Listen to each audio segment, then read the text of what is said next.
with other cities. District 8 Council Member Bernard Parks offers Mr. Jones his thanks. I'd just like to thank Michael for staying with us. When Michael was here last time when this was continued, we had the earthquake, and he left the building quite rapidly, and upon reflection decided to come back. But we wanted to thank him. Michael's done a great job in the Crenshaw Chamber, but also I think one of his legacies will always be the work he's done at the Crenshaw YMCA, where he served a number of years. And I think what's important for this commission is that he brings experience from 3 or 4 different cities. He's spent time in Oregon, Los Angeles, also believe in Kansas, that he's developed an expertise in both for-profit and non-profit, which would be very beneficial to this commission. And we're looking forward to a great deal of increased improvement, and particularly in this day and age with the economic situation. And so I just wanted to welcome him, thank him for putting himself forward, and look forward to working with him. Thank you. Thank you very much, Mr. Parks, and that is the last speaker on our queue. Thank you again, Mr. Jones, for putting yourself forward, and Ms. Acosta, we've had the pleasure of working with when you were with Senator Scott's office. We thank you as well. And with that, let's take a vote and make this official. So let's open the roll, close the roll, and tabulate the vote. 12 ayes. Thank you both very much. Congratulations. A round of applause for our new commissioners. Thank you. Wednesday's item 37 found the council considering a planning and land use committee report that would make zoning changes in the Northeast Los Angeles Community Plan. This is a very, very important ordinance. I thank Councilmember Huizar. Together we've been working on this for several years. This started quite some time ago, and it's been a subject of many, many meetings. So I wanted to ask the staff to first talk about the outreach. Well, first talk about the objective of the ordinance, and then the outreach. And I'd like to ask Assistant Chief Fry if we can start off with the public safety element of this and your perspective, and perhaps share it with my colleagues why this is so significant. If you can hold my time, please. Absolutely. Thank you very much for giving us the opportunity to come and talk about this, Councilman Reyes. Council members, my name is Assistant Chief Craig Fry. I'm the Acting Fire Marshal for the City of Los Angeles. This is a project that we've been working with the Planning Department, Building and Safety, and as well as the council offices. This is a very important issue for me on 2 bases. One is the fire officer, one that has been involved with some recent incidents where we now have the ability to impact the community prior to a catastrophic emergency occurring, which we saw in the Sylmar district the other day, Sepulveda Pass area.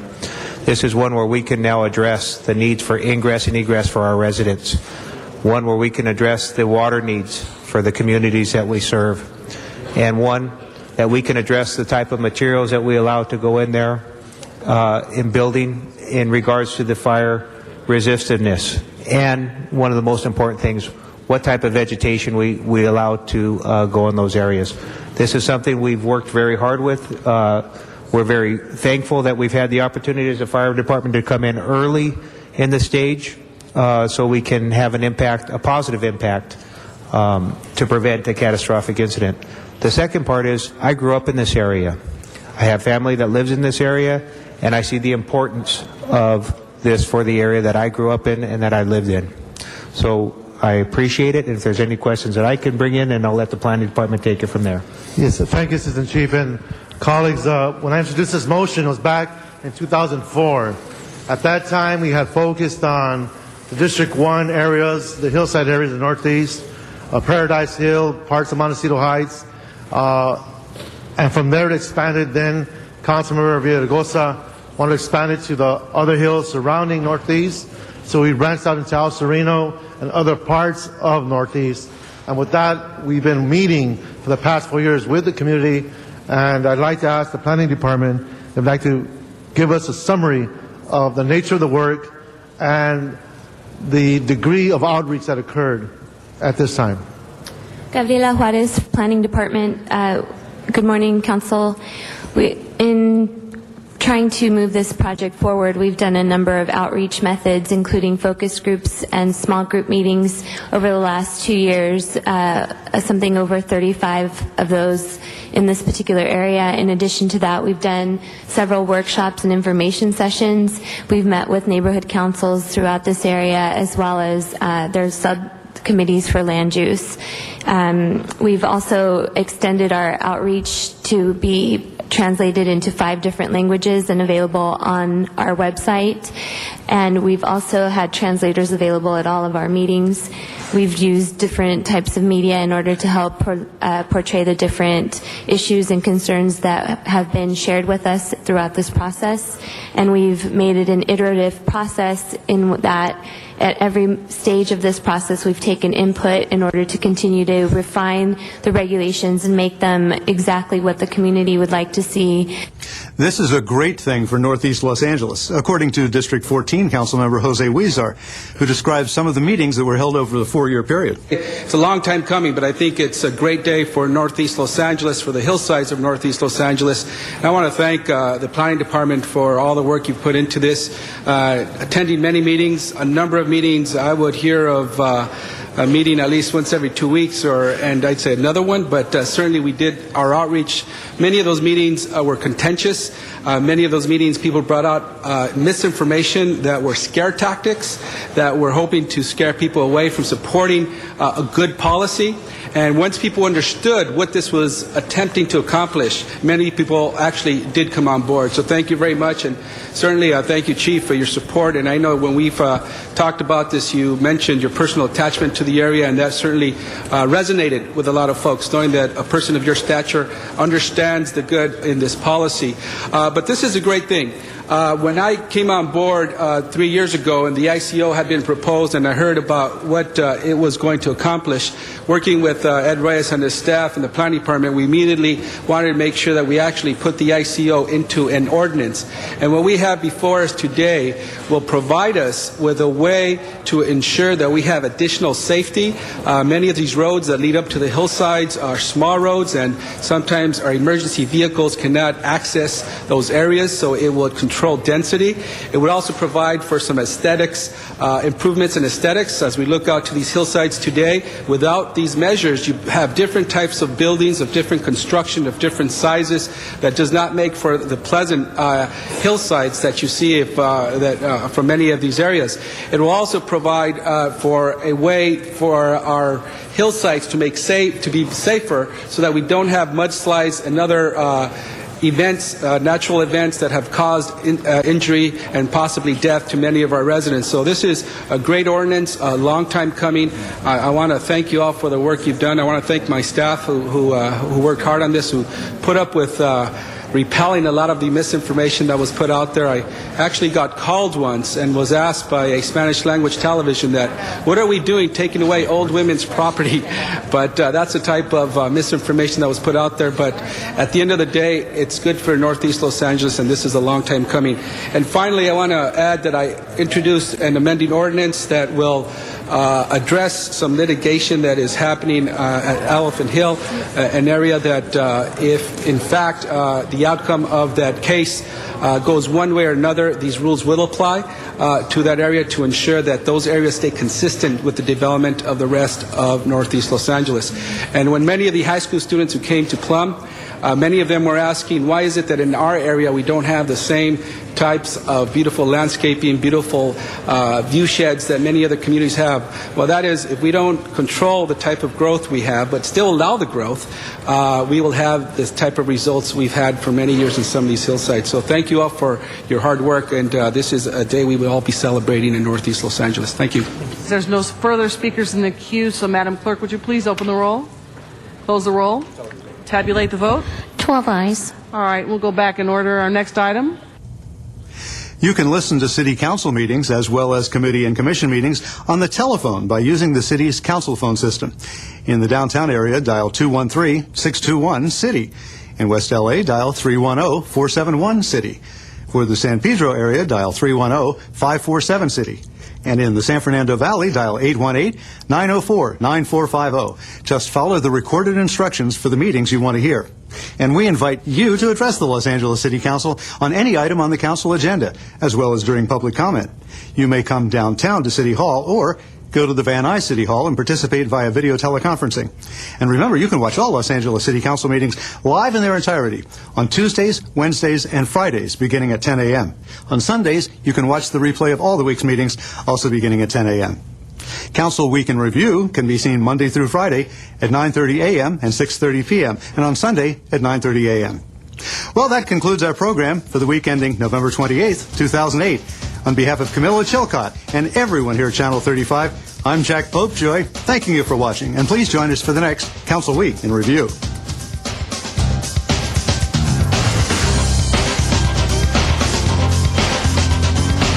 Después de que ocurre un desastre, tal vez no le sea posible confiar en lo que ya conoce de su hogar. Tal vez tampoco pueda confiar en su perro Lazarillo. Lazarillo podría estar lesionado, atemorizado, confundido, nervioso o desorientado. Esté preparado para calmar a su perro y mantenerlo apartado y atado con la correa o arnés. Si usa bastón, recuerde tenerlo a la mano para que le ayude a lidiar con situaciones peligrosas y con obstáculos. Mantenga uno cerca de su cama y de todas las salidas, así como también una correa extra para el perro. Asegúrese de que su perro tenga el microchip y de que su licencia y placa de identificación tengan información vigente. Los perros lazarillos pueden acompañarle a un albergue de emergencia. Así como usted necesita un kit de emergencia, necesita tener uno para su perro. Asegúrese de tener suficiente agua, alimentos, cualquier medicina que puedan requerir y un botiquín de primeros auxilios. Una colcha o tapete y un juguete favorito pueden ayudarlo a calmarlo también. Tenga listo el nombre y número de teléfono del veterinario en el kit. Es posible que le exijan el récord de vacunación. Solo usted sabe qué lo puede preparar y ayudar tanto a usted como a su familia en caso de un desastre. ¿Está usted preparado? Para mayor información, por favor, comuníquese con el Departamento de Discapacidad o el Departamento de Administración de Emergencias del Ayuntamiento de Los Ángeles al llamar a los números en pantalla o al 311.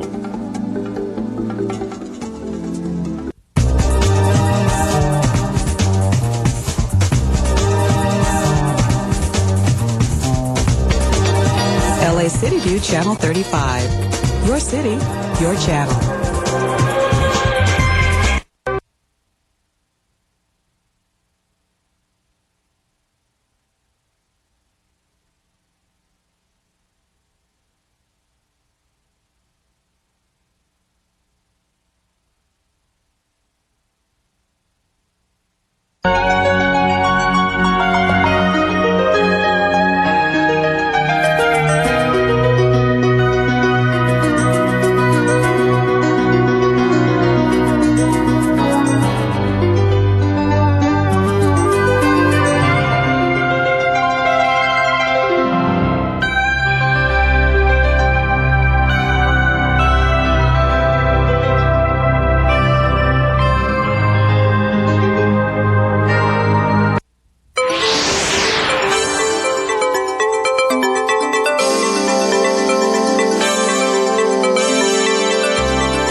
Thank you to Council Members Parsons, Dahl, Smith, and Stein. We are waiting for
ladies and gentlemen, and welcome to the City Council meeting for Tuesday, December 2nd, 2008. We are here in City Council Chambers, room 340 of City Hall, where we meet every Tuesday, Wednesday, and Friday at 10 a.m., and we also meet in Van Nuys the first Friday of the month.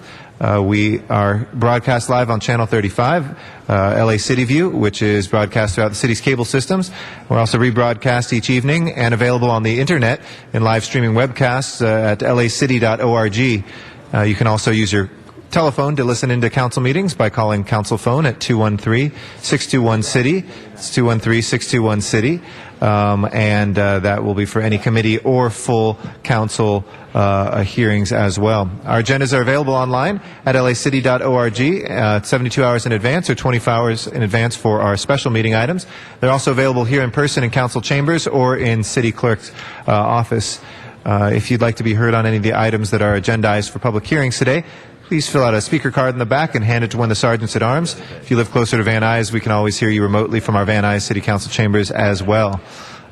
We are awaiting a quorum, and it is past the hour of 10 o'clock. We are awaiting the following council members to join us to constitute two-thirds of our 15-member body and a quorum. Councilmember Hahn, if you'll please join us right away. Councilmember Reyes, Councilmember Weiss, and Councilmember Wesson. Mr. Alacon is excused today, as is Mr. Huizar, and we are expecting Ms. Perry and Ms. Gruhl later in the meeting. So that leaves us with only 11 members. So if all of them will come down right away, we can begin the meeting as soon as they are here. Thank you for your patience in the meantime.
Mr. Rosendahl, would you be kind enough to lead us in the Pledge of Allegiance? Put your your right hand on your heart and say the Pledge of Allegiance. I pledge allegiance To the flag of the United States of America and to the republic for which it stands, one nation, under God, indivisible, with liberty and justice for all. Thank you. If we can run through the agenda, please. Items 1 through 6 are building and safety liens, notice for public hearing. The department is requesting that item 2 be continued to December 17th and that items 3 and 4 be received and filed inasmuch as they have been paid. Okay. Is there any objection to continuing item number 2 until the 17th? If not, we will go ahead and do that, and we'll move to receive and file 3 and 4. Do we have any cards on these? No, sir. Okay. If we can then take up the roll on the balance, please open the roll, close the roll, and tabulate the vote. 10 ayes. Those are approved. Let's continue these next ordinances till we have 12 members. Next items, please. Items 12 through 35 are items for which public hearings have been held. On item 12, the Planning Department has submitted the resolution and ordinance pursuant to recommendations 3 and 4 of the report. Council should instruct the clerk to place those on a continuation agenda for tomorrow's meeting. Okay. Without objection, we will do that. Let's hold 12 as well as an ordinance. And, Mr. President, on item 27, there is a request to continue that to December 17th. Any objection to continuing till the 27th? To the 17th, item 27, if not, so ordered. And any specials? This is items 13 through 35. Any special items, colleagues? I assume 35, somebody wants to call special? tomorrow. Which one? 35 should be continued to Wednesday. To Wednesday, okay. Is there any objection to continuing 35 until Wednesday? Seeing none, we will continue that one. Yes, Ms. Hahn. I would like to call 26 special. 26. And wondering if we would have an opportunity to take a vote on the facial hair. You have to give me my razor back first. Okay, well, I'd like that to It's be stuck on before. a plane I'd like that to be someplace. before us at some point. Thank you. Without objection, so everybody loved it. All right. Mr. Parks. Yes, can I hold 34 on the desk? I just want to get a question answered. Which one? 34. 34 for Mr. Parks. And Ms. Hahn, that was not on the agenda, but we'll try to place it on the agenda soon. Rule 23, it could be urgency. You'll have to make the findings. With that, let's take up the balance, please. Open the roll, close the roll, and tabulate the votes. 10 ayes. That is approved. Next items, please. Items 36 through 49 are items for which public hearings have not been held. 10 votes are required for consideration. Okay. Anybody wish to call the special Mr. Reyes? Thank you, Council President. Item 40, can we hold that on the desk for Councilmember Perry? Absolutely. We'll hold that on the desk. Items 44 and 45, we have amending motions. Okay. We'll hold those on the desk for Mr. Reyes, and we'll hold the other ordinances as well, so we have 12 members. Mr. Smith. Yes, thank you, Mr. President. At the request of the city attorney, we're asking that 47D be received and filed. Okay. If there's no objection, we'll move to receive and file that one. Do we have any cards on these? No, Mr. President, there are no cards other than 47. Okay. We'll call that special for cards from the public. And on the balance of non-ordinances, let's open the roll. Oh, so which one? So I've just been informed I need to call 48 for Mr. Jose Huizar. Okay, 48. If we can take that off. And if we can take up the balance and open the roll, close the roll, and tabulate the vote. 11 ayes. We'll send 43 forthwith without objection for Mr. Zain. All right. That will take us back to our general public comment. General public comment is for items that are not on our agenda, but nevertheless under the jurisdiction of the City Council. We have a clock with 2 minutes time for each speaker and code of conduct that we ask folks to abide by there. And our first speaker is Zuma Dog. Oh, no. I didn't even have time to put my beanie cap on, but my name's Zuma Dog, candidate for mayor. And I'd like to just recap some of what I've learned on the streets of Los Angeles over the past couple of weeks. I've been gathering signatures for my petition of mayor. I've got over 900, close to 1,000, so that's over 1,000 people I've spoken to. They say, well, gee, how come you'd like to be mayor? I say, well, gee, I don't like what I see with the city, the way they're running things under the current mayor.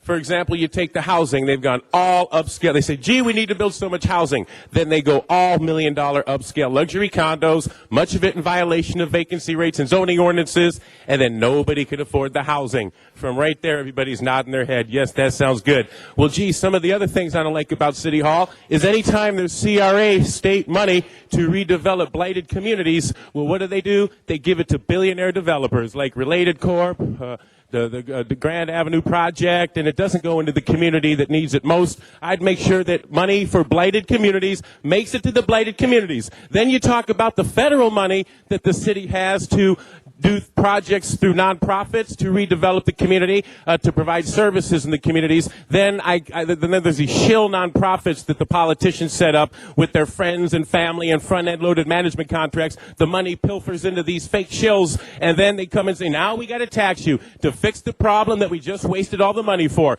So Zuma Dog, as mayor, says if you're getting money from the city of Los Angeles, you're going to be audited. We're not handing money into fake shills, and that'll wipe out all the fake shill nonprofits. Some of the other things, when you look at something on the ballot, the city always puts it deceivingly shady. They call extensions limits. They'll call a new phone tax a reduction. The people don't like it. So look for me on the streets, Zuma Dog. I already have my petitions. Look for me on the ballot, Zuma Dog for mayor. It's time to reflect the spirit of the community. This place is worse than Vegas. It's up to you to sue to get your way. But if I'm mayor, you won't have to. ZumaTimes.com. Richard Kearns is our next speaker. After that is Don Duncan. Good morning. Good morning. My name is Richard Kearns. I'm a 57-year-old gay man with AIDS. I'm an AIDS activist and long-term survivor. I'm a medical cannabis patient and advocate. I'm waiting to hear back from your response to the city attorney's office, but in the meantime, I thought I would share a poem with you in honor of World AIDS Day. Skipping stones, round, flat, dark heart bones, cross the wide, sky-shining waters to the far shore of my high school-aged, willow-wept Midwest lagoon, lifetimes and worlds and epics ago. Skipping stones, round, flat, dark heart bones, my nurse remembers too from her life's journeys. First light on the beach at Dominica's True Lagoon, spinning shale to chase the sharks away and big fish. Skipping stones, round, flat, dark heart bones, slicking past the wet, aching to fly, never too high, lest I drowned, rebounding, low and sweet, braving depths ever deep and deeper. And as I kiss and turn and lift and rush ahead, only one direction matters, and it ain't up. It's round and around and perhaps beneath an algae green and unreflecting wave, or just as perhaps it leaps over the cloudy mud mess. Lacking wings, my straggling feet weary scrape along, and I feel every journey's end approaching. How soon the shore, how soon.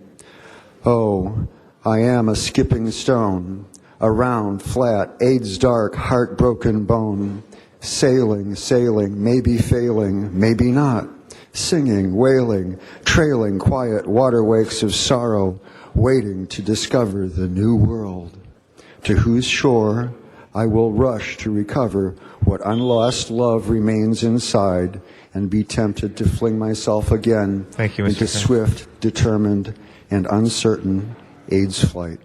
Thank you very much. Mr. Rosendahl, do you want to respond briefly? Thank you, Mr. President. And I just wanted to acknowledge the constituent who just read the poem.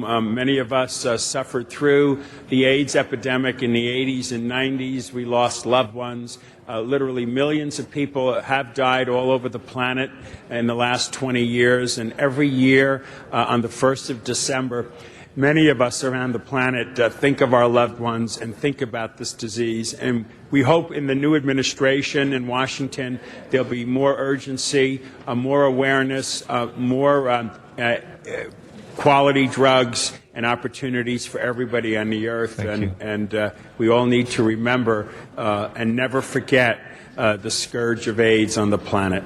Thank you very much. Don Duncan is our next speaker. After that will be Matt Dowd. Just a reminder, Mr. Weiss and Mr. Weston, we're still awaiting your presence in City Council chambers. Thank you. Good morning, President Garcetti, council members. My name is Don Duncan. I'm the California Director for Americans for Safe Access, the nation's largest medical cannabis advocacy organization. Thank you, council member, for those good words regarding the HIV/AIDS Awareness Month, which we are also celebrating this month. I am here today also to encourage you to move quickly with the ordinance regulating medical cannabis facilities here in Los Angeles. But I also want to let you know about some important developments that have come up in the last 24 hours regarding this issue that may bear on what's happening here in Los Angeles.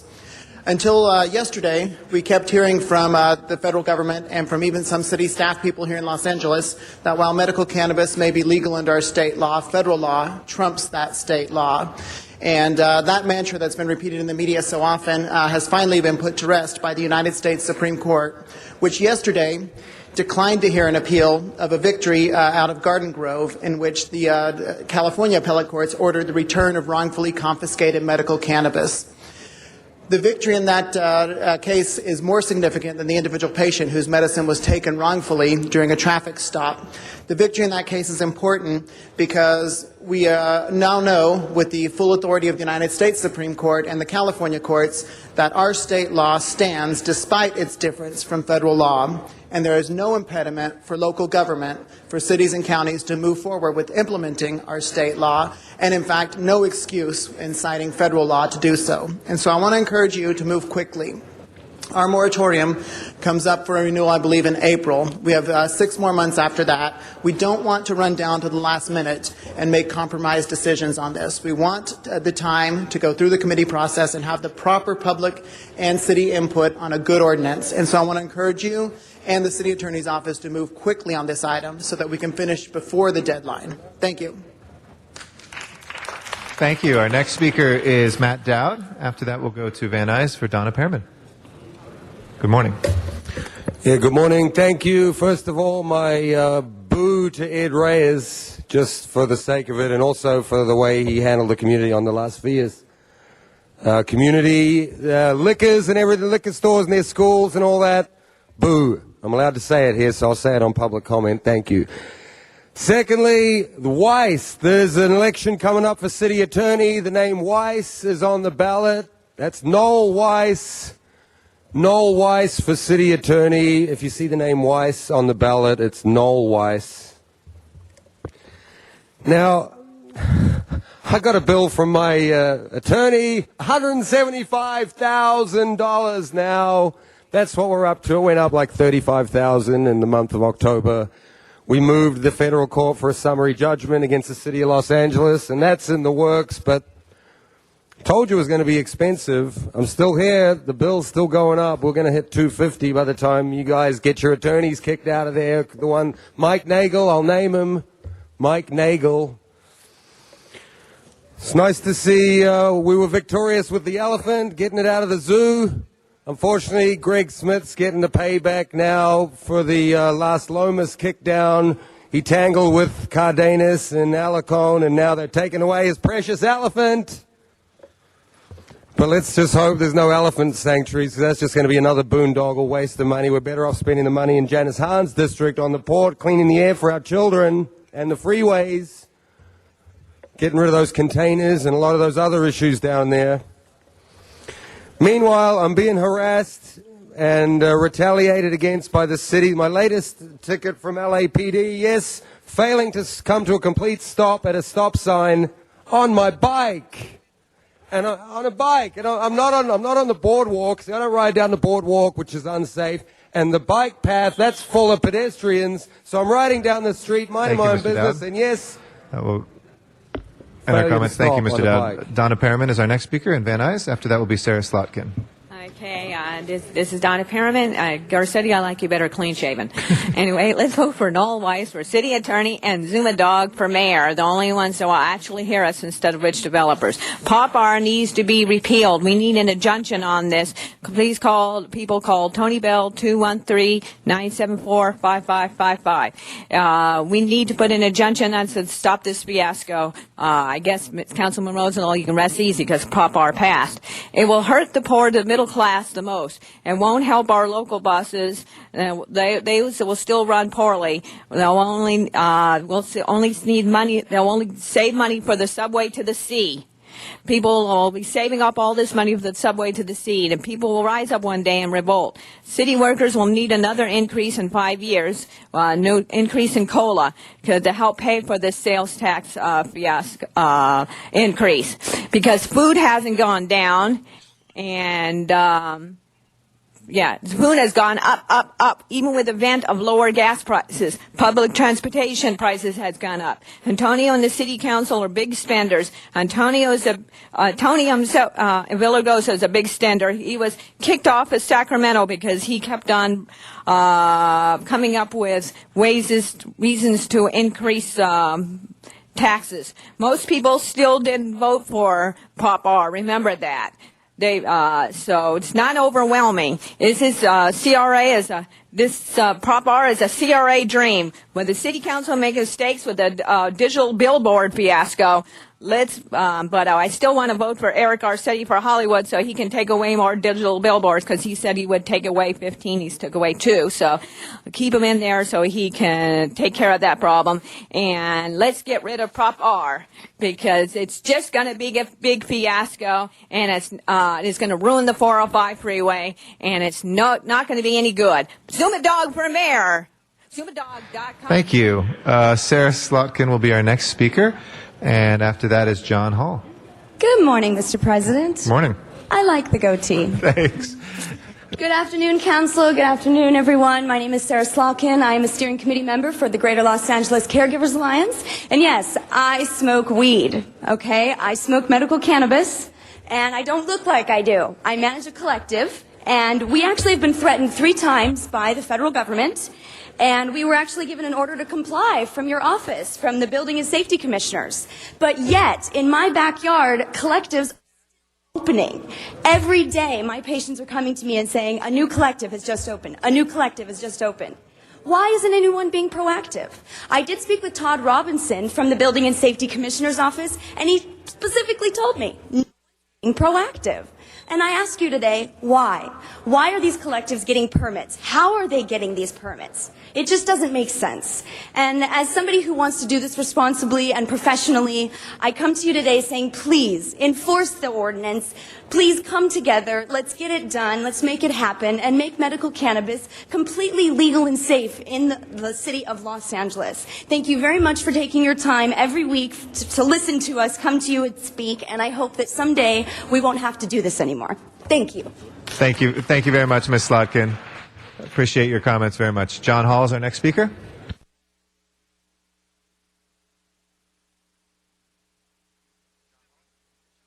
If not, we'll go to the next one. Virgil, excuse me, I can't quite read it. Is Grant? Virgil Grant? Come on forward, Mr. Grant.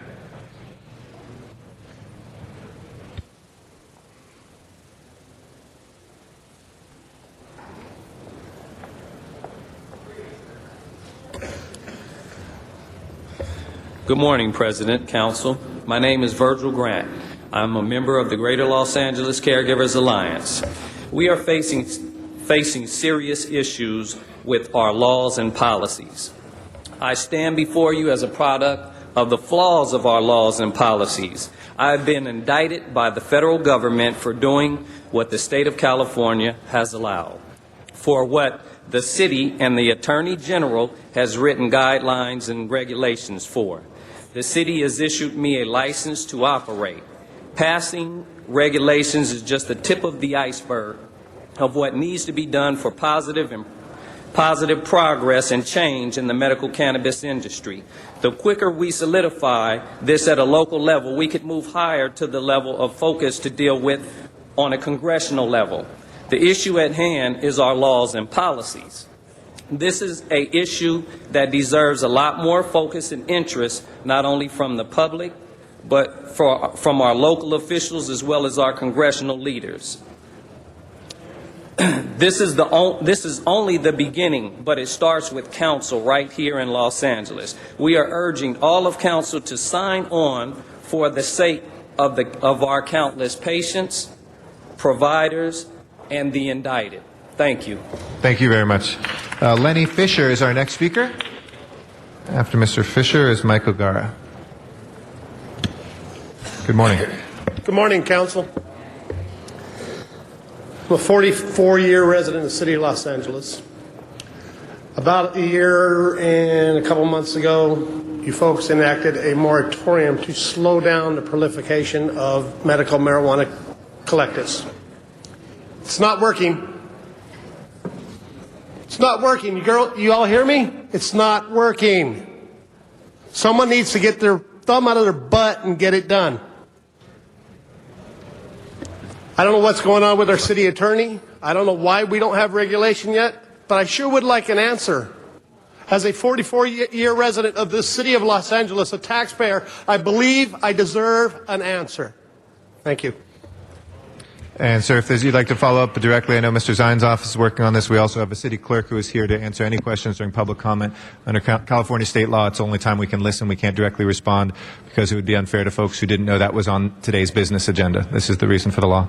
Mike O'Gara is our next speaker. Yes, I'm just a little confused. What's happening to item 12? Are we going to talk about it today, or is that put off to another date? No, it's been called special, sir. So we'll talk about it today? Yes, but it has had a public hearing, so it doesn't require a public hearing today. But the council will take it up today, yes. Mr. Cardenas? Point of clarification, Mr. O'Gara, we noticed that you did have a card. It has a public hearing. We don't have to have one, but I already let the president know that let's go ahead and have the public hearing so you can be heard when the item's up. Okay? Thank you. Okay. All right. That will. Why don't you stay right there, actually, sir? Why don't you stay there, because we'll close general public comment. We'll take up item 12 as the first, and then we'll go to item 40 Ms. Perry has asked for. So if we can, that closes our general public comment. Now it's time for item 12. Mr. O'Gara, if you'd like to speak now on that item, we'd be happy to hear your comments. Good morning. My name is Mike O'Gara. I've resided at 9301 Cayuga Avenue in Sun Valley for over 38 years. I'm the president of the Sun Valley Area Neighborhood Council. The general plan for the Sun Valley Latuna Canyon area states that we wish for a safe, secure, and a high-quality residential environment for all economic, age, and ethnic segments of our community. I repeat, high-quality residential environment. This project is nothing of the kind. It is not high quality. It cannot be because the location precludes this. This is a very narrow strip of land, more suitable for storage units than dwellings. This piece of property overlooks the 5 freeway in the back. It's bounded on the east side by the freeway off-ramp, and it fronts onto Laurel Canyon. It's a very short peninsula surrounded on 3 sides by automobile and truck traffic. What kind of air quality could there possibly be? Is this a high-quality residential area, overlooking a freeway surrounded on 3 sides by automobile and truck traffic? These dwellings will have no protection for the children from the diesel fumes. The residents here will be inhaling diesel truck fumes 24 hours a day. They will constantly hear the noise from the traffic. This project, as proposed, is almost devoid of recreational space for the children. There's no place for a kid to throw a ball. There's hardly any green space, and to get to what is proposed, you have to go through or over a parking space. Where's the space to shoot baskets? There's virtually no green technology incorporated into the construction of these buildings. Remember, the back of this property is on the 5 freeway with all of those air toxins. The noise from that and the off-ramp will definitely make it difficult for young children to concentrate on school homework. We have a planning department to look at all these issues to determine what is best for development and what is best for the community. Please listen to the voices of the experts and support the findings of the zoning administrator and deny this appeal. Let us build a high-quality residential environment as determined by our planning department. That's what they're paid for. Thank you. Thank you, sir. Zuma Dog is our next speaker on item 12. Yes, thank you for opening this up. What I'd like to say, again, my name's Zuma Dog, candidate for mayor, and I've been on the street speaking with thousands of people, and they ask me, gee, what do you find with the city? Why do you want to run for mayor? And top issue, the planning department and projects like these. Let me tell the people watching what's wrong with the city council and the mayor. You've got a great department called the planning department. They make a lot of, laws and restrictions to protect the community spirit, safety, environmental protections. What does council do? Variances, exemptions, completely ignoring the law. And if I could please have the attention of city council, because what I'm talking about is how the planning department makes all these rules, regulations for zoning and ordinances and planning, and then I've sat here day after day and watched this city council ignore these rules in violation of the law until the city attorney had to get involved. And you do not represent the community spirit. Okay, and that's why you all should be, I think a lot of you are really doing damage to this city. And since I've gone into this minute, I'm going to continue to talk about the big problem I see is all the zoning variances, exemptions, and ignoring of the law. A lot of environmental issues. You'll build a project on top of an unsafe landfill. You'll put something too close to a toxic spew thing. You got to get with the program. Get with your council members. You're not some steel political dictator machine. You're supposed to represent the spirit of the community. Y'all are on your high horses. You think that you just have your power base and you can slam the door in the community. You people aren't so great. You're not so special. You're just supposed to be of the... Hey, if you have comments that are before us right now on this, Mr. Zog, we'll hold your time, but if you'll please listen. If you have comments on this, please keep it constrained to what we have before us right now, which is a particular project. Yes. We'd be happy to hear your comments, but you seem to be straying a little bit. What I'd like to say regarding this issue is that you've had public comment, and I think that you guys are arrogant and don't think you have to represent the spirit of the community. I want you to represent the spirit of the community on this and all projects. You're not so great. You're of the people, not above the people. That will close our public comment on this one. Mr. Cardenas. Thank you very much, Mr. President. And on this particular matter, item number 12, regarding this property on Laurel Canyon Boulevard, there have been many discussions, public comments, and the developer has communicated with the community and with the council office, and as a matter of fact, has reduced the number of units dramatically from the original commencement of the project. And it is, in fact, right next door to a mobile home park, and it is, in fact, about 50 feet away from a brand new senior center, senior facility that was built recently as well. In this country, we have strong property rights, and the fact of the matter is this person has gone through the process, the appropriate process. Amendments have been made, changes have been made, the project has been reduced dramatically, and I believe that it's now time for us to allow this project to go through. Thank you. Thank you, Mr. Cardenas. Thank you for your leadership on that and representing the community. If you can please open the roll, close the roll, and tabulate the vote.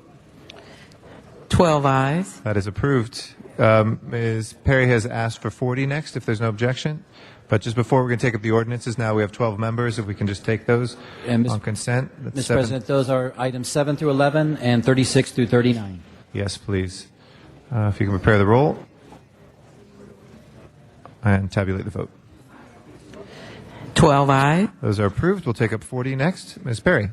Thank you very much, Mr. President. This is a momentous occasion today, and the culmination of efforts that began back in 2004. And you'll see in the audience we have members from the United Coalition East and the Community Coalition who are here to speak about this today. And I'd like to acknowledge the Community Coalition members and United Coalition East who took time out of their busy schedules today to be here in support of this ordinance. If you could just stand up so everybody can see you're here.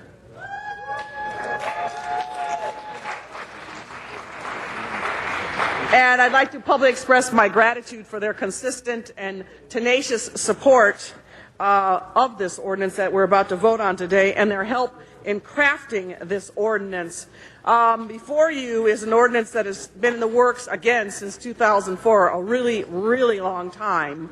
In 2004, I introduced a motion asking the city attorney and the planning department to work together to create a new ordinance that would streamline the city's nuisance abatement process, and the result of their hard work is before us today. So I want to say thank you to the city attorney, thank you to the planning department. This ordinance effectively consolidates a number of existing code provisions to accelerate the process of dealing with properties that blight our community and affect the quality of life for people who live, work, or are impacted by nuisance properties. I think this ordinance strikes a good balance between protecting property owner rights while giving the city the ability to enforce or modify conditions of a nuisance property. Additionally, this ordinance effectively addresses tenants' rights when the nuisance property is residential. It establishes provisions for relocation assistance and benefits if the nuisance abatement proceedings result in displacement of tenants. Any of the council members here who have ever had to deal with a nuisance property within their own council district knows how cumbersome, how long, and how difficult the process can be. And I know that this ordinance will go a long way in providing the tools we need as a city to improve neighborhoods. Mr. President, I'm not sure how many cards you have there, but I suspect that the people who are here today all basically want to say the same thing. So, we have 2 cards. okay, 2 cards. Okay, well, maybe then you could just let them speak for the group a minute apiece. It actually hasn't had a public hearing, so we'll give 2 minutes per speaker. Okay, great. Matt Dowd is our first speaker, and then we'll hear from Mrs. Byrd. Yeah, thank you. We get some volume here. Yeah, Matt Dowd, it's encouraging to see the community being tenacious and trying to pursue some kind of protection. We've been trying to get it down on the beach, Venice Beach, for a couple of years now, but I'm glad to see that finally, this looks like a good one. Trying to protect some low-income residents and maintain the low-income housing in the city because, as Zuma Dog points out rightly, it's all been converted into luxury condos and nobody can afford it, but I'm glad because all the developers are left holding the can because the market's collapsed, so they've all got these high-end properties that they won't be able to unload. And I'm a victim of this directly because at Venice Beach, they kicked a whole lot of musicians off the beach because they wanted to sell these condos because they didn't want the noise. So ha-ha to them. Good luck selling your $1 million condos at Venice. Our next speaker is Mrs. Byrd.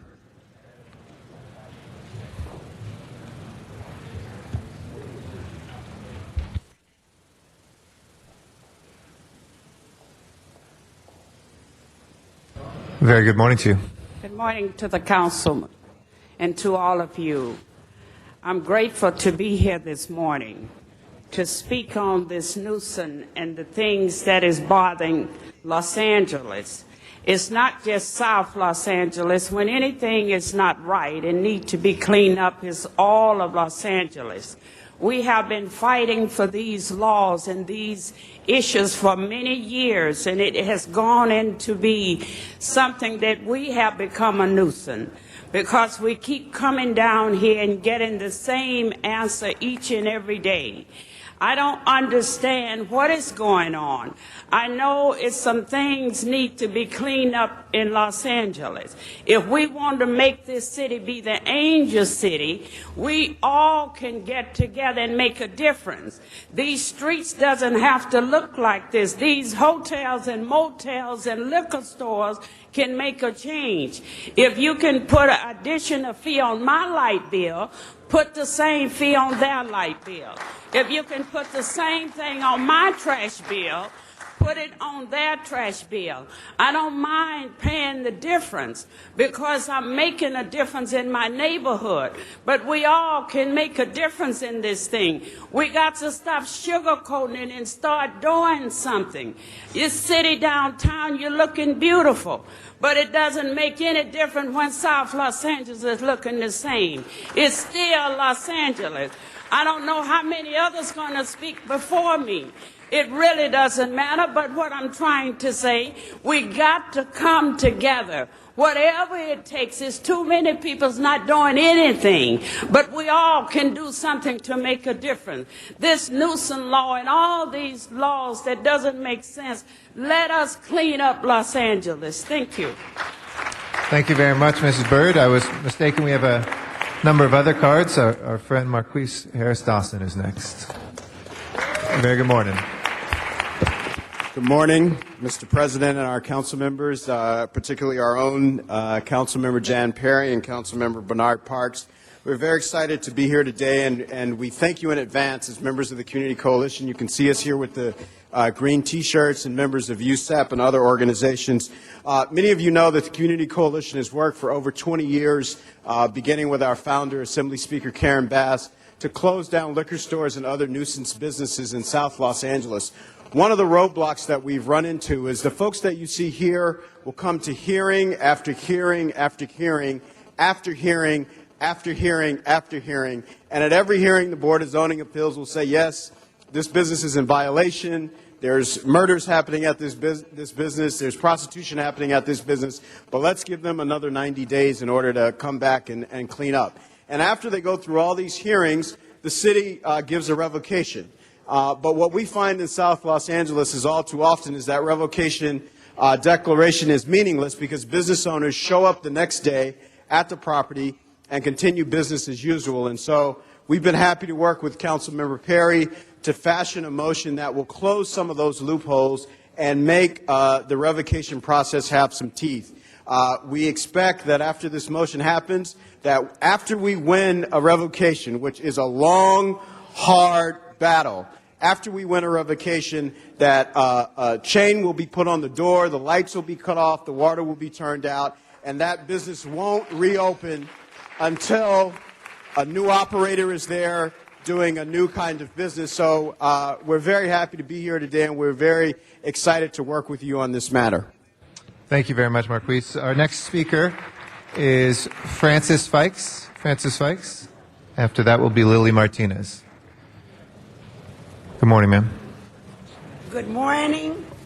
My name is Francis Would you do Fikes. me just a favor, just move the microphone down a little bit so we can hear you better? Okay. Perfect. Thank you so much, Okay, ma'am. my name is Francis Fikes, and I've been in this community, South Los Angeles, over 50 years.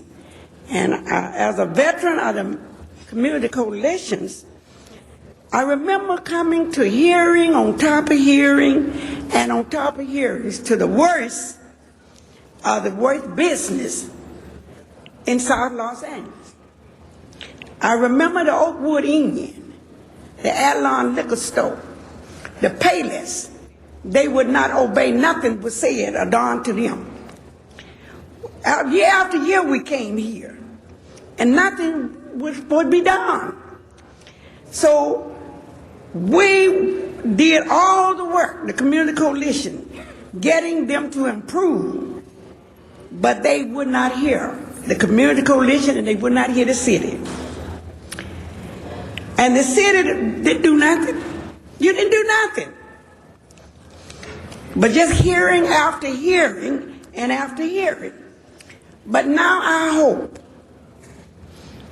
finally, I feel there might be some change. The city finally seems to listen to the community and the community coalitions. All those liquor stores and dirty motel and recycle centers who refuse to work with the community should look out. All our hard work is finally beginning to pay off. Thank you.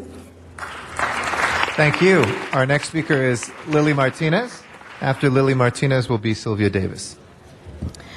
Good morning, everybody. I'm a student at John C. Fremont High School in South LA, and I'm 16 years old. I've lived my entire life in South Los Angeles. And for a long time, community coalition members have worked to shut down businesses that refuse to comply with city regulations and meet community standards. Some of these businesses are liquor stores, motels, and recycling centers that contribute to the cycle of community violence and substance abuse. Our most vulnerable population are the students, the youth of South LA. We are the ones that walk by these sites every day, going to school, coming home. I live in front of a liquor store. It's right next to my house, and right in front of my house there's a motel. I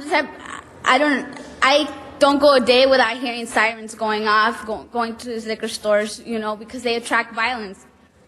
So stand with us and vote yes on the nuisance abasement ordinance for the youth of South LA. And for those of us that have been waiting so long for this type of ordinance to come through, for the students that have to walk through these sites every day and suffer that way with all this substance abuse and violence in our community. So thank you very much. Thank you very much. Thank you, Ms. Martinez. Sylvia Davis is our next speaker, and after Sylvia Davis will be Charles Porter.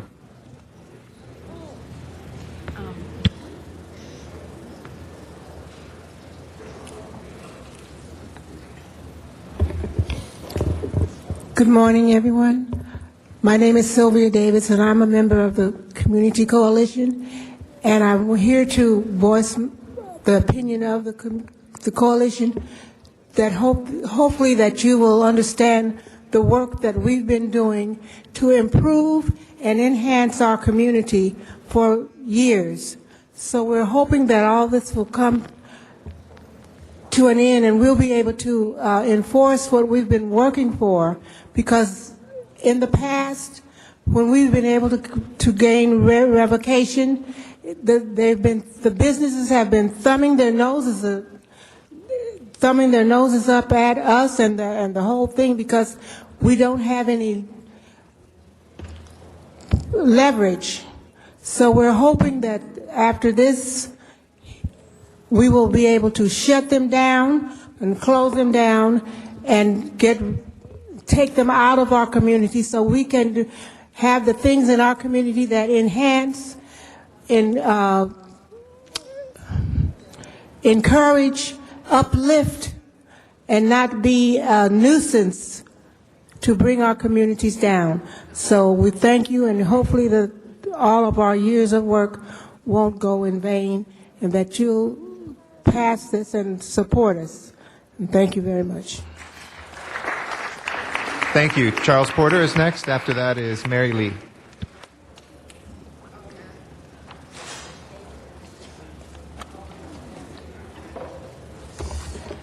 Good morning, council members. My name is Charles Porter with United Coalition East Prevention Project, and I stand before you with some members from the Skid Row community.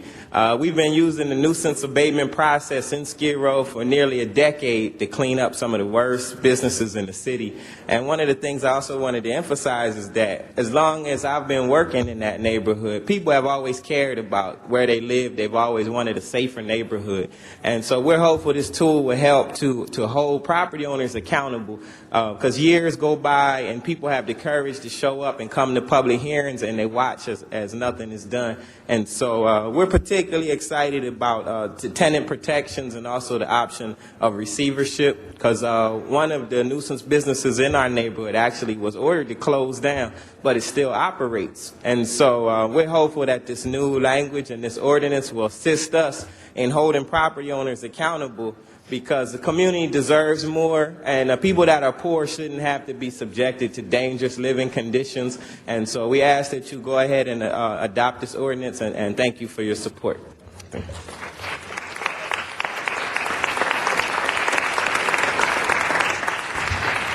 Thank you, Mary Lee. Good morning.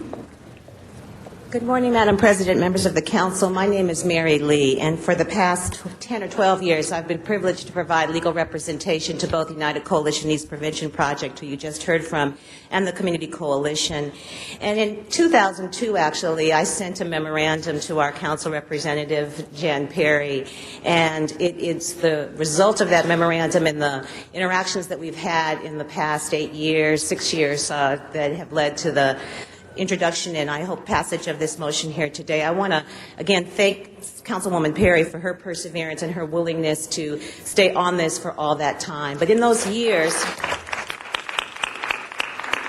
that have intervened, the residents of South Los Angeles, as well as those of the downtown Skid Row area, have had to endure way too much violence, way too much crime, way too many threats to their health and safety. This ordinance is a first step in being able to address and reverse the trends that have impacted these communities and finally give us a chance to begin to do the really hard work. It's hard enough to get to this point, but we need to do the harder work of revitalizing these communities without displacing the people who live in them, to create them in a way that upholds business standards and the use of property that doesn't impede their health but promotes and enhances their health and safety. The city has a tremendous role to play in that. We take it very seriously, and we intend for the next 8 years, 6 years, however long it takes, to make sure that both downtown Los Angeles and the Skid Row Central City East neighborhood, as well as South Los Angeles, have the same amenities and the same high quality of life as any other neighborhood in Los Angeles. Thank you.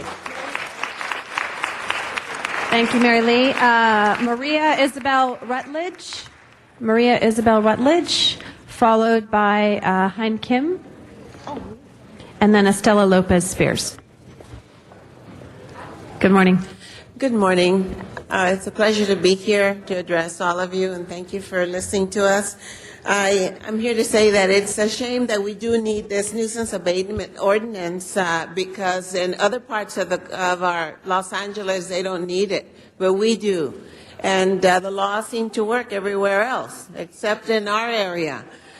We have businesses that know that if they want to do wrong, they come to South Central, they come to the 8th District, and hopefully this will give some teeth, and we will see some respect for our communities, our children. I've been there for about 50 years now, and you see all these elderly people that have been coming begging you to please have some respect for our community, for our children, to please give us some decency and keep these businesses from abusing us constantly. And hopefully not all of them will die off by the time they see this come to light and have these businesses be ordered and demanded, and they have to obey and do right with us. And so we're still hoping and praying, and we want you to please pass this ordinance and give us some hope. Thank you. Thank you very much.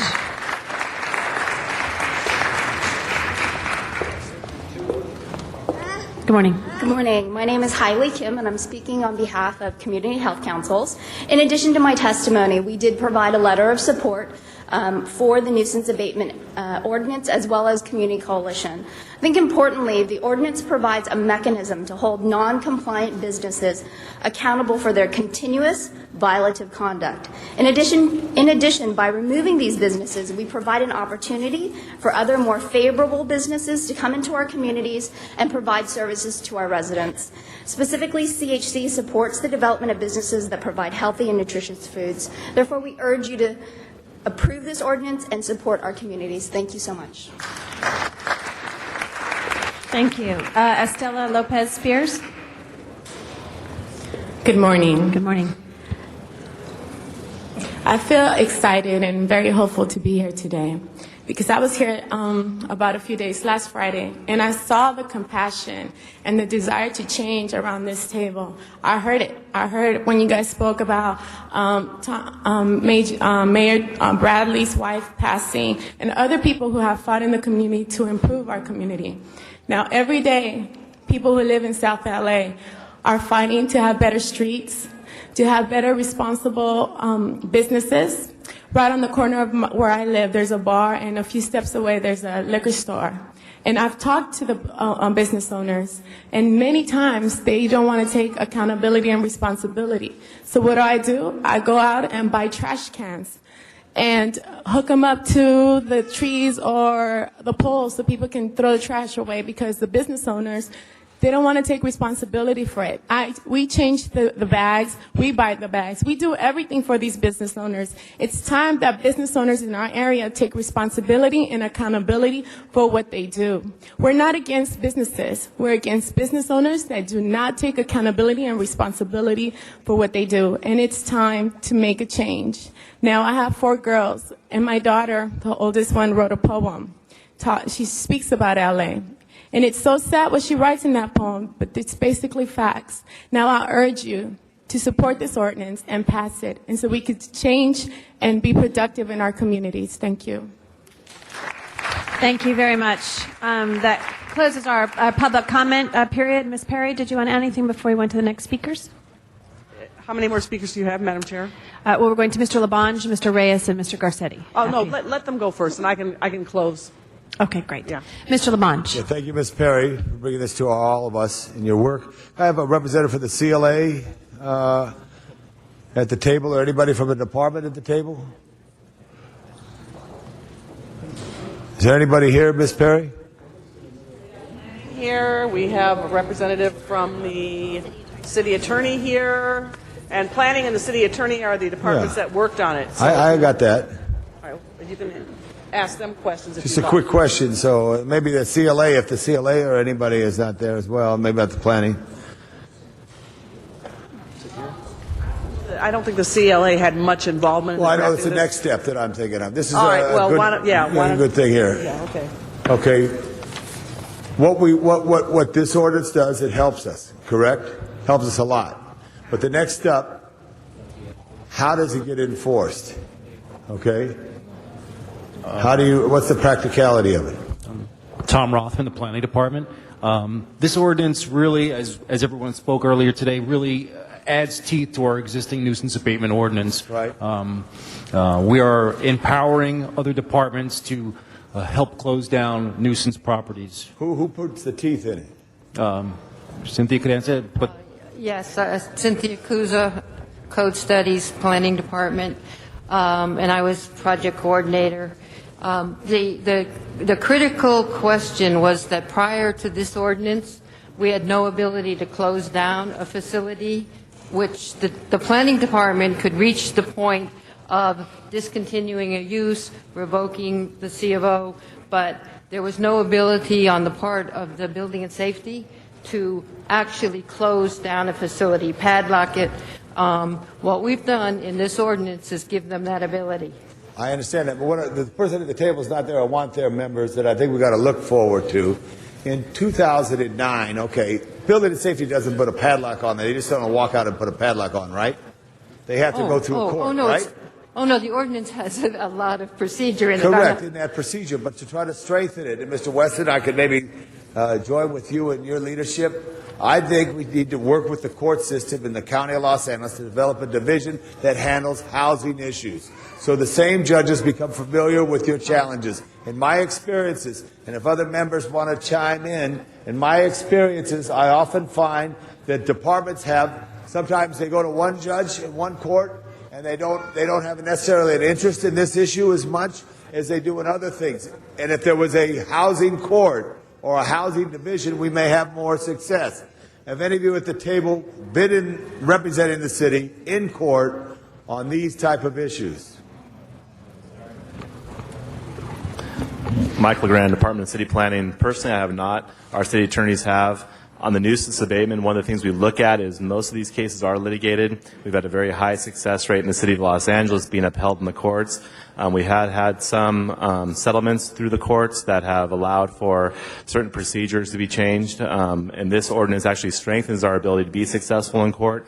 And one of the keys is what happens now is, again, we actually can go in, turn off the water, we can padlock the doors, we can turn off the power with the assistance of DWP. Permission from the court? No. This is after they've gone through the city and they've exhausted their administrative remedies. At the end of the day, prior to any court, we can go in and do that enforcement. Now, a court could actually take an action to stay our enforcement, but in terms of the city procedure, it gives us this ability to go right in right away and make sure that nuisance stops having a bad impact on the communities you guys represent. Mr. LeGrand, do you think it would be helpful if we work, and I'm supportive of this issue. I understand. Into the future, that we ask that the county develop a housing court, because housing issues and the challenge in the future is only going to be greater as we get older, as our city goes older. Do you think there needs to be a housing court, like Ms. Gruhl sits up there as the president of the city council right now, there'll be a focus over here, not a maze of courts, that they get that there be a direction that we, the city of Los Angeles, the largest city in the county, ask that the county superior court system develop a housing court and try to build a coalition with other cities so that we do have clear justice on these issues. I think that'd be a very powerful tool to have. So we have unanimous. The person who's not at this table is the CLA, but the CLA just want to ask for our 2009 members a work program that we could ask for. Give me a motion, and I'd like to get a second from somebody that we develop a housing court. Thank you, Ms. Hahn, in the county of Los Angeles and working with them. That's what I'm asking for. This is very important. I took advantage of the opportunity with all this great energy here. So that's all. If you give me a motion, we'll put it in and we'll work on it. Thank you. Thank you. Mr. Reyes? Thank you, Council President. I wanted to first applaud and thank Councilmember Perry on this issue. Colleagues, during Plum Committee, I recognize many of the individuals here. They've come before this committee, Plum, when we talk about the liquor license issues. Many businesses have been dealt with, and it's with their support that we can have a track record we can have support of the police officers, and talk about the impacts on our communities, especially in the South Central Los Angeles area, Southeast, parts of East LA, parts of Northeast. We see this type of imposition come before the community over and over again. So I applaud Ms. Perry because we actually have reached a new threshold. We have a whole new level of enforcement. The way this is written, yes, we will be able to tell owners, be accountable, because we do have a tool now, a real vehicle that says if you don't comply, if you don't deal with all of the different conditions that are granted to you when you first opened, then we have a method by which we can shut you down. So I want to ask the planning department, anyone else that wants to chime in, just give us a real, use the word graphic, but a real display of what this means. Because I want my colleagues on this council floor to understand what this tool means for our neighborhoods. What is happening here today is historic. Councilman Perry has been able to drill down to a level where we can consolidate this language, look at these efforts in a very, very concentrated manner that ends with results. So can someone from this table tell us what was happening before and what could happen now? Please hold my time.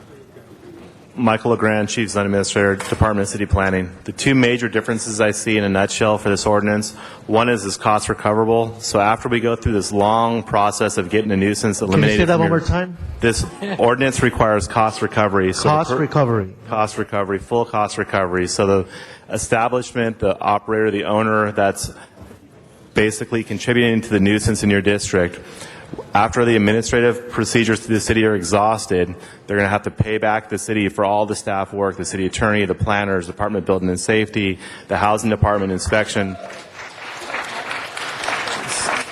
So it'll no longer be funded by the general fund.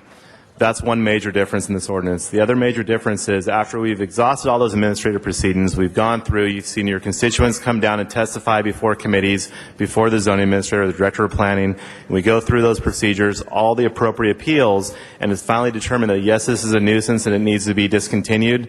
Rather than just having a paper document, we're able to ask the Department of Building and Safety to padlock the doors, to not let that business reopen, have the Department of Water and Power shut off the power, shut off the water, so that there's no ability for them to reopen that nuisance and basically play games with the city like we've seen in the past. So we've learned from a long history and working with the Community Coalition and other stakeholders in the council office, and especially Councilwoman Perry, on this issue, that there were loopholes in the ordinances that were able to come through and now basically highlight, fix, and streamline, so that when there is a nuisance and somebody's disobeying the conditions of approval or just the codes on the books today in terms of operating a business or an establishment that's friendly and is good to its neighbors, we're able to go in and actually enforce and make a difference in the quality of life of the citizens. Thank you. In the college, if you look at the ordinance, Section 91.9003, there are abatement procedures. There's a vacate order, there's a closure notification, and there's time for compliance. So we are giving everyone a chance to be good citizens. If you're going to invest in our communities, come into our neighborhoods, you need to keep it clean. If you have urination out on the sidewalks, if you have the kind of debris and trash in the alleyways, if you have folks who are laying on the ground because they've been drunk from the last night's bar hours, that's what you need to clean up. So this is what Councilman Perry has achieved. It's a long time coming.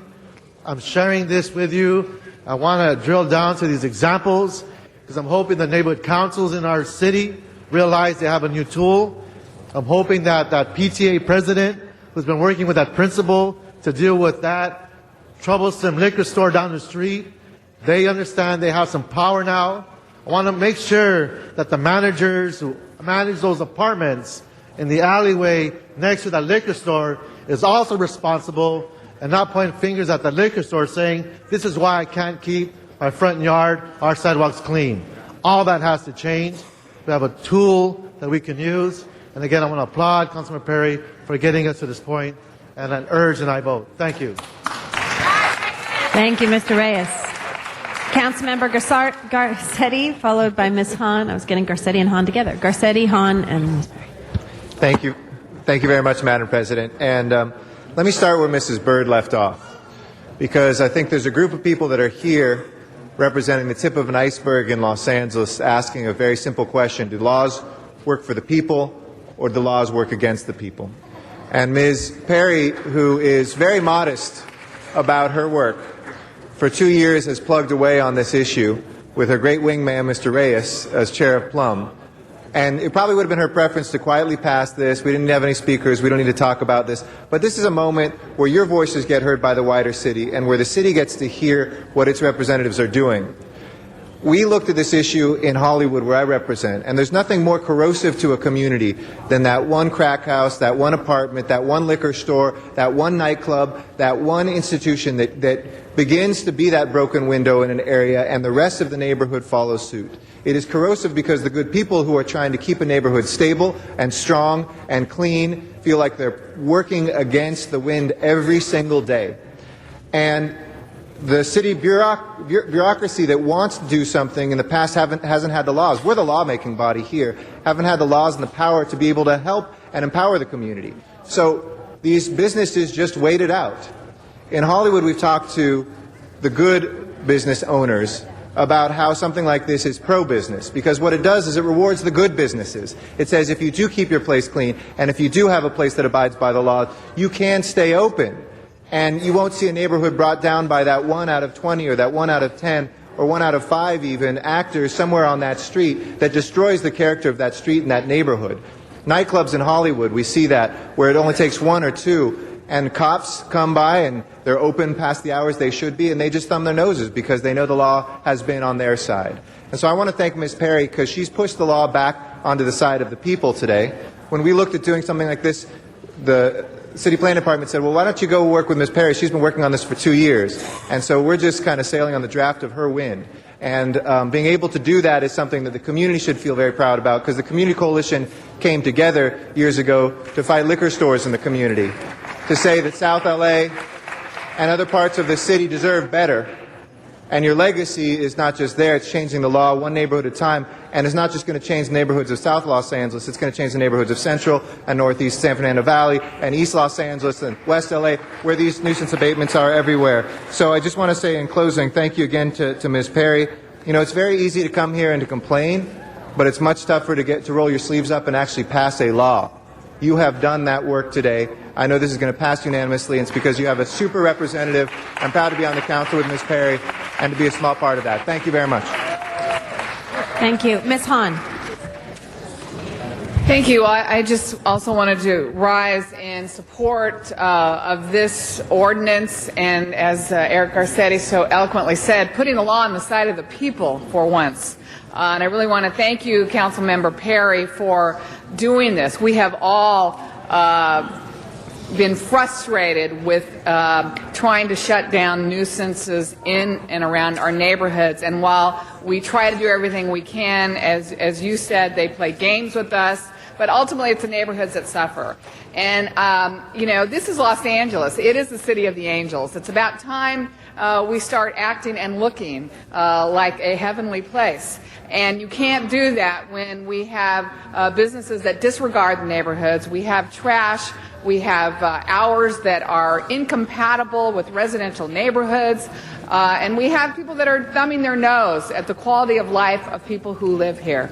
I stood with Councilmember Perry a couple weeks ago, and we talked about the illegal dumping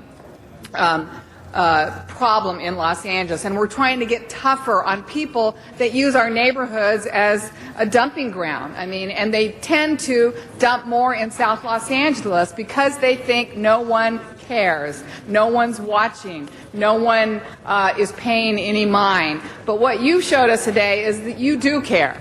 The Community Coalition cares about where they live.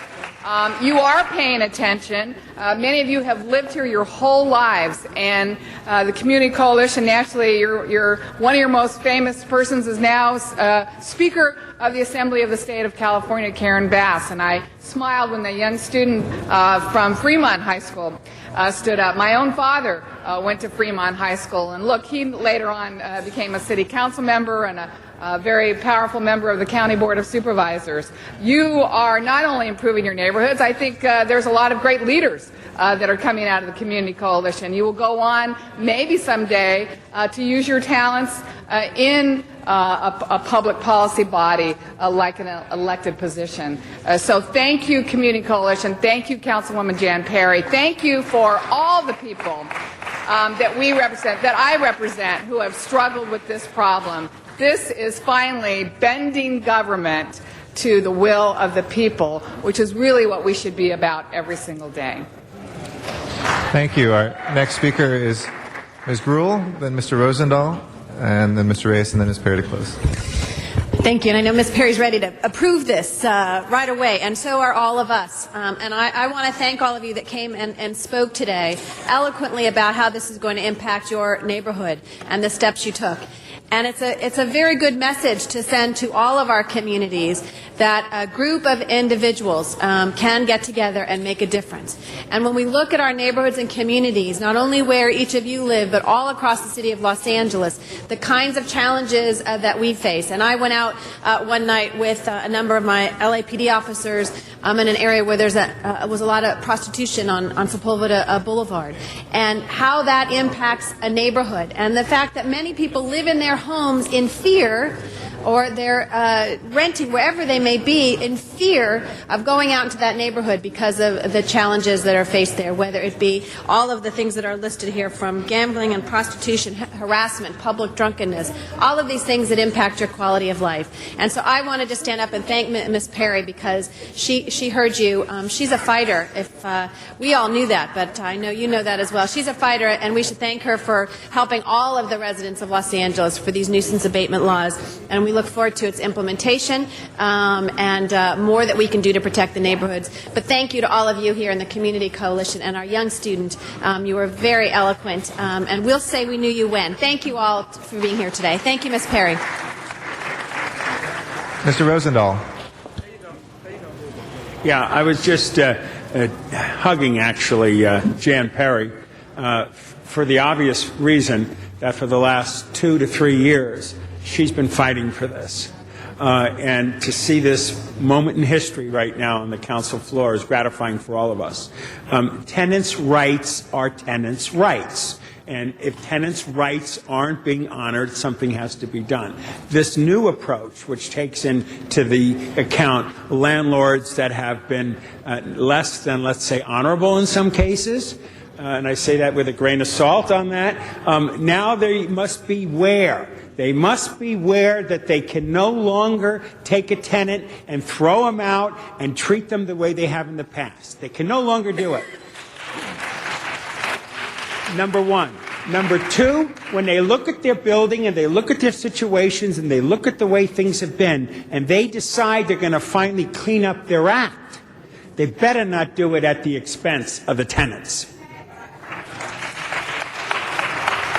I think the most important thing, besides the leadership that we've seen here and all the colleagues chiming in, is that once this law happens, and I'm assuming it'll go forthwith, the mayor will sign it, and it will be one of these holiday presents for people's dignity and respect, that we're no longer going to throw people out, that we publish it.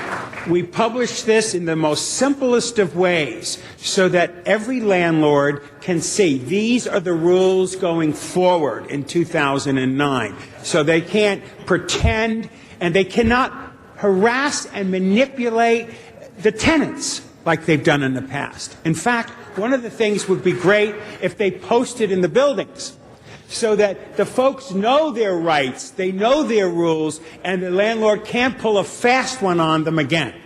Okay? So as a holiday gift, once this is law, can we make a simple one-page sheet that says here are the rules going forward and here are the rights of the tenants within those rules? Because we don't want ignorance to be any excuse of the law. The law is the law. And landlords can be careful, or they can be clever, or they can be absolutely not decent on these issues. So this says to every landlord, okay, here are the rules going forward. This is how you treat the tenants. This is how the situation goes. And so the tenants know it and the landlord knows it. Can we have that commitment to do that?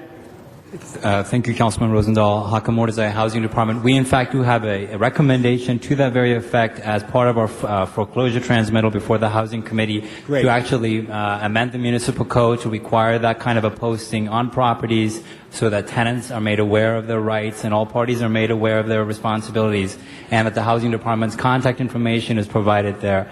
And so that is something that we're moving forward on with your adoption of that recommendation. Great. And will the tenants have a bit of empowerment by having some understanding of the rules? Yes. And one of the things that we worked on with the Planning Department, and I'd like to thank the Planning Department and also Councilwoman Perry's office and all the stakeholders involved, including the Community Coalition, is to put into place into this specific ordinance protection of tenants who are caught in this cycle of nuisance without any fault of their own. Right. In fact, the ordinance goes so far as to preclude those kinds of protections for tenants who contribute to this problem. But if you are not contributing to this problem, you're caught in this nuisance abatement procedure, you now are given relocation rights, you're given rights of first refusal, and also the rent is controlled if the property is brought back. We also made sure that the certificates of occupancy are not revoked, so we don't lose the rent stabilization protections that are in place, and we also don't lose the residential use permission. So those are all things that were incorporated into this ordinance in order to provide greater protections for tenants. So the tenants will know that? Yes. Great. Thank you. Thank you. Mr. Zine. Snuck in for the first time, then Mr. Reyes. Thank you, Mr. President. I just wanted to acknowledge the group that's here, supported what you're all up to make this happen, and it's a long time in coming.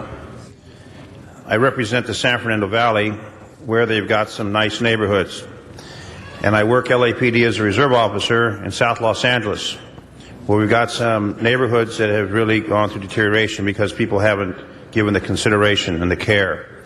You folks represent a community that does care, that wants to make it a clean environment for all. And this city should be the city of the angels everywhere, not only the affluent communities, but everywhere in the city of Los Angeles. So I commend you for what you folks are doing, planning, building safety, the street services, all those entities that the taxpayers pay for to clean the city up, that we need to maintain it. This morning I heard Chief Bratton on KISS Radio talking about graffiti and how graffiti is affecting our community. When you see that, we need to report that. This whole city was beautiful at one time, and when it's neglected, it's going to fall apart. We need to work together to make it happen. So all of you that are here this morning speaking out for this, congratulations. Your screams have been heard.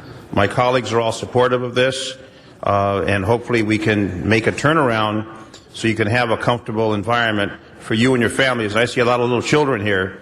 Those children need to grow up in a clean community, a clean environment, and we can do this in the city of Los Angeles working together. So congratulations to you and the city crews that are here. I have that mission to carry out, and we will make sure that it's done. So again, congratulations and thank you for bringing this to our attention. Thank you. Mr. Reyes. I just want to take a moment, colleagues, to thank the city family.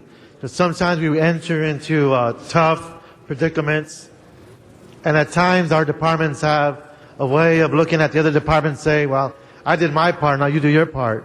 In this case, you had the planning department, the housing department, and the city attorney's office all working as one team with the same objective, despite the departmental divide. This is one family, so I want to thank you for that. It speaks to a different attitude in our bureaucracy, and I mean that respectfully, but it does give us a sense that we have staff that maybe even though they don't live in this city, they still care about it because they want to clean it up. They want to make a difference. So I really thank you for that, because that is a change that's been a long time coming, and I thank you for that. Thank you very much, Mr. Reyes. Ms. Perry to close. Okay, thank you. So many, and I also want to say, echo what Ed said about the change in the department, the willingness to embrace the needs of the community and to translate what they have well articulated for many, many, many, many years into something that's concrete and that is beneficial on a citywide basis. And I thought about that this morning when I was reading the LA Times, and this article entitled Police Plan Raises Fears on the West Side. Now, this ordinance will be citywide. This is going to help everybody.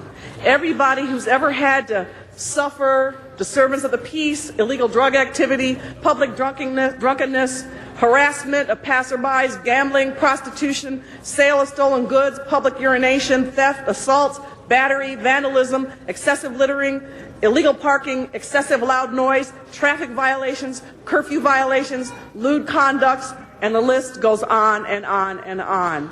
This is the way to help everybody across the city. And that's why this is such a positive move today, and a grassroots movement.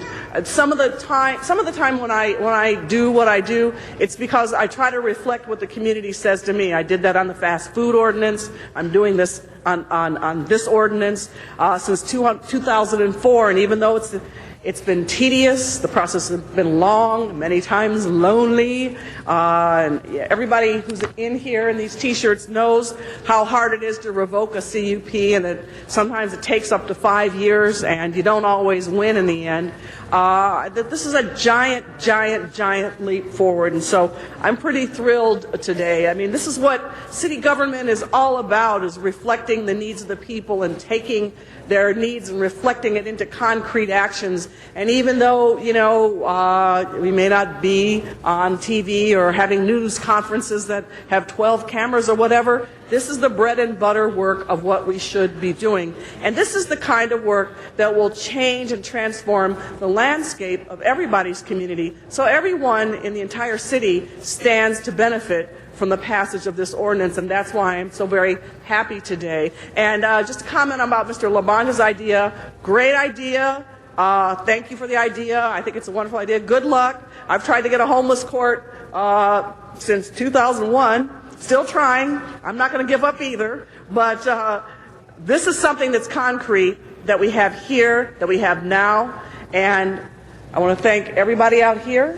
I want to thank everybody at the table and also all your colleagues for really hanging in there with us and not being bureaucratic and being creative and being innovative and understanding this is a way for us to advance in huge steps. So I just want to say thank you and close by asking that I hope we get a unanimous vote and make this day one that people will never forget. Thank you. Thank you so much, Ms. Perry. And we have one final speaker, Mr. Cardenas. I just wanted to briefly thank Jan Perry for her energy and efforts in this, and also Councilmember Reyes and all the other policymakers in the room that actually helped move this forward. And I know that the majority of the effort was done by you, Jan Perry. And I know you don't do it for compliments. You know it's your job. And I just wanted to point out to all the people who are here and all the policy implementers who are here that that's why we get elected, to create policy, to try to make this community a better place. But first and foremost, it should always come out of listening and learning and understanding what needs to be changed and what needs to be improved. And I think today is a dramatic improvement in the right direction. So thank you all very, very much. Thank you. And Ms. Perry, don't worry, I think that's 9 people who spoke for it already, so that's already past the 8, and I think it should be unanimous, but let's see by opening the roll, closing the roll, and tabulating the vote. 14 ayes. That is approved. Congratulations. Thank you again to everybody for their hard work, and we'll send that forthwith to the mayor for his signature right away. Next item called special, please. Item 26 called special by Councilmember Hahn. All right, Ms. Hahn, we have item 26 before us. Item 26. Thank you. I'd like to call up representatives from the Harbor Department. Thank you.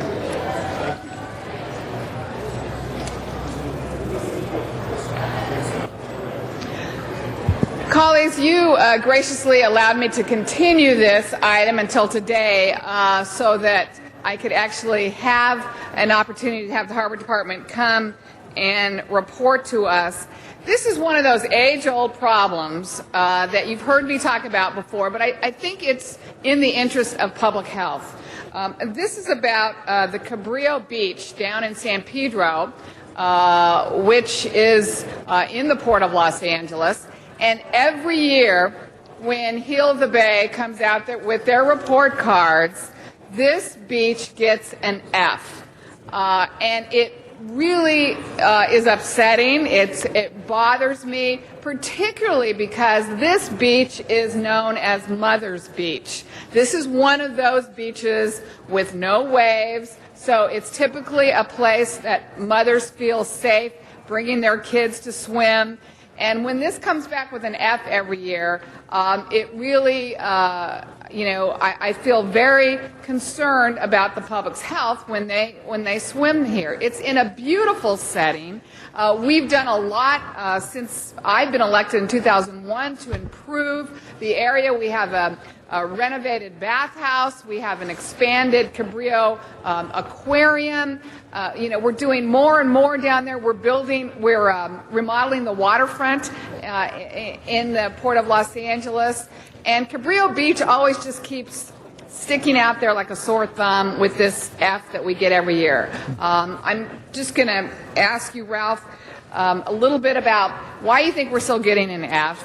Prop O money that was overwhelmingly approved by the voters. Cabrillo Beach was actually one of the poster children for Prop O. I want to know, are we using Prop O money?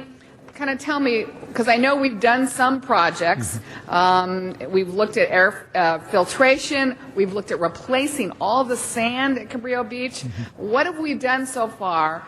Why isn't it working? And I just don't think the public will be very satisfied if we continue to get an F at that location. Why can't we clean it up? Why can't, I'll even take a C.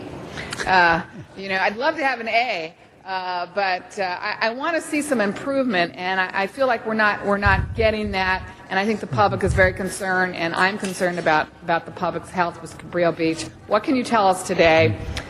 Where have we been? What are we doing? Where are we going? Can you give us some indication that maybe we'll get a good report card someday? Okay. Thank you, Councilwoman. Mr. President, council members, I'm Ralph Appy. I'm the Director of the Environmental Management Division for the Harbor Department.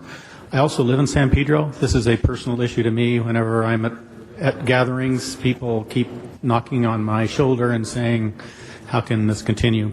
Mother's Beach, the thing we really like about Cabrillo Beach are the things that probably cause some of the problem. It's very calm, a very sloping beach contour, and there's lots of birds sitting on the beach, and we have feral cats, and so it's a complex problem because the bacteria is all the bacteria that arrive on that beach from all sources. So, and it's not just the F on Gila Bay. That is kind of the public part of it. There's also significant regulations in effect from the Water Board. They're called TMDLs. Right. We have a 2010 TMDL of zero dry water exceedances for March of 2010. So we're working with the Bureau of Sanitation and the Water Board to make sure we meet that. Apart from that, we'd like to have met it earlier, and we've put in, since 2004, put in a bunch of measures. We developed helped develop the TMDL with the Water Board.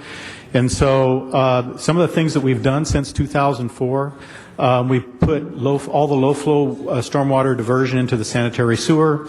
We've abandoned old sewer lines. We've repaired a sanitary sewer. We replaced all the sand on the upper beach. We put in a pilot pump circulation study, which may grow fruit later on. Right. We're continuing doing beach housekeeping. They're doing a pretty good job of cleaning the beach continuously to make sure there's not debris there. And so still we are not meeting our goal. Right. And we think we see some improvement, but it's not enough to get us by our TMDL requirements. So the big question is, what do we have left to do? We were doing these in a series of things during the wet weather season because we didn't want to disrupt the beach during dry weather. Things left to do. We think are very important ones. Number one is replacement of all the sand on the lower part of the beach, down on the bottom part where the water meets the sand area. Second thing, when will that happen? That is happening this month. Okay. You will see within 2 weeks, you'll see contractors out there doing that replacement. Okay. So you'll probably start to get some calls from community members who don't want the trucks going and coming, but we don't know how else to move the sand. Fine. Thanks for telling me. Pardon? Thanks for telling me. Yeah. Second thing is remove the rock growing by the boat launch ramp. There's a boat launch ramp there. We're going to take the tip of that off to help move the circulation across the front of that beach. That's going to happen after the new year, probably February. The third thing is we're redesigning the bird excluders. They're these little monofilament lines that run over for the entire beach. So as soon as the sand's replaced, then we're going to put up clean sand, then we're going to put up bird excluders because they're a large part of the bacteria problem. Maybe 43 to 50% comes probably from birds. Right. And then finally, there's going to be a beach management plan that talks about keeping the contour of the beach right. We have a feral cat program we're working with the city on to develop. What is that program? That program has to do right now with managing how they feed the cats and where they feed the cats in that area. And that causes some other issues because there is a wildlife area there as well. And so the cat feeding is a very sensitive issue, and we're trying to deal with it in a way that manages them, if you would. So, and finally, the schedule for all this is all these last things I'm talking about here are going to be done prior to the high use time in June of next year. So that hopefully by June of next year, all these things will have resolved the problem. The question we get is, well, what happens if we still have a hiccup and we're not there yet? We've been working with the water board, so we developed what are called Tier 3 requirements. Those Tier 3 requirements are designed, we're designing right now a new and improved pump system. The one we did before was just too small, we don't think in the right location. There's some new pumps out there that push water differently. So we're going to design that. We're going to monitor over that dry season. If it isn't working, we're going to put in and install a pump system to try to resolve the problem. We've hesitated doing that because the pump system is a long-term management thing. You have to continually do that year after year. You have to manage that pump system. In the marine environment, that takes a long time. So we were kind of holding that for the last opportunity here. And then finally, the last issue is the eelgrass. And you've probably heard a lot about it. It's this vegetation that grows in the saltwater. It's actually protected by federal law. It's very biologically valuable. And we're going to be looking at maybe having some program that can remove part of it. We have to replace it someplace else.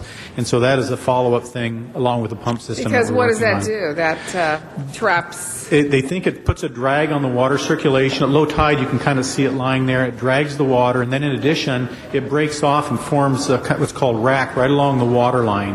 And we think that could aid in trapping bacteria that might be in that area where the kids come down in that very shallow water. So we've been grooming the beach to try to get rid of that as much as we can, but we think that could help as well. So that's kind of the history. In regards to the funding, we've received funding from a number of sources, Prop O, Prop 40, and Prop 13, totaling about $10 million or so. We think the total cost is going to be about $16 million before we're through. The Harbor Department is putting in their own funds to the tune of $5+ million. To date, we've extended $7.7 million of our total grant monies that we have today. So what? So total money besides the grant would be $16 million. We think when we get through at the end of the day, the total price tag will be $16 million. What are we at right now? We've expended or billed $7.7 million to date. We still have $7 million, and it's still not clean. Right, and that has to do with the heavy costs associated with the sanitary sewer replacements. Those were major infrastructure problems. I think what's troubling, obviously, to me is it still sounds like you're not sure.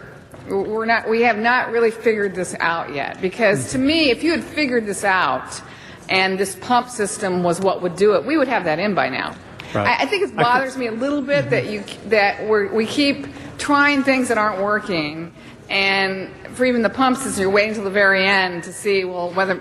And we got people that are swimming there. We got again, this is where we've got summers. We've got, and it's not just 3 months of summer. I mean, we got great weather down there. I mean, I would think people would like to go to that beach regularly. So it bothers me a little bit with all of your great minds.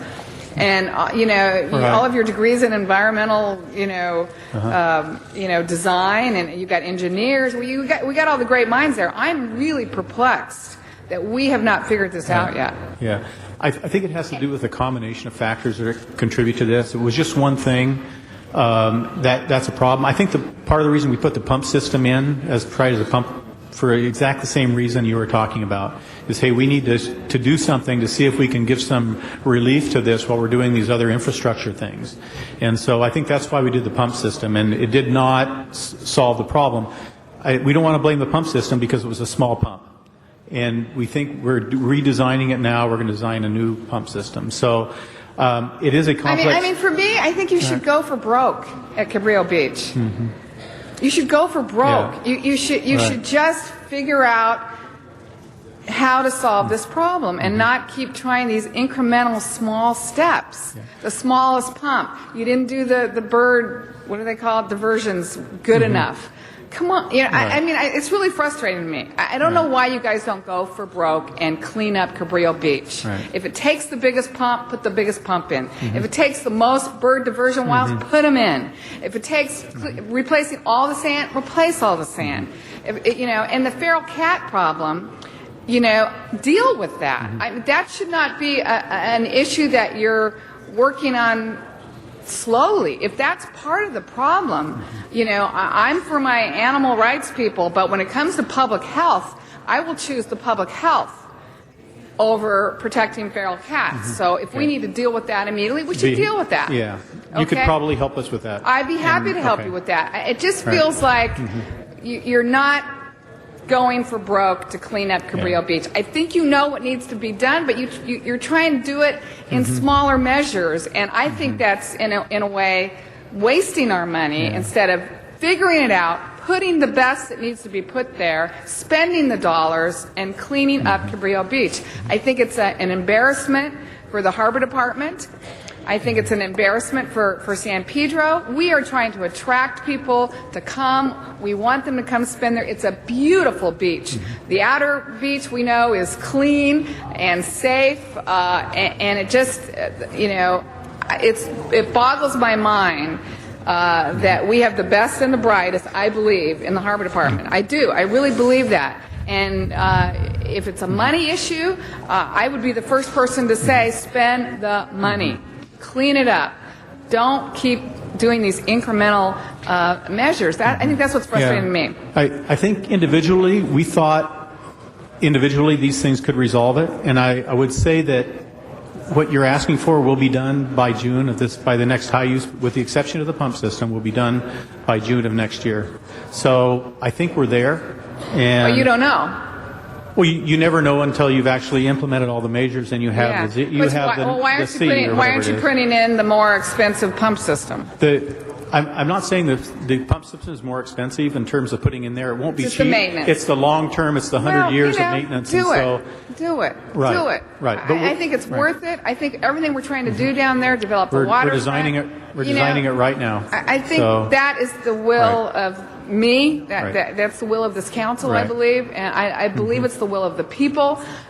Do it. I think we're doing everything we can to clean up the air.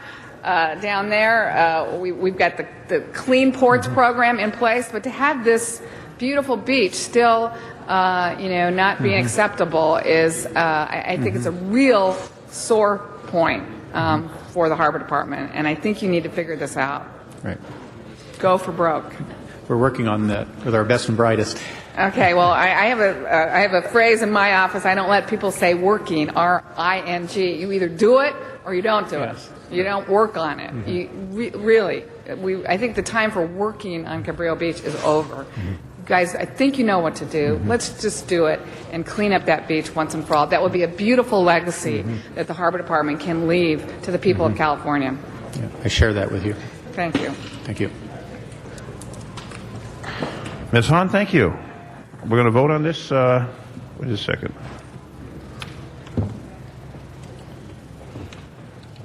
Oh, no other speakers?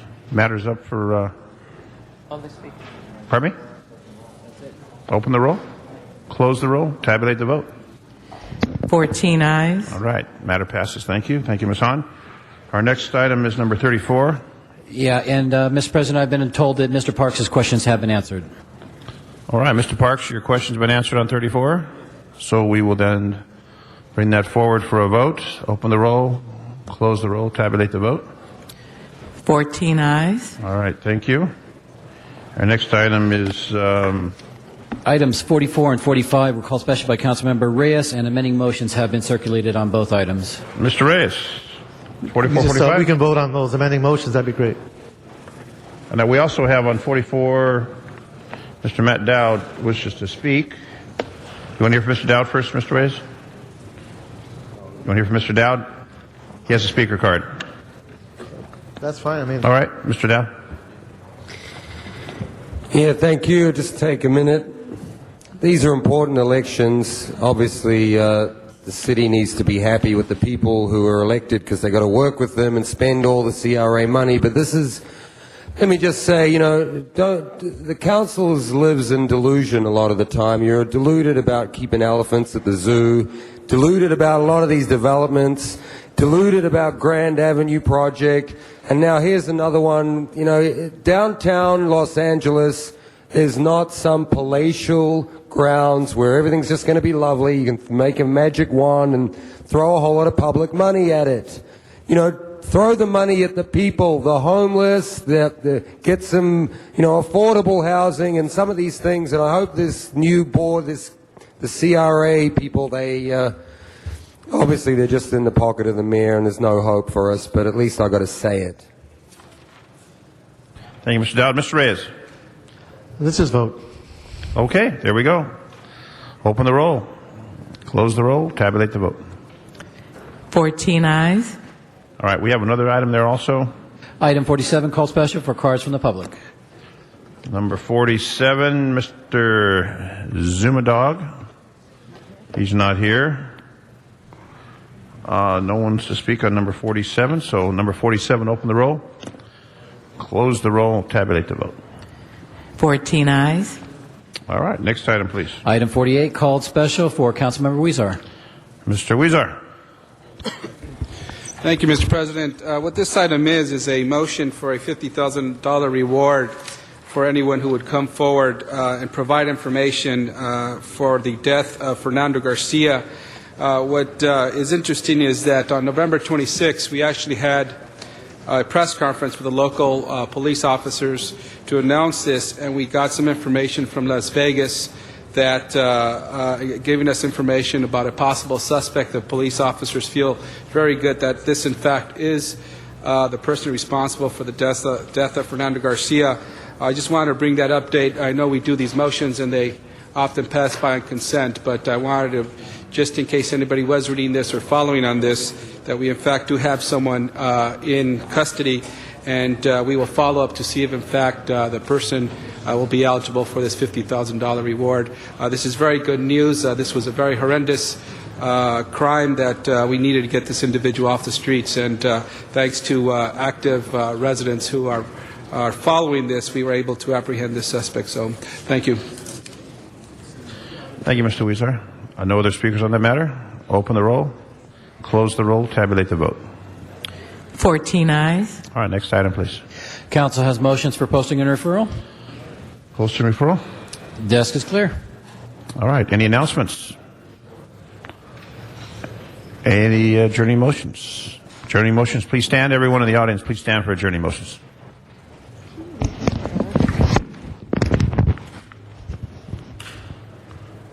Adjourning motions, Ms. Gruhl. Thank you, Mr. Zine. And I know it was briefly discussed on Wednesday. We did not have all the information of the death of Ethel Bradley, her passing. And I spoke to Lorraine, her daughter, that next morning, and she said although her mom had been in the hospital, that day, on Tuesday, they'd actually had a conversation. She was feeling much better. And so it was really devastating to their entire family. Ethel Bradley was the longest reigning First Lady of Los Angeles as the wife of city's first African-American mayor, Tom Bradley. She died of pneumonia on Tuesday, November 25th, at the age of 89. Ethel May Arnold was born in Texas on February 2nd, 1919, one of 8 children of Benjamin and Lucille Arnold. The family moved to Los Angeles in 1930, and she graduated from Jefferson High School at the age of 15 and then attended Los Angeles City College for 2 years. She worked as a part-time model and part-time singer, once dubbing a song for the hit movie Vogues of 1938, which was released in 1937. Her father was a painting contractor who introduced her to baseball and set her up as the owner of a beauty salon at 54th Street and Central, and she catered to the leading figures in black society in 1941, the year she gave up that shop to marry Tom Bradley. In the 1950s, the Bradleys bought their first home in Leimert Park in the city's Crenshaw district and needed a white intermediary in 1950 to sidestep the racial covenants. The couple also encountered other examples of the racism and error were refused to entrance to hotels and restaurants. This was during the time that Tom Bradley became a police officer. She was an amazing woman in Getty House. If you ever went there and saw the backyard, all the plants and trees and things, she really had her touch there at the Getty House. And she really managed it. Was there no budget, no staff? She helped put together the events and always wanted to throw a party that guests would be talking about the next morning. There was plenty of room in the house to house her collections, more than 100 hats. She rarely went out without one of them. And her prized possession, a glass-filled case with autographed baseballs. And she was someone who did not thrive at spotlights. She liked to be behind the scenes. And she went to, I think, every single Dodger game for years. And that was really her joy and passion. And really was a great mother to her two children, both Lorraine and Phyllis. And the Bradley's goddaughter, Melanie Lomax, the late former president of the LA Police Commission, said that without her stability and her willingness to shoulder the burden on the home front, that her husband, Tom Bradley, would not have been able to give so much to the city of Los Angeles. She was really an extraordinary individual, and in 2006, the County Board of Supervisors honored her upon the opening of the Ethel Bradley Early Education and Health Center in South Los Angeles. And it had the idea had originated with the Black Women's Forum, which she co-founded in 1978. She was someone who met kings and queens and individuals and always had that same smile. She was a true partner to Tom Bradley and someone who I looked up to as a woman who had grace and style and was an extraordinary woman, and really will be missed by all of us. And Lorraine and I had a chance to talk about some of the things she did here for the city of Los Angeles and stood by her man during that time, as was appropriate to then. Funeral services are this Friday, December 5th at 1:30 p.m. at First Amy Church, and a viewing will be held on Thursday evening from 6 to 7:30 at Angela's Funeral Home on Crenshaw Boulevard. She's survived by her two daughters, Lorraine and Phyllis, and many admirers in the city of Los Angeles for her long tenure as the First Lady of Los Angeles, and a great individual. She was really an extraordinary woman. Thank you. Thank you very much. On this one as well? Yeah, Ms. I Hahn? said some words last week, but I still, listening to, just her great accomplishments, I still was very touched when I phoned Lorraine that night, and she said there never was a better mother. And I would think for all of us mothers, that's at the end of our lives, no matter what we accomplish, that's certainly the words we would like to have our children say. Thank you. Are there adjourning motions? Mr. Parks? Thank you, Mr. President. I have two adjourning motions. I request that we adjourn in memory of Gladys May Watley, who passed away Tuesday, November the 25th. She's lived in Los Angeles since 1971. She's a volunteer at Daniel Freeman Hospital in Inglewood for over 20 years, also a volunteer at Crenshaw High School for almost 30 years, and as a volunteer with the voter registration for more than 20 years. She also volunteered in the office of Mayor Tom Bradley for his entire tenure and was a block captain in her neighborhood for over 15 years. Her funeral services are scheduled for Wednesday, December the 3rd at 11 a.m. at Freewell Missionary Baptist Church, and interment is Inglewood Park Cemetery. She's survived by her two daughters and a host of other relatives. Also, on behalf of Ms. Perry, I'd ask that we adjourn in memory of Maria de Jesus Barrera, who is a resident of the 9th District and the sister of Julia Botello, a community leader in the 9th District. She was born January 1924 in Cisco, in the state of Jalisco, Mexico, and immigrated to the United States in 1960, along with other members of her family. She's survived by her son, her sister Julia, and her brother Marcos, numerous nieces, nephews, and her cousin is our Chief Assistant City Attorney, Pete Echeverria. She passed away on November 26th. Arrangements are pending. Thank Thank you. Mr. Labange? Yeah, members, I ask for your adjourned in memory of Bill Drake, who was in the radio pioneer. He developed Boss Radio, which was KHJ in the 60s, and raised the style of radio not only in the development of less talk, more music, but was a tremendous impact. He died of lung cancer in the San Fernando Valley. Thank you. Colleagues, if you'll join me in adjourning for Vicente Balhadia, who passed away November 29th. He was born in 1925 in the Philippines, first generation Angelino. Like my grandfather, he was a World War II U.S. Army veteran, and he was a Purple Heart Medal recipient. He served the Filipino-American community in Los Angeles for many years and dedicated his time and passion to writing newspaper articles for several local Filipino newspapers in Los Angeles, and was a regular face in Filipino-American activities throughout the Southland. Memorial services will be held Friday, December 5th at 3 p.m. at Forest Lawn, Hollywood Hills. If there are no other adjourning motions, Mr. Clerk, please call the roll. We'll next be in session tomorrow. That's December 3rd, Wednesday at 10 a.m. Have a great day, and this meeting of the Los Angeles City Council is adjourned.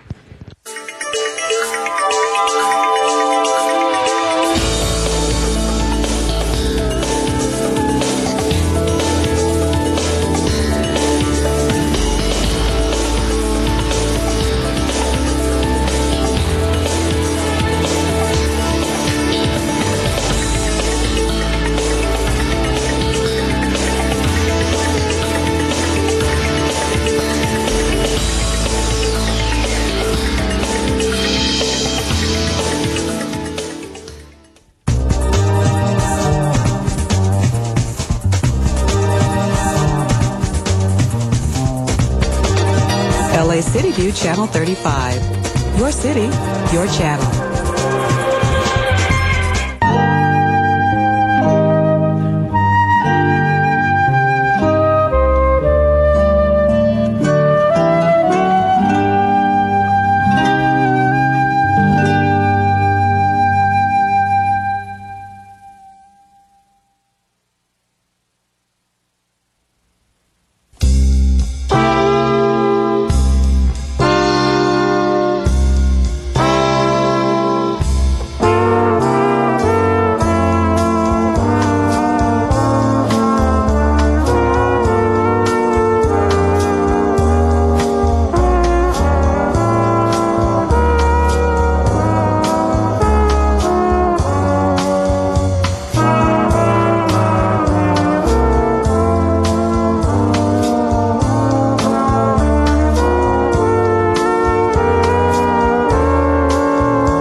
In LA this week, It's that time of the year again when downtown's Pershing Square is transformed into a skating paradise. We'll take you to the LA Kings Downtown on Ice skating rink. I'm Anna Marcos. Could the cell phone and GPS unit you leave inside your car be attracting burglars? More coming up. The City of Los Angeles and IndyMac Federal Bank to the rescue for thousands of people in danger of foreclosure. I'm Gil Reyes with that story coming up.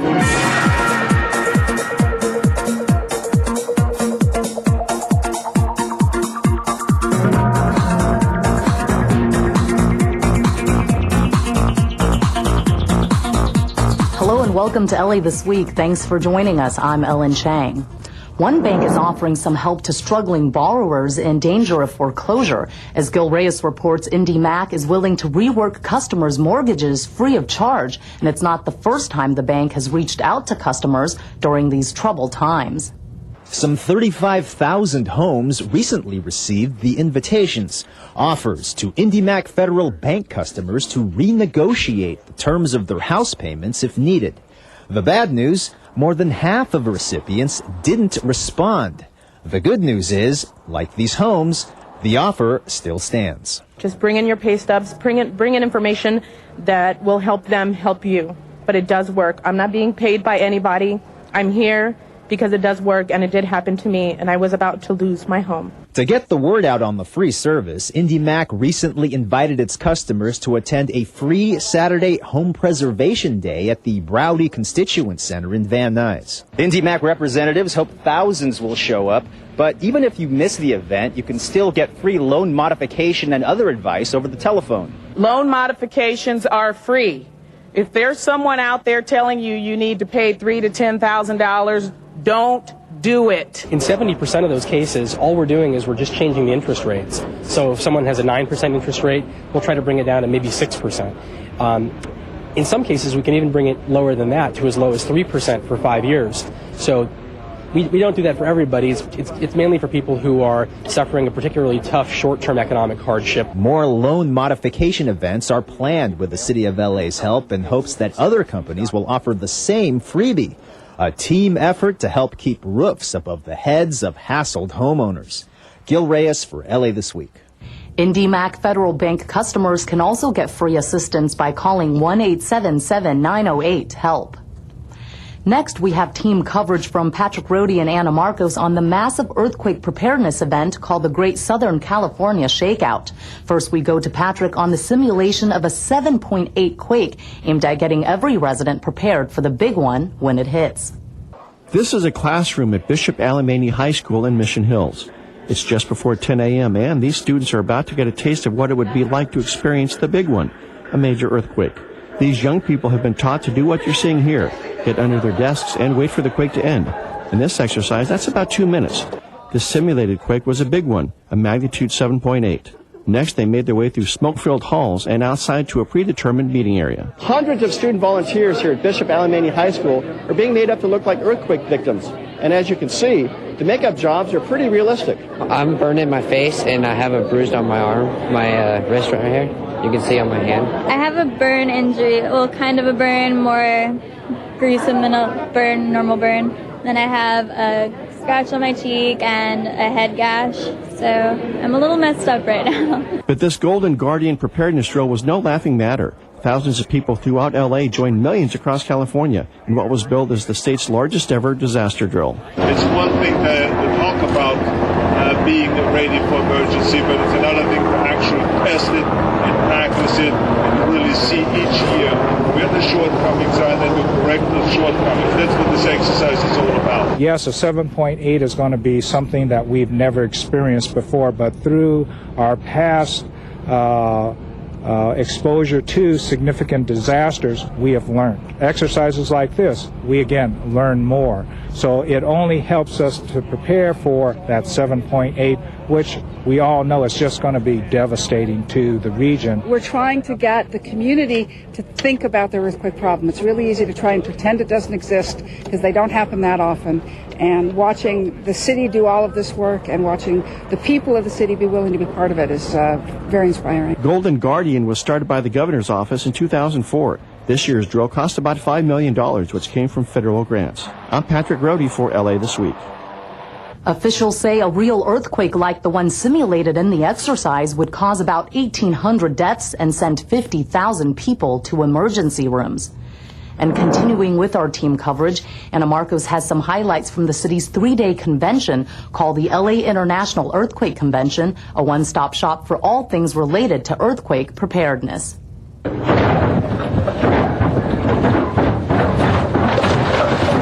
It might seem like an earthquake just hit this living room, but what you just saw was the world's largest mobile earthquake simulator on display at the Autry National Center Museum.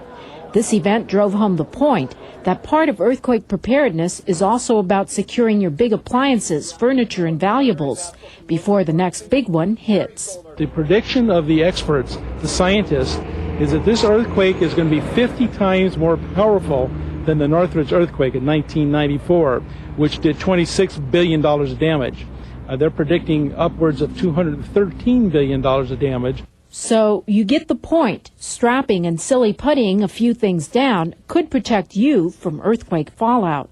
The 3-day international conference on earthquake preparedness drew 400 people from 30 nations around the world to the Omni Hotel. This was part of an effort at international cooperation. Among the topics, what cities can do to plan their response to a major earthquake. The largest earthquake to hit Southern California in modern times has just begun. Don't worry, the large earthquake hasn't happened yet. This is the Shakeout Scenario movie, a fictional film that kicked off the Get Ready Rally, an event whose setting at the state-of-the-art LA Live complex was earth-shaking in itself. This is something that every individual has a responsibility for, to not expect that help is going to be there immediately, to empower yourself so that you are safe and, again, that you are a survivor and not a victim during a disaster. So remember the basics. Get your first aid kits, water, and food supplies. Have an emergency plan for your family and a meeting place after a major disaster. Oh, and don't forget to strap down the furniture. I'm Anna Marcos for LA This Week. The Art Center College of Design put on the Get Ready Rally, the grand culmination of the groundbreaking week of earthquake preparedness events in LA. Homelessness continues to be a big problem here in the Southland, but instead of talking about the problem, thousands of Angelenos recently laced up their sneakers for a brisk walkathon aimed at ending homelessness. Gil Reyes shows us. First the stretch, and then the stride. It's a 5K walk down Figueroa Street in Exposition Park to help get homeless people off the streets. Joseph Basurto experienced homelessness at a very young age. You gotta eat, every day and trying to maintain to go to school. And kids can be very cruel, making fun of you because you don't have the best clothes. I think by walking, it makes it more noticeable. People will see how much people care, and they're gonna try to help. Help arrived for Joseph and his family from the United Way. Proceeds from the second annual Home Walk event will go to programs it supports. We know that permanent supportive housing works. We know that we need more rehab, mental health rehab, addiction rehab. Each individual homeless person is a story, was born somewhere, had a life that may have gone awry at some point in their life, who needs help, who needs a hand up, who needs the help of our community. We need to embrace that individual. It's like I came from this, and now more people can get help, and more people will have better houses, and they won't be on the streets. And kids are very much impacted. More people think that it's just grown-ups and adults that are homeless. Well, adults have kids, and they're homeless too. An estimated 10,000 children in LA County are homeless, but marches like this are helping to end the problem one step at a time. In Exposition Park, Gil Reyes for LA This Week. Last year's Home Walk raised $500,000. The money was donated to 11 LA agencies dedicated to rehousing programs and rental assistance. Property crimes in the Hollywood and Silver Lake area are on the rise as burglars break into cars and take off with portable GPS units, cell phones, laptops, and more. Police expect the trend could get worse during the holiday season. Anna Marcos takes a look at how you can protect yourself. Many Angelenos are turning their cars into magnets for thieves. The key is what you leave inside your vehicle. Here's a car that we walked upon It has an XM receiver sitting in plain sight. There's also a cell phone charger. If we look in the back seat, there's a cover with a jacket. We don't know what's underneath that cover. This car here would be a perfect candidate and a possible next victim of a burglary for motor vehicle. Police from the Northeast Division, which covers this area of Sunset Boulevard from East Hollywood to Silver Lake, report an increase in vehicle break-ins in the last 2 years, a 25% hike. There are really two types of suspects that come in and do this. One is like the opportunist who may be walking down the street and happens to see a laptop on a front of a vehicle and just breaks the window and goes in and steals it. But there's also crews that go out there that specifically look for cars. Visitors to the Silver Lake area's trendy bars and restaurants make some of the biggest targets. One recent weekend night saw more than 20 car burglaries and vehicle break-ins, compared to 7 or 10 on a normal night. We take out our iPod or our phones, everything each time that we leave the car. Always, always. Always, always. Sometimes I leave my cell phone. Sometimes I leave my money. Presents. Sometimes I leave presents. One thing we have to remember as we get closer and closer to the holiday shopping season, we tend to leave our packages, envelopes, and bags sitting in the seat instead of locking them up in the trunk. One crime-fighting tip: take all your belongings with you, or at least keep them hidden when you leave the car. I'm Anna Marcos for LA This Week. Police report a similar trend of vehicle break-ins in other parts of the city as well. And scams like identity theft are also prevalent during the holidays, and law enforcement officials say senior citizens are usually the #1 target. Rasha Goel reports. Knowledge is power, and that's what Council District 2, along with the Wise and Healthy organization, is providing for seniors. Recently, an informational forum was held at the Van Nuys and Sherman Oaks Recreation Center to inform seniors about protecting themselves. Seniors are one of the biggest targets for identity theft because of their vulnerable nature. They rely on others to take care of them financially as well as take care of their personal matters. And when it comes to identity theft, seniors are encouraged to work with law enforcement officials to catch the bad guys. It's crucial that you make a report to the police. That's the first step. In addition to identity theft, seniors were also informed about falling victim to physical and financial abuse, including scams. And there's one recently that uses checks that look exactly like County of Los Angeles official checks. They've got seals on them and everything. And the senior's supposed to deposit it and cash it and send the money back to the person who sent it to them so that they win some big prize.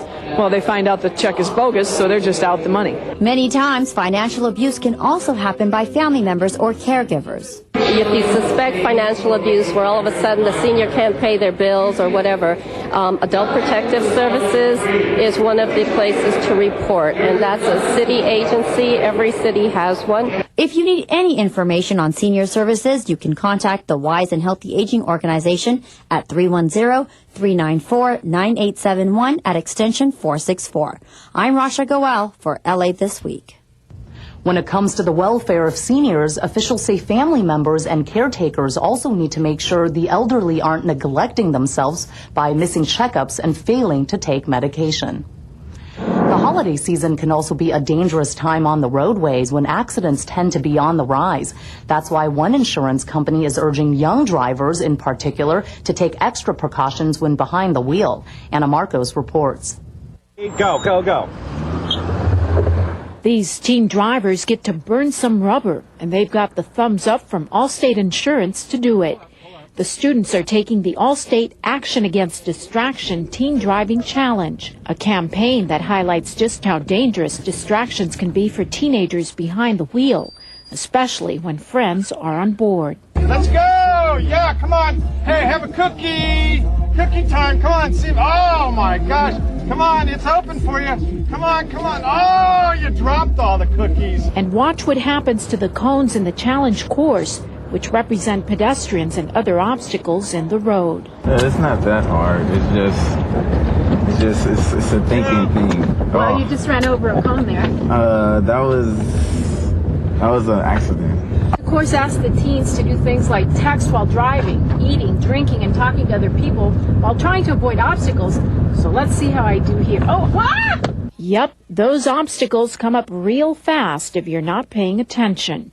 It's real important for them to understand that they need to put down the phone, they need to put down their snacks, or they need to tell their passengers in the car, hey, can you be quiet because I need to dry it. It's really hard, especially since it's just cones. Like, if it was really real people, then we probably wouldn't be hitting them. Let's hope that's true, but course organizers and police say that's not always the case. That car crashes are the #1 killer of teenagers. And the holiday season, the deadliest time of year. Contrary to popular belief, it's not DUIs that take the most teen lives, but distracted driving. And then when you pull them over and explain the violation that occurred, and they're, oblivious to it. Oh, I didn't realize I was doing that. I didn't know I ran the light. I didn't know I was lane straddling. Hopefully, all the cone accidents here will mean less real accidents on the road out there. I'm Anna Marcos for LA This Week. Course organizers hope the teen drivers who took the challenge spread the word to their friends about how deadly driving with distractions can be.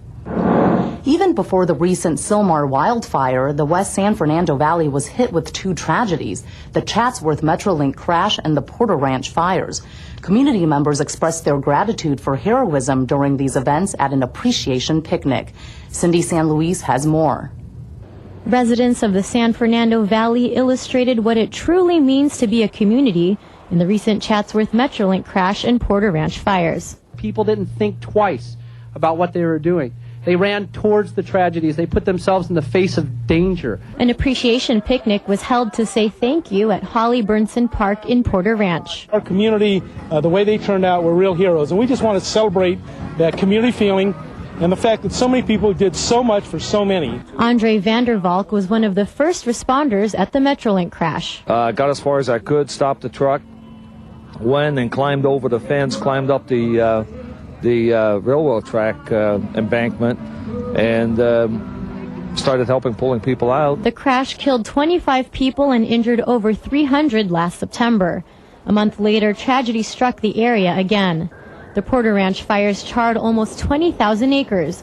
2 people died and dozens of homes were lost. We left the home. We drove and left, wondering where to go. It was really bad. The ashes, the smoke, it was really scary. A tree was dedicated in appreciation for the men and women keeping the area safe. City leaders expressed their thanks. It is a great community, great political leadership. And I'm fortunate, as I've already mentioned, to work with some of the best cops you could ever want to work with. Thank you. You support the fire service year in and year out, day in and day out, and it truly, truly is appreciated. Valley residents are rebuilding and recovering. It's great now. We feel so good and so safe to live here in this community. I'm Cindy San Luis for LA This Week. An after-school program celebrates a milestone. Dash bus passengers are treated to a free ride this holiday season, and items stolen from LAX passengers are finally found. Anna Marcos has these stories and more in City Beat.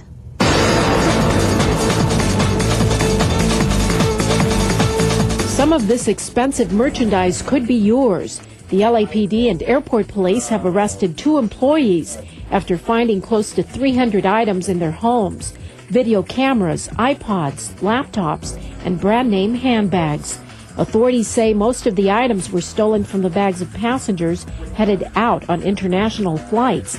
If any of this is yours, police want you to claim it. When you get here, you will be required to complete a short form describing the items, and then you will be taken into the display area and to review the item. If you have positively identified your item, it will be returned to you. Police say the arrest is part of an overall effort to increase security and safety at LAX. The LA's Best After School program is celebrating 20 years of helping kids with a picture exhibition at City Hall showing highlights from the program.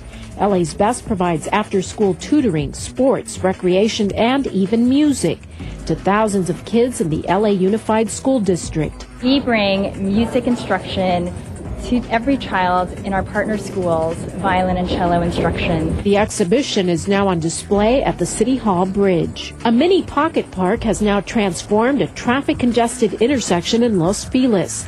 6 months ago, the so-called Vermont Triangle at the corner of Hollywood Boulevard and Vermont Avenue was just another concrete traffic island. but a little landscaping and lighting have turned it into a green oasis for visitors to the Los Feliz Business District. The Community Redevelopment Agency created the $800,000 streetscape. And Christmas revelers all aboard for the new downtown nighttime Dash bus service. The buses will operate on weekend nights until 3 in the morning to allow Angelenos to savor the sights and sounds of downtown during the holidays. Best of all, it's free. The service is a partnership between the city and downtown merchants. Downtown's a big place. Last weekend I was walking back from LA Live over to the historic core where I live. And that's a 20-minute, 25-minute walk. The nighttime Dash service runs from now through New Year's Eve. With City Beat, I'm Anna Marcos for LA This Week. For more information on the nighttime Dash service, visit www.ladotransit.com. 2,000 aspiring writers got a lesson on how to launch careers as Hollywood screenwriters. Anita Bennett has the story from the LA Convention Center. For anyone hoping to learn how to join the ranks of TV and movie writers, the 2008 Screenwriting Expo was the place to be. If you're a beginner, the most important thing is to really take the screenwriting classes, learn to screenwrite, learn to write better, and you can take classes that will advance you from a rank beginner all the way to very advanced. Both beginners and the advanced filled up classes on everything from pitching scripts to writing horror movies and creating emotional storylines. Find out what gave you emotion, what the action was that gave you excitement. For some of the people here, this is about a lot more than just classes and seminars. They're here to compete for prizes worth thousands of dollars. Take Jamie Brandley. She's one of 5 finalists for the Expo's Creative Screenwriting Award, but she hopes to win more than just the $2,500 prize. The money is really not that important. The important part would be the exposure. So when you win, your screenplay is sent out to managers, agents, and producers, and that to me is more important because I need representation. Other people were there to find out what it takes to get started. I've always wanted to do screenwriting since probably middle school English class, and I kept getting, compliments on my writing and never really knew how to do it other than trying to mimic somebody else's script. So coming here, being able to get some guidance, some tips, some inside quality tips from people who are working within the industry already, I think that's worth, coming out here. Attendees paid a total of $350 to register for the 4-day expo. But some said the lessons they learned, that was worth more than just a few $100s. At the Convention Center, I'm Anita Bennett for LA This Week. This was the 7th annual Screenwriting Expo. Some of the attendees came from as far as Europe. December in Los Angeles may not necessarily remind you of a winter wonderland, but you get pretty close when you head over to the 11th annual Downtown on Ice outdoor holiday skating rink. Cindy San Luis puts on her skates for this report. I like ice skating. Angelenos can get their glide on at the Downtown on Ice outdoor skating rink in Pershing Square. We really put a lot of effort into putting on programming downtown, and obviously this is the cornerstone of all the programming. It's about skating and giving an opportunity for kids to do something else in this great community. Have you ever skated before? Yes. I'm going to come back and bring my friends here to skate with them. It's an 11-year tradition bringing a winter wonderland to our city. Only in Los Angeles can you ice skate with beautiful weather and a picturesque skyline. Olympic silver medalist Peter Carruthers started ice skating in his Massachusetts backyard. The outdoor skating experience was so good for us that it actually led us all the way to the Olympics where we won a medal, and you just never know. A little kid could be on the ice right now that someday might get to the Olympics. Sarah Garcia may be on her way. It's really fun. Yeah. I love it. I keep practicing. First you need to march, then you walk like this. It really provides a great place for families to come, get outside, fresh air, some skating. So there are no limits to skating outdoors in Southern California right here. The rink is open 7 days a week through January 19th. $8 includes your skate rental and a lot of fun on the ice. From Pershing Square, I'm Cindy San Luis for LA This Week. Special programs and concerts will be offered at the rink as well. For more information, visit www.laparks.org. For other cool things to do around our city, here is our city guy, Andrew Tarr. Hi, I'm Andrew Tarr, the City Guy, with this week's list of things to do. If you and your kids are not familiar with the classic fairy tale Sleeping Beauty, have I got a treat for you. Now through March 14th, Theater West is performing this wonderful educational story live every Saturday at 1 p.m. Teach your kids the importance of sleep, among other valuable life lessons. One word of caution, though. While Sleeping Beauty is a very entertaining tale for young and old alike, certain aspects of the story can be extremely misleading. For one thing, the claim that if you kiss a sleeping girl, she'll be thankful and you'll both live happily ever after is just plain untrue. In fact, just recently, I sat next to a young lady on an MTA bus who momentarily dozed off.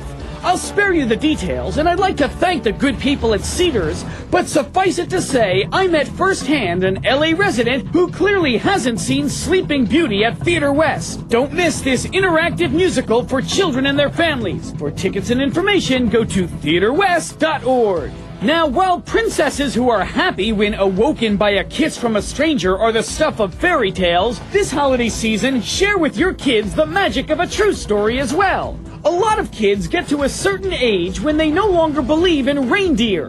That's just the first symptom of a general decline in morals and behavior. Before it's too late, pack those doubting children into the car and rush them over to the LA Zoo for the annual Reindeer Romp. Now through January 1st, they'll see real reindeer right before their eyes, proving that everything you've ever told them is true. Make your very own reindeer antlers and join the herd. Weekend visitors can even pay a visit to Santa and Friends. For more information, go to lazoo.org. It may be hard to believe, but historians claim that the Christmas holiday dates all the way back to the Civil War. See for yourself. Experience an authentic replica of a Civil War-era holiday celebration, complete with rustic handmade toys, ornaments, and other decorations, and entertainment including seasonal tunes played on a restored 1864 Steinway box grand piano. The 9th annual Civil War Christmas celebration takes place December 6th and 7th at the Drum Barracks Civil War Museum in Wilmington.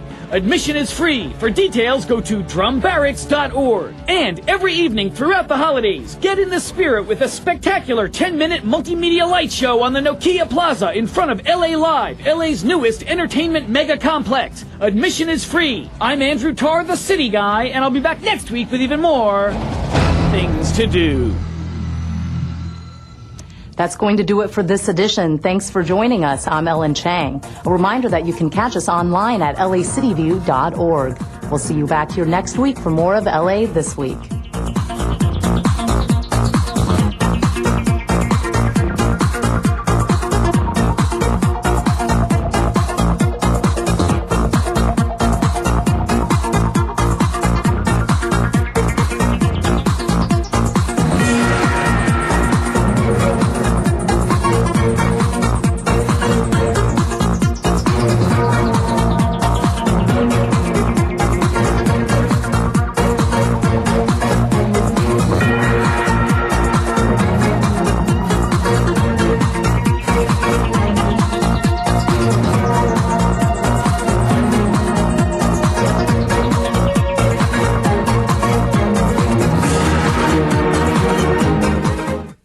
So if an emergency happens, are you prepared? Do you know who to call? Do you have a meeting place? An emergency can happen at any time. You need to be ready. A family's a team. So take a few minutes and put a family emergency communications plan together as a team. Check out labt.org for all the info. Just be ready, prepare together. All right, let's go. Come on. This ball is not going to play itself. Excellent. Cut, print, we're moving on. Hi, I'm Shane Woodson on the set of Cain and Abel here in Hollywood. You're watching LA City View, Channel 35. Our city, our channel. Okay, I need my actors back on set, back in position.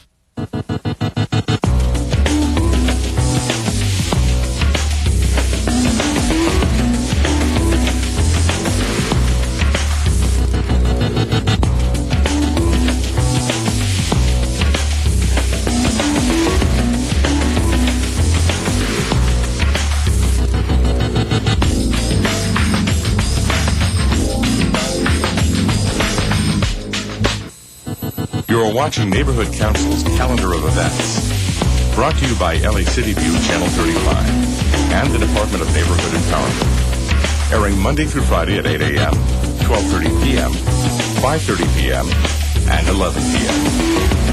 Neighborhood Council's calendar of events provides the latest information about meetings and events sponsored by all neighborhood councils throughout Los Angeles. Information listed on this service may be subject to change without prior notice, so please call the contact phone number listed for the meeting to confirm the event. This listing covers an advanced 2-week period. If you need additional information or require a meeting schedule for dates not listed on this segment, please log on to the city's website at www.lacity.org and click on City Events Calendar. If you need more information about how you can get involved with your community's neighborhood council, please call the Department of Neighborhood Councils toll-free at 866-LA-HELPS.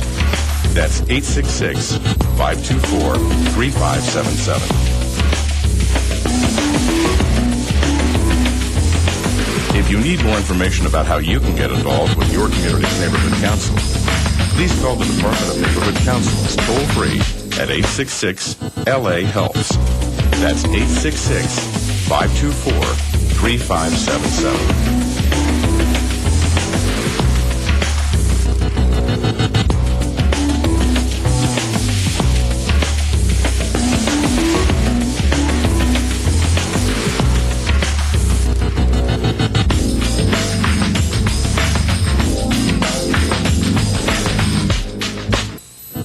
You're watching Neighborhood Council's calendar of events. Brought to you by LA City View Channel 35 and the Department of Neighborhood Empowerment. Airing Monday through Friday at 8 a.m., 12:30 p.m., 5:30 p.m., and 11 p.m. Neighborhood Council's calendar of events provides the latest information about meetings and events sponsored by all neighborhood councils throughout Los Angeles. Information listed on this service may be subject to change without prior notice, so please call the contact phone number listed for the meeting to confirm the event.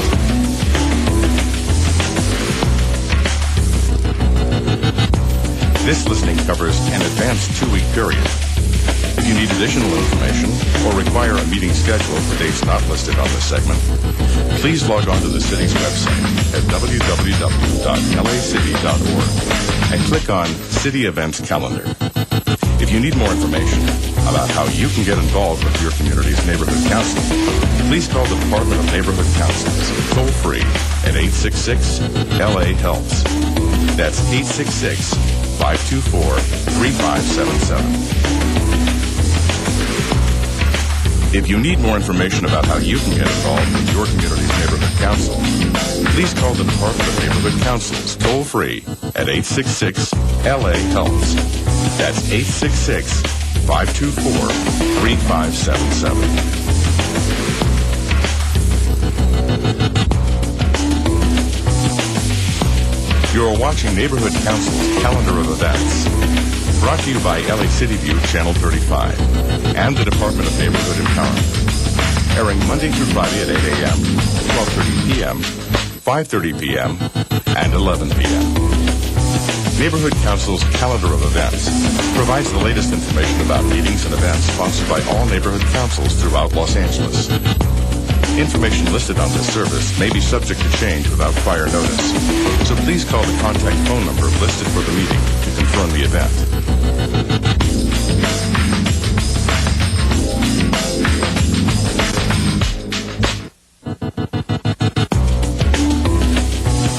If you need more information about how you can get involved with your community's neighborhood council, please call the Department of Neighborhood Councils toll-free at 866-LA-HELPS. That's 866-524-3577. You're watching Adopt a Friend for Life, presented by City of Los Angeles, LA City View 35, and Animal Service Department. Adopting an animal is a wonderful way to add a new family member to your home. When thinking about adopting an animal, please remember to plan ahead and consider your lifestyle. It's important to consider your lifestyle to make sure you, your family, and your new pet are happy. Here are some questions to ask. How large an animal is right for your home? Do you have a yard for a large dog or a patio for a smaller animal? How active an animal do you want? Do you want an active dog or a sedentary cat? How much time do you have to care for an animal? Do you want an animal with short hair or one with longer hair? How often do you go out of town? Who will care for the animal while you're away? Do you have small children or older ones who will be involved in the care of your animal? Remember, responsible pet ownership means you will have the time to care for and socialize with your animal. It means that you're willing to make the commitment to care for your new family member. Adopting a dog means a commitment anywhere from 10 to 16 years.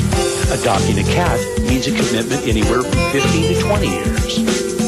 If you see an animal you'd like to adopt, please write down the animal's impound number and immediately call the number on your screen to make sure the animal is still available. Remember, the sooner you call and go to your animal shelter, the greater the chance you'll be able to adopt that animal. Adoption fees vary. All adoption fees include vaccinations, a physical examination, spaying or neutering, and license registration. Your animal will also receive its first medical examination free when you bring it to a member of the Southern California Veterinary Association. Simply bring in your animal within 3 days from the date of adoption and present your adoption receipt. All dogs and cats 8 weeks or older must be surgically sterilized before you can take them home. Spaying or neutering ensures your pet will live a longer and healthier life and will not be a safety and financial burden to your community.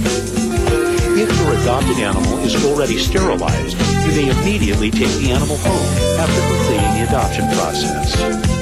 If your adopted animal is not sterilized, LA Animal Services will transport your pet to a private veterinarian for a physical examination and sterilization. The veterinarian will contact you prior to surgery to discuss any medical concerns, additional related fees, and other options. Once spayed or neutered, you must go to the veterinary clinic to pick up your pet. We hope you find an animal compatible with your lifestyle. Enrich your life with an animal from a city shelter, and you'll know you also saved a life.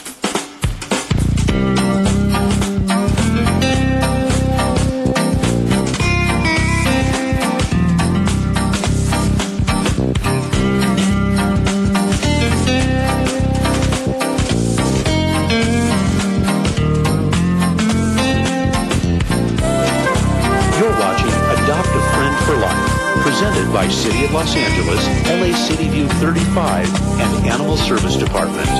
Adopting an animal is a wonderful way to add a new family member to your home. When thinking about adopting an animal, please remember to plan ahead and consider your lifestyle. It's important to consider your lifestyle to make sure you, your family, and your new pet are happy. Here are some questions to ask. How large an animal is right for your home? Do you have a yard for a large dog or a patio for a smaller animal? How active an animal do you want? Do you want an active dog or a sedentary cat? How much time do you have to care for an animal? Do you want an animal with short hair or one with longer hair? How often do you go out of town? Who will care for the animal while you're away? Do you have small children or older ones who will be involved in the care of your animal? Remember, responsible pet ownership means you will have the time to care for and socialize with your animal. It means that you're willing to make the commitment to care for your new family member. Adopting a dog means a commitment anywhere from 10 to 16 years. Adopting a cat means a commitment anywhere from 15 to 20 years. If you see an animal you'd like to adopt, please write down the animal's impound number and immediately call the number on your screen.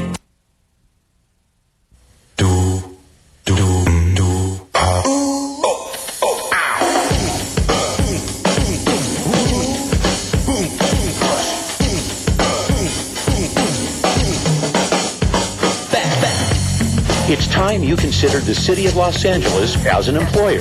With more than 30,000 employees and hundreds of job classifications, the City of Los Angeles has the position and advancement opportunities that you're looking for. The City of Los Angeles is an equal opportunity employer. If you're looking for a great job with excellent benefits, please consider these listings carefully. If you're interested in any one of the jobs listed here, please call the Personnel Department at 213-847-9240 for more information and an application.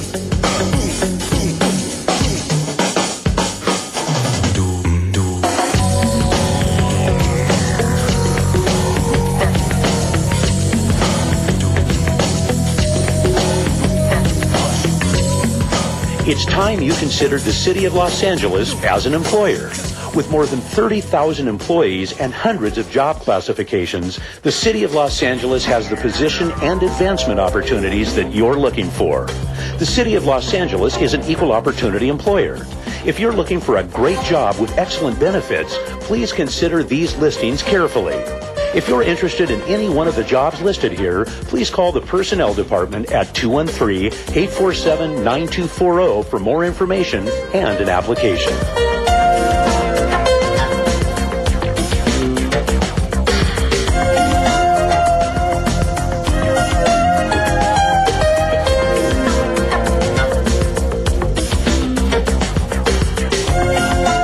It's time you considered the City of Los Angeles as an employer.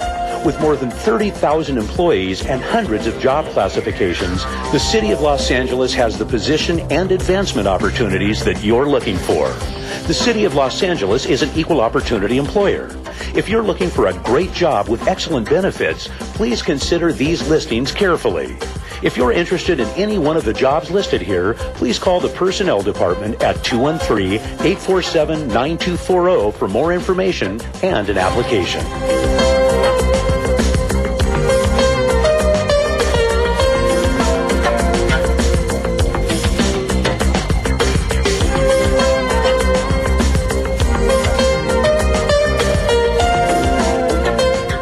It's time you considered the City of Los Angeles as an employer. With more than 30,000 employees and hundreds of job classifications, the City of Los Angeles has the position and advancement opportunities that you're looking for. The City of Los Angeles is an equal opportunity employer. If you're looking for a great job with excellent benefits, please consider these listings carefully. If you're interested in any one of the jobs listed here, please call the Personnel Department at 213-847-9240 for more information and an application.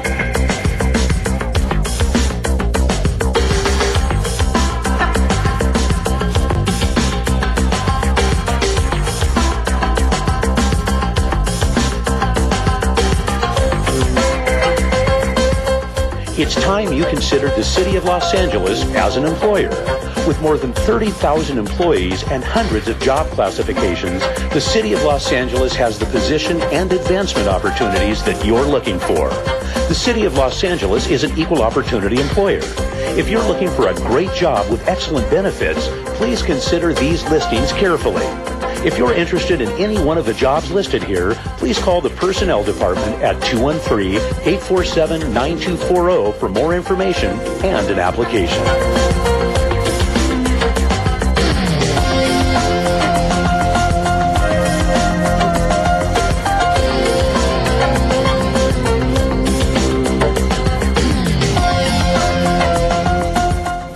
It's time you considered the City of Los Angeles as an employer. With more than 30,000 employees and hundreds of job classifications, the City of Los Angeles has the position and advancement opportunities that you're looking for. The City of Los Angeles is an equal opportunity employer. If you're looking for a great job with excellent benefits, please consider these listings carefully. If you're interested in any one of the jobs listed here, please call the Personnel Department at 213-847-9240 for more information and an application.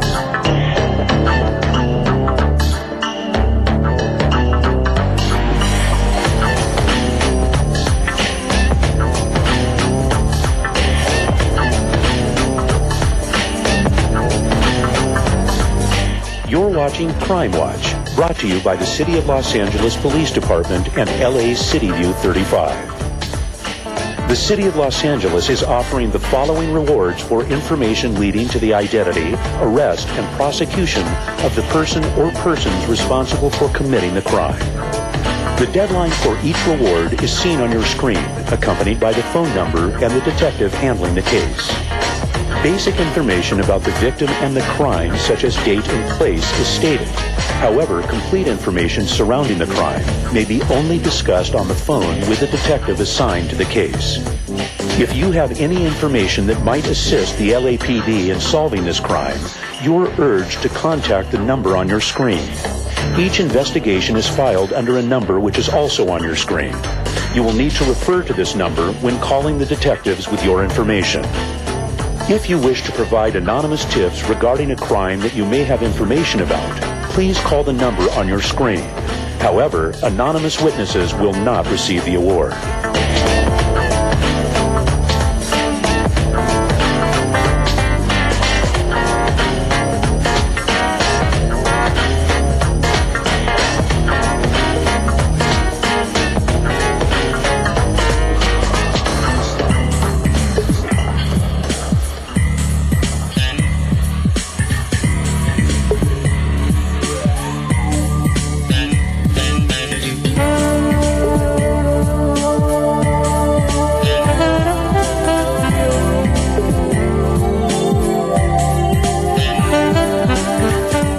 Watching Crime Watch, brought to you by the City of Los Angeles Police Department and LA City View 35. The City of Los Angeles is offering the following rewards for information leading to the identity, arrest, and prosecution of the person or persons responsible for committing the crime. The deadline for each reward is seen on your screen, accompanied by the phone number and the detective handling the case. Basic information about the victim and the crime, such as date and place, is stated. However, complete information surrounding the crime may be only discussed on the phone with the detective assigned to the case. If you have any information that might assist the LAPD in solving this crime, you're urged to contact the number on your screen. Each investigation is filed under a number which is also on your screen. You will need to refer to this number when calling the detectives with your information. If you wish to provide anonymous tips regarding a crime that you may have information about, please call the number on your screen. However, anonymous witnesses will not receive the award.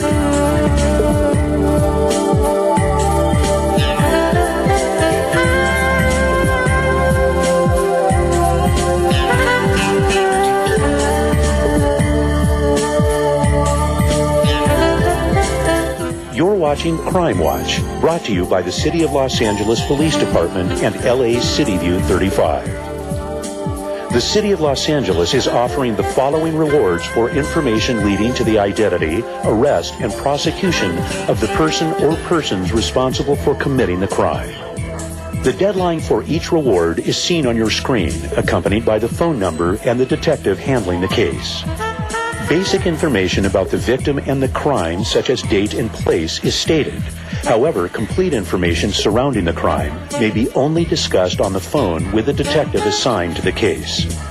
If you have any information that might assist the LAPD in solving this crime, you're urged to contact the number on your screen. Each investigation is filed under a number which is also on your screen.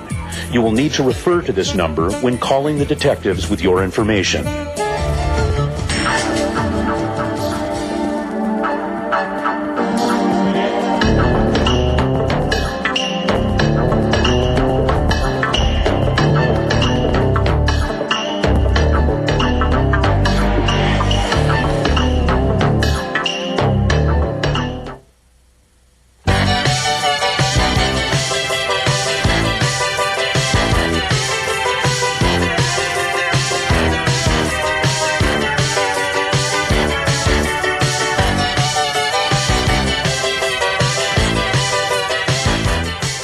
Watching Community Calendar, brought to you by LA City View Channel 35 and the participating departments of the City of Los Angeles.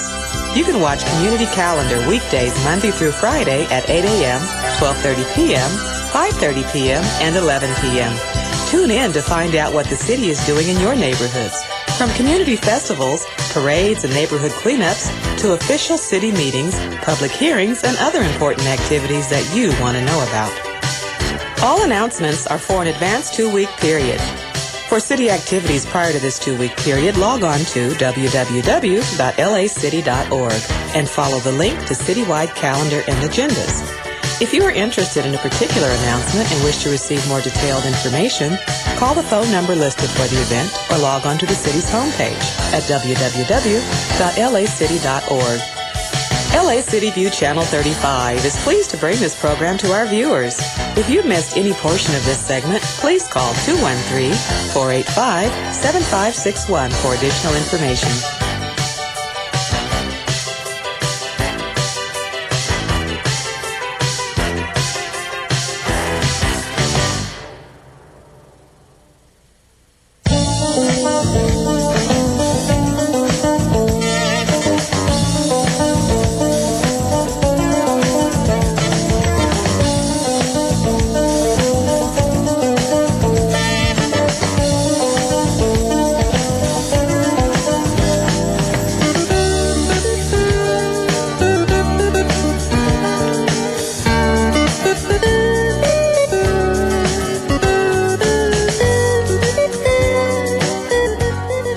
Watching Community Calendar, brought to you by LA City View Channel 35 and the participating departments of the City of Los Angeles. You can watch Community Calendar weekdays Monday through Friday at 8 a.m., 12:30 p.m., 5:30 p.m., and 11 p.m. Tune in to find out what the city is doing in your neighborhoods. From community festivals, parades, and neighborhood cleanups to official city meetings, public hearings, and other important activities that you want to know about. All announcements are for an advanced 2-week period. For city activities prior to this 2-week period, log on to www.lacity.org and follow the link to citywide calendar and agendas. If you are interested in a particular announcement and wish to receive more detailed information, call the phone number listed for the event or log on to the city's homepage at www.lacity.org. LA City View Channel 35 is pleased to bring this program to our viewers. If you missed any portion of this segment, please call 213-485-7561 for additional information.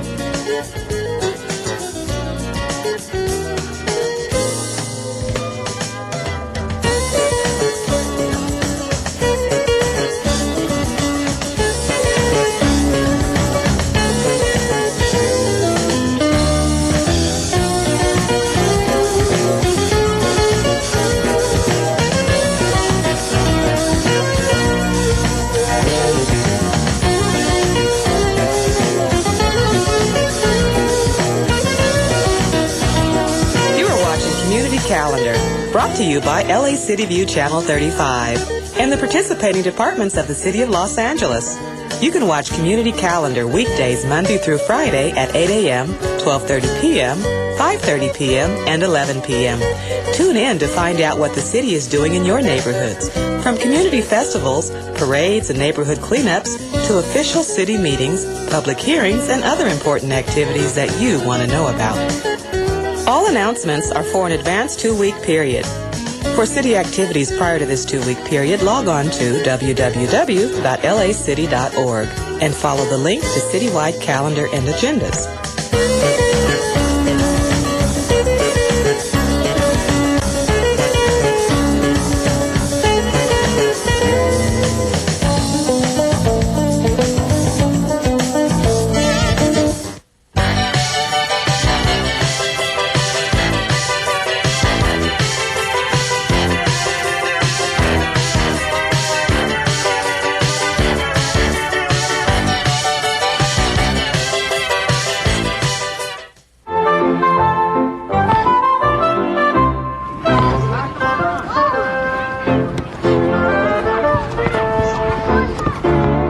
Margos with a special LA City View report. It's kickoff time for LA's soccer-loving kids.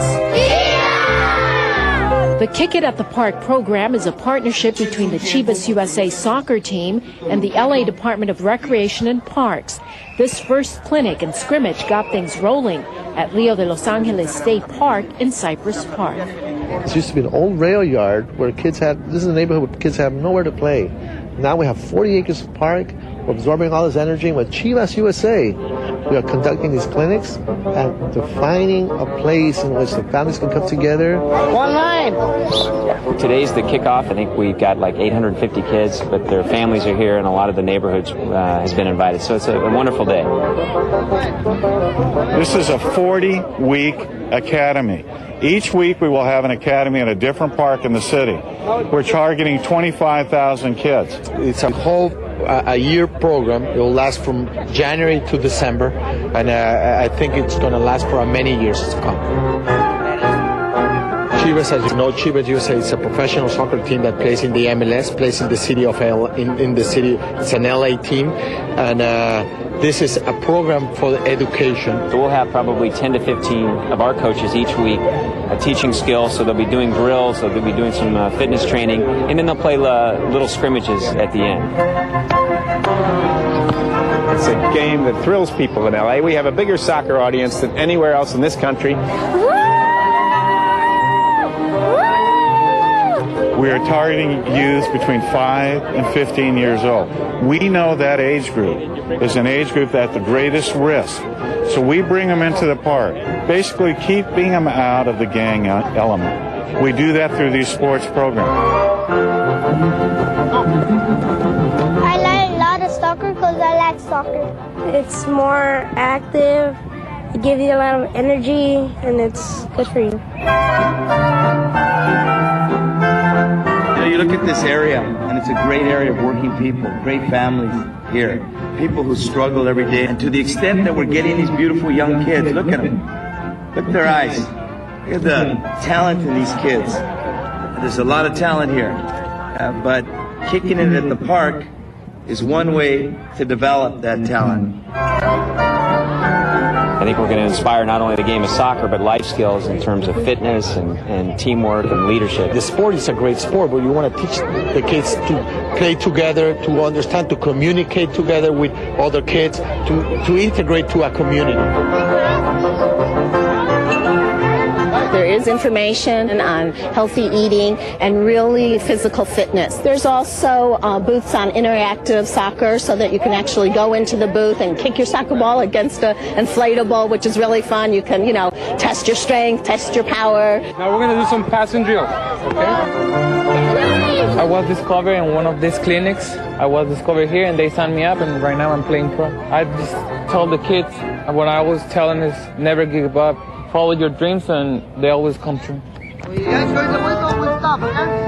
This is what it's all about. I say no more. Give it to the young people. Thank you.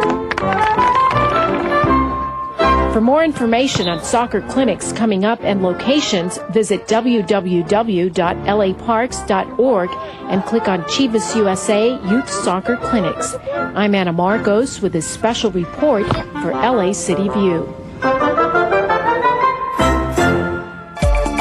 Emmy Award-winning LA City View Channel 35. It's all about LA.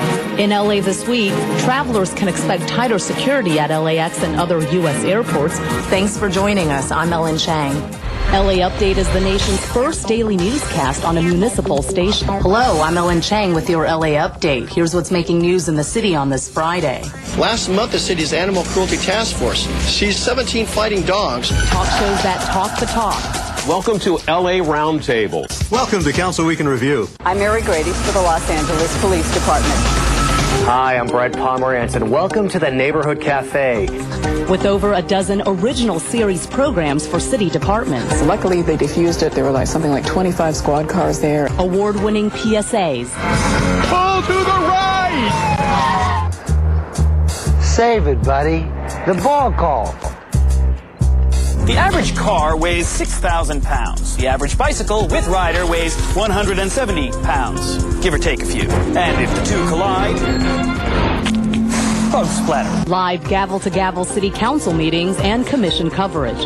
Now it's time for general public comment. All these are items that are not formally on our agenda. Recognizing that cargo theft has been a crime that would impact the the free flow of commerce within the Port of Los Angeles.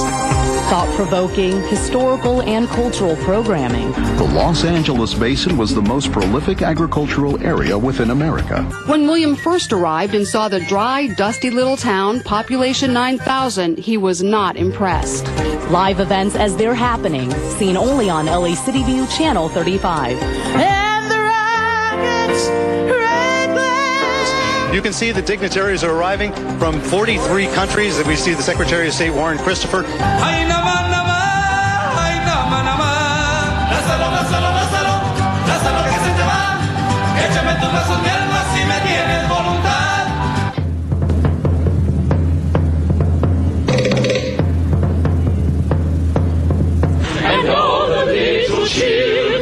Innovative and cutting edge.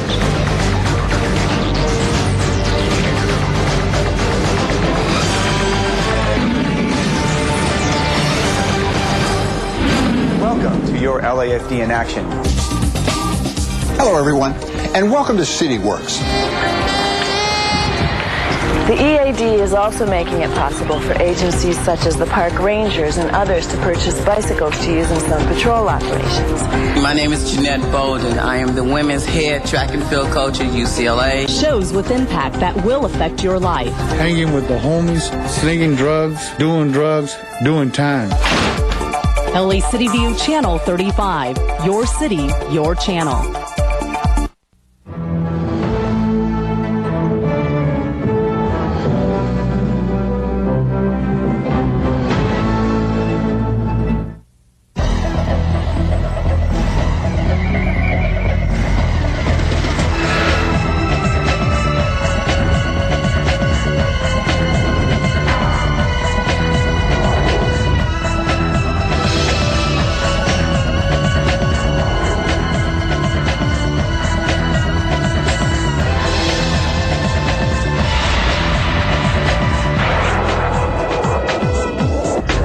Up on Destination Tomorrow, see how solar sails are being developed for deep space exploration. We'll also see how NASA technology is being used to help protect some of America's most important documents. Plus, we'll take a look at how the next generation of reusable launch vehicles is being developed. And Johnny Alonso finds out exactly how GPS works. All this and more next on Destination Tomorrow.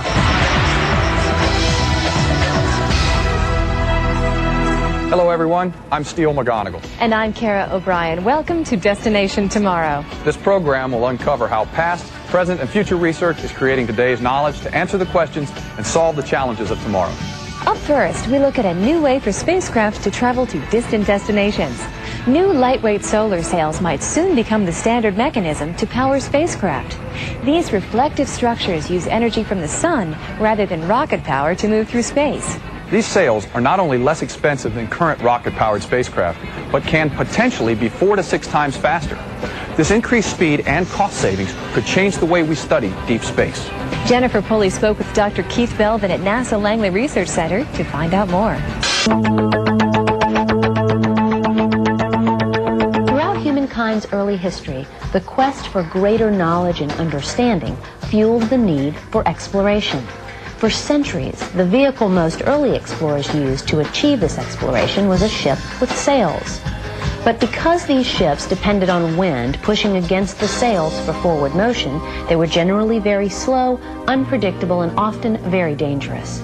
Today, with the multitude of ways that humans now possess to travel, the sail, with all of its limitations, has been relegated to recreational status rather than a serious tool for exploration. But a new idea might change the way we think about sails. NASA researchers are actually developing a new type of sail that will use the sun's light to propel spacecraft deep into space. These solar sails are so promising that someday they may replace slower, more costly propulsion systems for deep space exploration. I spoke with Dr. Keith Belvin at NASA Langley Research Center to find out more. Well, the idea for solar sails has been around for a very long time. Maxwell, back in 1873, predicted the existence of solar pressure lights. So we've known about solar pressure for a long time, but it wasn't until recently that we were able to build solar sails with the lightweight materials and structures that are needed. Tell me about these lightweight materials and structures. How are they being used?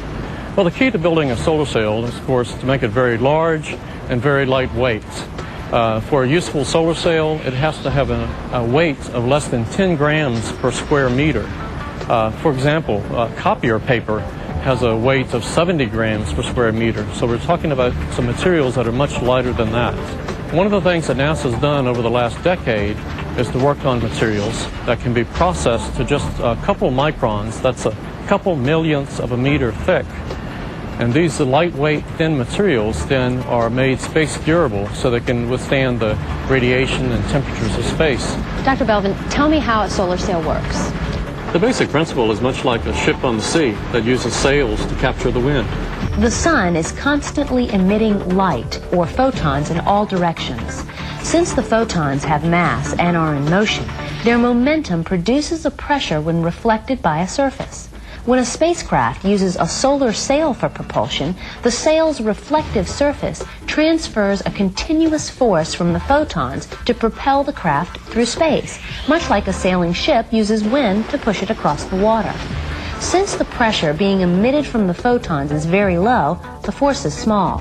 But because the sail will have a constant source of energy, it is continuously accelerating and can reach speeds upwards of 155,000 miles per hour. This speed could cut years off travel time during long-duration interstellar flights. In addition, the constant propulsive force provided by the sun's light allows the spacecraft to travel in orbits that are not affordable using conventional propulsion. So can solar sails be used on all types of missions? Well, in addition to solar sails having to be lightweight for various missions, the spacecraft they're propelling has to be very lightweight. But there are many missions where, with the miniaturization of electronics, that the spacecraft science sensors are very small and lightweight. And those systems are very amenable to being propelled by a solar sail. For example, we're looking at missions in the future where we do interstellar transfer of science instruments using solar sails. So, do we see solar sails only being used in deep space? Well, there are missions where solar sails can be used close to the Earth's orbit. They don't all have to be long-duration interstellar type missions. The constant acceleration that a solar sail produces gives it an orbit trajectory that is not achievable by some other means. For example, we can fly a science payload to measure the magnetic storms emanating from the sun. How do you deploy such a large structure into space? But to deploy a solar sail in space is quite a challenge.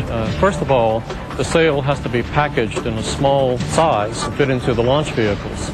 Near-term sail missions are on the order of 70 meters to up to 150 meters in size. And so it's a real challenge to package those tightly and then deploy in space. Two aspects probably are most important for deploying a solar sail. The first is deploying the booms that hold the membranes in place. We're using inflation to push the booms out and to the right location, and then we cool the booms to rigidize them. The second aspect is deploying the sail, the thin film membranes that we talked about. Those will incorporate ripstop so that if there's a small tear, it doesn't propagate very far. In addition, we have to deploy those so that we don't affect the sail's reflective performance. And so special measures are taken to maintain the integrity of that sail. What is the future of this program? I would say within the next dozen years or so, solar sails will be used routinely to propel spacecraft. Continual improvements in the sail technology will allow them to be used for extreme environments like near-sun missions. Over the next 20 years, most importantly, we'll have the technology in hand to do interstellar missions. These are kilometer-sized solar sails that weigh only 1 to 2 grams per square meter. The technology being developed today at NASA is going to enable us to unlock a lot of the secrets of the universe. Not only will we be able to look at distant places using telescopes, we'll actually be able to send science instruments to some of those locations using solar sails. Researchers at NASA are continuing to improve the materials used for solar sails every day, making them stronger and lighter. Coming up, we find out how some NASA detective work helped preserve the Declaration of Independence, the Bill of Rights, and the Constitution. But first, did you know that the inspiration for solar sail technology came from the 17th century astronomer Johannes Kepler? Kepler deduced that winds blew objects around in space after he observed comet tails blown by what appeared to be a solar breeze. Kepler suggested that eventually ships might navigate through space using sails that could catch this wind. The Constitution, the Bill of Rights, and the Declaration of Independence, also known as the Charters of Freedom, are obviously three of the most important American documents ever written. They not only guide and guarantee liberties for all Americans, but have also been modeled by dozens of other countries around the world. So when signs of premature deterioration began to show on the documents, conservators became very alarmed. To help find out what was causing the deterioration and how it could be stopped, the National Archives turned to NASA researchers for an answer. Tonya St. Romain finds out more. In the late 1700s, three of the world's most important documents were written here in the United States. Now called the Charters of Freedom, the Declaration of Independence, the Constitution, and the Bill of Rights were conceived and written by early Americans who believed that tyrannical rule and oppression should be replaced by individual liberties and freedom. Until the mid-20th century, these documents were proudly displayed for the general public. But the years of inadequate preservation left them a bit faded and brittle. This all changed in 1951 when the documents were placed in specially adapted encasements which were designed to slow down the deterioration process.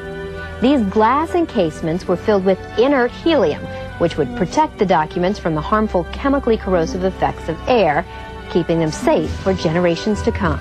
But in the late 1990s, conservators began noticing that the documents were, in fact, still showing signs of deterioration. Mysterious small white spots were appearing inside the encasements and on the documents. To help determine the cause of the deterioration and how to fix the problem, the National Archives asked researchers at NASA to perform a series of tests on the atmosphere inside the encasements. I spoke with Dr. Joel Levine at NASA Langley Research Center to find out more. In 1951, the National Bureau of Standards, which is now NIST, the National Institute of Standards and Technology, was asked by the National Archives to preserve these very important documents, the Declaration of Independence, the U.S. Constitution, and the Bill of Rights. It became apparent several years prior to 1998 that some mysterious white spots appeared in all encasements, and over time, over several years, they increased in number. The National Archive conservators wanted to know if we had technology that could determine the chemical composition of the encasements non-invasively. Non-invasively means without extracting air. We didn't want to touch the air, we didn't want to touch the encasement. We wanted to come up with some technique that could tell us the answer without disturbing the contents of the encasement, both the documents and the atmosphere. After considerable discussion, we decided we should use a technique called laser spectroscopy. What the laser did is provide energy at the very wavelength that water vapor absorbs, and as we looked at the absorption, we could determine what the background gas was. We're interested in not the document, but the atmosphere in the encasement that's protecting the document. What we found is that the gas that was sealed 50 years ago was still there. When the laser studies were done, NASA researchers conclusively determined that helium in the encasements had not leaked out. This determination only increased concerns over the origin of the mysterious white spots. Most conservators believed that chemically corrosive air had leaked into the encasements, causing the damage. With this belief dispelled, the puzzle only intensified. So in some instance, we actually went back to step one because we still had the problem. The problem is what is responsible for these white spots. We eliminated air as a corrosive agent. And the next thing the National Archives asked us is, could we tell them non-invasively how much water vapor was in the encasement? Because the documents were written on sheepskin, which requires a small amount of water vapor for stability, the relative humidity inside the encasements was originally set between 25 and 35%. To determine if the humidity levels had changed, the NASA researchers needed to measure the relative humidity inside the sealed encasement. The first technique considered involved placing the encasements in a freezer to cause the condensation of gaseous water vapor to liquid water droplets. This idea was rejected due to the distinct possibility that the documents inside could be damaged by the condensed water. It was later decided that the humidity could be checked by using a very inexpensive device called a thermal electrocooler. This device would sample only a small area of the encasements, keeping the documents inside safe. I called up the archives and I said, we just have to freeze a small part of it at the edge where there's no document, no ink, and we can solve your problem. When the humidity levels were checked, it was found that the levels inside the encasement were 60 to 65%, twice the expected relative humidity. This is because when the documents were originally sealed in 1951, the relative humidity in Washington, D.C. was very high. The backing paper that the documents were laid upon had actually soaked up water vapor like a sponge. Once the documents were encased, the water vapor inside the backing paper could not escape, so it remained in the encasement's atmosphere, causing the humidity to rise.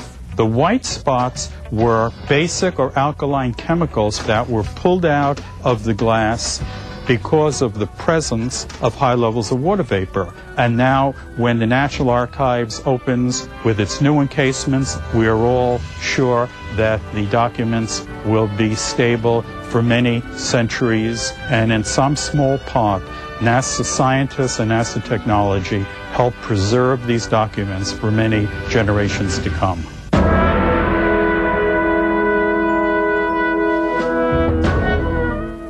To better understand aerodynamic forces, early pilots and engineers pushed aircraft's tolerances to the limit.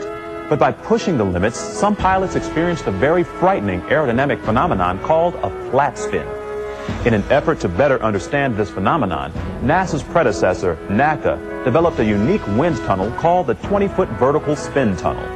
This tunnel was designed to not only study the unique flight conditions of an aircraft in spin, but also teach pilots recovery techniques to avoid a fatal crash. The research performed at this tunnel would have a direct impact on virtually every American aircraft from World War II through today. Early in 1941, the National Advisory Committee for Aeronautics, or NACA, completed its new 20-foot vertical spin tunnel. This tunnel tested a very different type of flight situation than the tunnels researchers were accustomed to using. The traditional way to test aircraft in a wind tunnel is by mounting an aircraft in the wind stream to evaluate the aircraft's flight characteristics. This type of testing is very effective when testing an aircraft in normal flight situations. But data from a traditional wind tunnel could not adequately account for unusual flight conditions, like a flat spin. As a plane enters a flat spin, air is not moving over the control surfaces as it should, which renders the plane's controls virtually useless. To help find ways for aircraft to recover from these dangerous spins, researchers test small-scale models in the spin tunnel. The idea behind the spin tunnel is simple. A large fan pulls a column of air up through the middle of the tunnel. Then a researcher launches an airplane model directly into the airflow by hand. As the model spins downward, the operator increases wind speeds until the model's fall is just balanced by the uprushing air. Then the control surfaces of the model are systematically activated electromagnetically to find out which ones allow the model to recover from the spin. The same basic technique that was used in 1941 is still being used today, but researchers now use computers to track unique markers on the bottom of the plane to measure the aircraft's spin characteristics. With these measurements, researchers can determine design modifications and pilot training procedures which can help pull a plane out of a spin, saving the plane and the pilot from a catastrophic accident. This simple system has worked especially well over the years. During World War II, every fighter, light bomber, attack plane, and trainer, over 300 designs in all, were tested in the spin tunnel. Subsequently, over half of these aircraft were modified in some way to ensure that their controls would be able to pull them out of a spin. Today, the spin tunnel is still testing many different types of designs, from small general aviation planes to the Mars sample return capsules. Since it opened for business in 1941, nearly every American military fighter has been tested in this tunnel. However, with 10% of all military air accidents still occurring due to the flat spin, the NASA Langley 20-foot vertical spin tunnel will undoubtedly continue to save lives for many years to come. Before the spin tunnel was built, researchers sometimes tested aircraft spin characteristics by simply dropping airplane models from high buildings. Coming up, we find out about the next generation of reusable launch vehicles. But first, Did you know that Lieutenant Francis Evans became one of the first aviators to develop an effective spin recovery technique? In 1917, while attempting to get his pontoon plane into a loop, Lieutenant Evans inadvertently went into a spin. As he maneuvered out of the spin, he realized that he had unwittingly discovered an effective spin recovery maneuver. He was awarded the Distinguished Flying Cross nearly 20 years later for his life-saving discovery. Reusable launch vehicles like the Space Shuttle are a vital type of spacecraft for close Earth operations. With the International Space Station providing a platform for unique scientific experiments, a reliable multi-use craft like the Space Shuttle is needed. Since the early 90s, researchers at NASA have been developing new types of reusable launch vehicles which will replace the aging Space Shuttle. These new spacecraft will be safer, less expensive, and much more durable.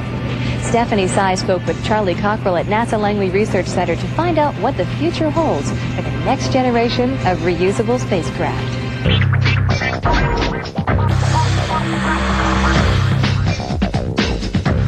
The ability to travel into space is still a relatively recent event in human history. To get to space, early astronauts traveled in very expensive space capsules, which were only used once before being retired. These systems worked well, but it was realized that a reusable system should be implemented over the single-use capsule system. So in the early 1980s, the world's first and only reusable launch vehicle, the Space Shuttle, came into service. With the shuttle in service, spaceflight became much more accessible and less expensive, while also truly expanding technological and scientific exploration. But in a continued effort to make spaceflight even less expensive and much safer for astronauts, NASA researchers have been looking toward the next generation of reusable space launch vehicles. To help develop the next generation of spacecraft, NASA researchers have been developing and testing a lot of new vehicle technologies. Some of these new vehicles are so revolutionary that they may soon change the way we all think of space travel. I spoke with Charlie Cockrell at NASA Langley Research Center to help explain the next generation of space vehicles. NASA's goal is to make space travel safer, more reliable, and more cost-effective. One of the goals of the Next Generation Launch Technology Program is to provide routine access to the International Space Station, provide a safer way for a crew return from the space station, and to also look at other opportunities in space and be able to do that on a routine basis. Charlie, how are these new spacecraft so different from the space shuttle we're used to seeing? Our vision is to really move towards spacecraft that look and operate more like conventional aircraft. So we want to do things like have less turnaround time in between missions. They're going to be more reliable to operate, less repairs that will have to take place in between missions. One of the chief differences between the space shuttle and the vehicles that you're going to see in the future is we're looking at more advanced types of propulsion systems. So they're going to look and operate much differently than the shuttle. So what are some of the technologies you're using to develop these new vehicles? Well, in addition to the advanced propulsion systems, we are developing a number of different vehicle technologies that are going to be directly applicable to the next generation set of launch vehicles. One of NASA's major requirements is to develop new technologies and vehicles to transport crews and cargo to and from the International Space Station. Because the space station is relatively close to Earth and needs to be resupplied frequently, the most logical choice is a reusable spacecraft. One idea under consideration is an air-breathing craft rather than a rocket-propelled spacecraft. To break Earth's gravitational field, a craft needs to reach about 17,500 miles per hour. Currently, this is being accomplished through the use of a series of rockets. These rockets not only carry large amounts of fuel, but must also carry liquid oxygen to mix with the fuel for maximum thrust. Although this system is effective, it is very expensive and can be dangerous. The benefit of an air-breathing craft is that it would not need to carry its own oxygen. It would scoop oxygen from the Earth's atmosphere into a special engine called a scramjet. This system would allow the craft to reach the speed required to break the pull of the gravitational field, sending it into space. Because the craft is not carrying its own oxygen, the weight will be reduced by up to 50%. This could reduce spaceflight costs by a factor of 10, bringing current payload costs from about $10,000 per pound to about $1,000 per pound. So is scramjet technology the only concept you're looking at?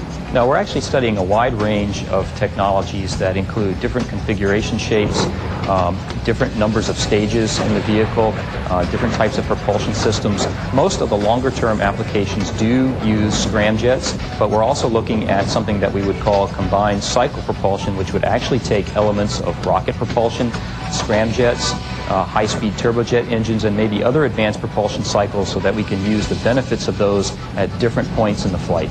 So where will this program be in the next 10, 15, 20 years? I think we're going to be well on our way to developing a next-generation reusable launch vehicle system.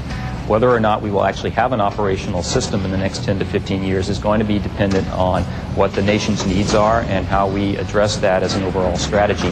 But we are developing technologies that can not only be included in a vehicle that would be developed in, say, the next 10 to 15 years, but we're also developing a lot more advanced technologies that would be good for vehicles that are going to be developed in, say, the next 20 to 30 years.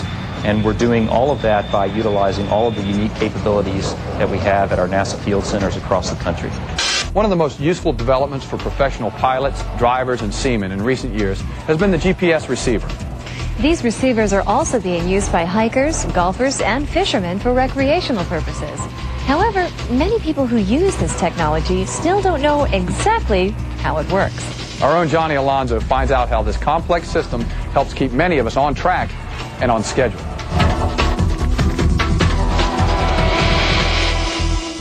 Trying to figure out where you are and where you're going has always been a challenge. Navigation and positioning are crucial to so many activities, and yet the process has not always been easy. Thankfully, the days of navigating by celestial means or landmarks are long gone since the introduction of GPS, or the Global Positioning System. So what is GPS? For some answers, I spoke with Dr. Kevin Dutton at NASA Langley to find out how it works. GPS stands for the Global Positioning System, and like the name suggests, it's a system to find your location anywhere on the Earth or near the Earth's surface. And the way it does that is by using radio frequency broadcasts from orbiting satellites. Can you tell me why GPS was originally developed? It was developed by the Defense Department to meet all of their navigational needs. For example, aircraft and ships at sea. And now even individual soldiers carry little receivers like this in the field to find out where they are. The Global Positioning System consists of a constellation of 24 satellites and their ground stations working together. GPS uses these man-made stars as reference points to calculate positions accurate to a matter of meters, and in some cases centimeters. As long as you have a GPS receiver and a clear view of the sky and a map, you'll never be lost again. Today, GPS is finding its way into cars, boats, planes, construction equipment, farm machinery, even laptop computers. So how does the system work? Let's say you're backpacking and you have a receiver with you. You're going to turn on that receiver. Now the GPS satellites are constantly broadcasting a signal, all 24 of them, but above you at any one time there's only 12 available, and then the other 12 are on the other side of the Earth. Okay. So your receiver is going to listen and try to find at least 4 of these satellites directly above you, and then it's going to determine a range to each satellite, and it's going to use those ranges and the known locations of the satellites, and it's going to do some mathematical calculations and a process called trilateration, and it's going to figure out where that GPS receiver is. That'll also give you altitude, and it'll give you speed and the direction that you're traveling in. A standard GPS receiver will not only place you on a map at any particular location, but will also trace your path across a map as you move. If you leave your receiver on, it can stay in constant communication with GPS satellites to see how your location is changing. With this information and its built-in clock, the receiver can give you several pieces of valuable information like how far you've traveled, how long you've been traveling, your current speed and your average speed. Also, the estimated time of arrival at your destination if you maintain your current speed. There's a lot of uses that they hadn't really thought about when they developed the system. For example, later on it was discovered that if you put multiple antennas on a vehicle, like an aircraft for instance, you could actually get attitude. You could figure out its orientation and whether it was rolling or pitching or yawing. Other things that they didn't realize they could really do were, for instance, seismologists use it for earthquake detection and to find out when tectonic plates are actually shifting apart. It's that good. Something else. Yeah. Very interesting. Sure. So that's how it works. So the next time you want to know where you are or where you're going, Don't reach for a map. Reach for your GPS. Now, which button is it here to press for a date for tonight's gathering? That's all for this edition of Destination Tomorrow. Thank you for joining us. I'm Steele McGonigal. And I'm Kara O'Brien. For all of us here at NASA, we'll see you next time.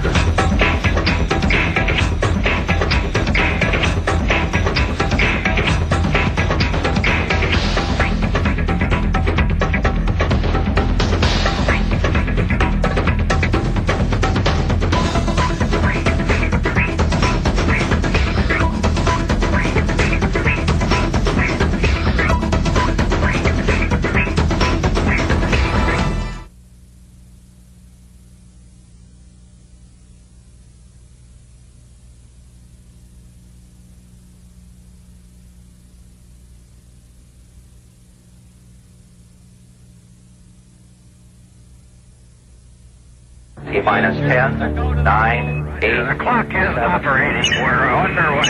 Tranquility Base here. Endeavor, go at throttle up. If it's cutting-edge technology, medical breakthroughs, or advanced aerodynamic research, NASA's Destination Tomorrow will bring it to you first. NASA's Destination Tomorrow, a signature broadcast for NASA Langley Research Center for Distance Learning, is pioneering a new approach to educational programming. Each exciting program presents the highest quality reporting, investigative features, or step back in time and relive NASA's past achievements with retrospective. Viewers look behind the scenes to investigate how tomorrow's technology is being developed today. The program brings Americans in-depth coverage of new and past advancements in aerodynamics, achievements in space, and medical breakthroughs that are taking place right here on Earth. Watch NASA's Destination Tomorrow and bring the future into focus.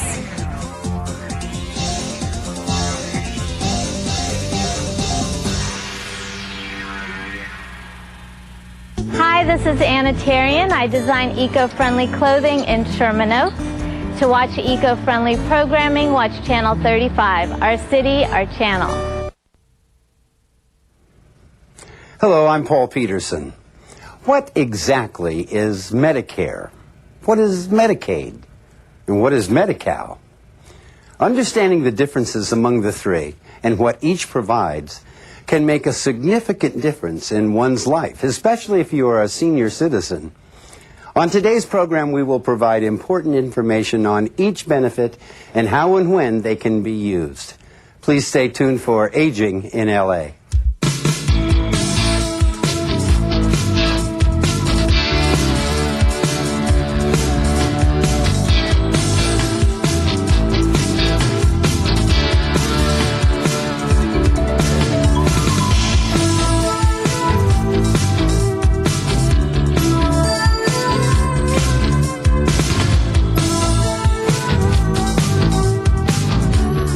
We all know that Medicare is the federal government program that provides health care benefits to people who are 65 years of age and older, and to younger people with certain disabilities. Medicaid is a federal and state government-funded program that pays for long-term care, medical bills, and some health care services for extremely low-income individuals, and is considered a form of welfare. Medi-Cal is the name of the Medicaid program in the state of California and is jointly administered by the California State Department of Health Care Services and the Centers for Medicare and Medicaid Services. Now, understanding these benefits and how and when they can be used is not simple, but we hope that today's program will give you important information that will help you understand the differences and how to use the benefits when needed. Our guests today are experts in the field of Medicare, Medicaid, and Medi-Cal. Joining us in the first half of the program is Zoran Basic, who is president of NHS, Nursing Home Solutions. He is considered one of the nation's leading experts on long-term illness care and federal benefits. Zoran, welcome to our show. Thank you so much. This gets really confusing sometimes. Now, let's go through them one by one. Medicare is the oldest program. That's the federal program? First of all, you should be very comfortable with the idea that it's confusing, because it's confusing to everybody. Medicare is a benefit that we get as part of our retirement. For the vast majority of our seniors, you turn 65, you get your Social Security, you get Medicare, and Medicare steps in as the health plan. Gotcha. Then this thing called Medicaid. Medicaid is a federal program administered by the federal government, and you know, California has to do everything a little differently. So in California we call it Medi-Cal, but it is a catastrophic illness program designed to help families in two different areas. One is a welfare component that you mentioned, and that is the issue of people who can't afford to pay for medical care. And it's also known as medically needy Medi-Cal. Medically needy Medi-Cal. There you go. And that's the kind of stuff that will pay for people who don't have health insurance and who need to see a doctor, who need to be hospitalized. They'll step in and deal with that. And there's a means test to that, and those are generally considered lower income individuals. Okay, do you have to lose everything to be eligible for this Medi-Cal component? Well, the interesting part is yes and no. It depends on which part of the two you look at. I'm so glad you're here to explain this. No, it's really, I think, almost designed to be confusing. Medically needy Medi-Cal for people who have health care issues is really a poverty program, if you will. Okay. Long-term care Medi-Cal, which is a very well-kept secret, is really available for any family suffering a catastrophic illness. Wow. A catastrophic illness defined would be someone who has a stroke, who has horrible Parkinson's or Alzheimer's, and the family can no longer take care of them. It's a catastrophic illness. They need skilled care. They need ongoing care. And Medicare and Medi-Cal, medically needy Medi-Cal and Medi-Cal, actually work together to help these families. I see. So you can have family members who have been providing support, but these programs pay for institutional care, or do they give support for in-home care? Well, let's take Mom. Okay. Mom falls down, breaks a hip. Right. She also happens to have Parkinson's, so the hip break takes her into an acute setting, a hospital setting. Right. She has Medicare. Medicare will pay for that hospital stay. They'll pay for her care. They'll pay for her needs. The interesting thing is the shortest stay, if you ever get sick like this, will be in the hospital. It's called an acute stay. Usually 3, 4, 5 days. They take whatever steps they need to, and they move you on to a skilled nursing home environment. Medicare will pay some number of days in that nursing home environment, generally up to 100 days. And a lot of seniors hear this 100-day rule thinking they're really going to get 100 days. Most will see 14 to 20. Unless they're what is called a feeding tube or respiratory dependent, they're not going to see that 100 days. So our problem is Medicare will take care of your acute stay. They'll transition you into that nursing home stay. And then they're going to at some point walk away and say, we're done. Oh, boy. And it's usually in that 14 to 20-day period.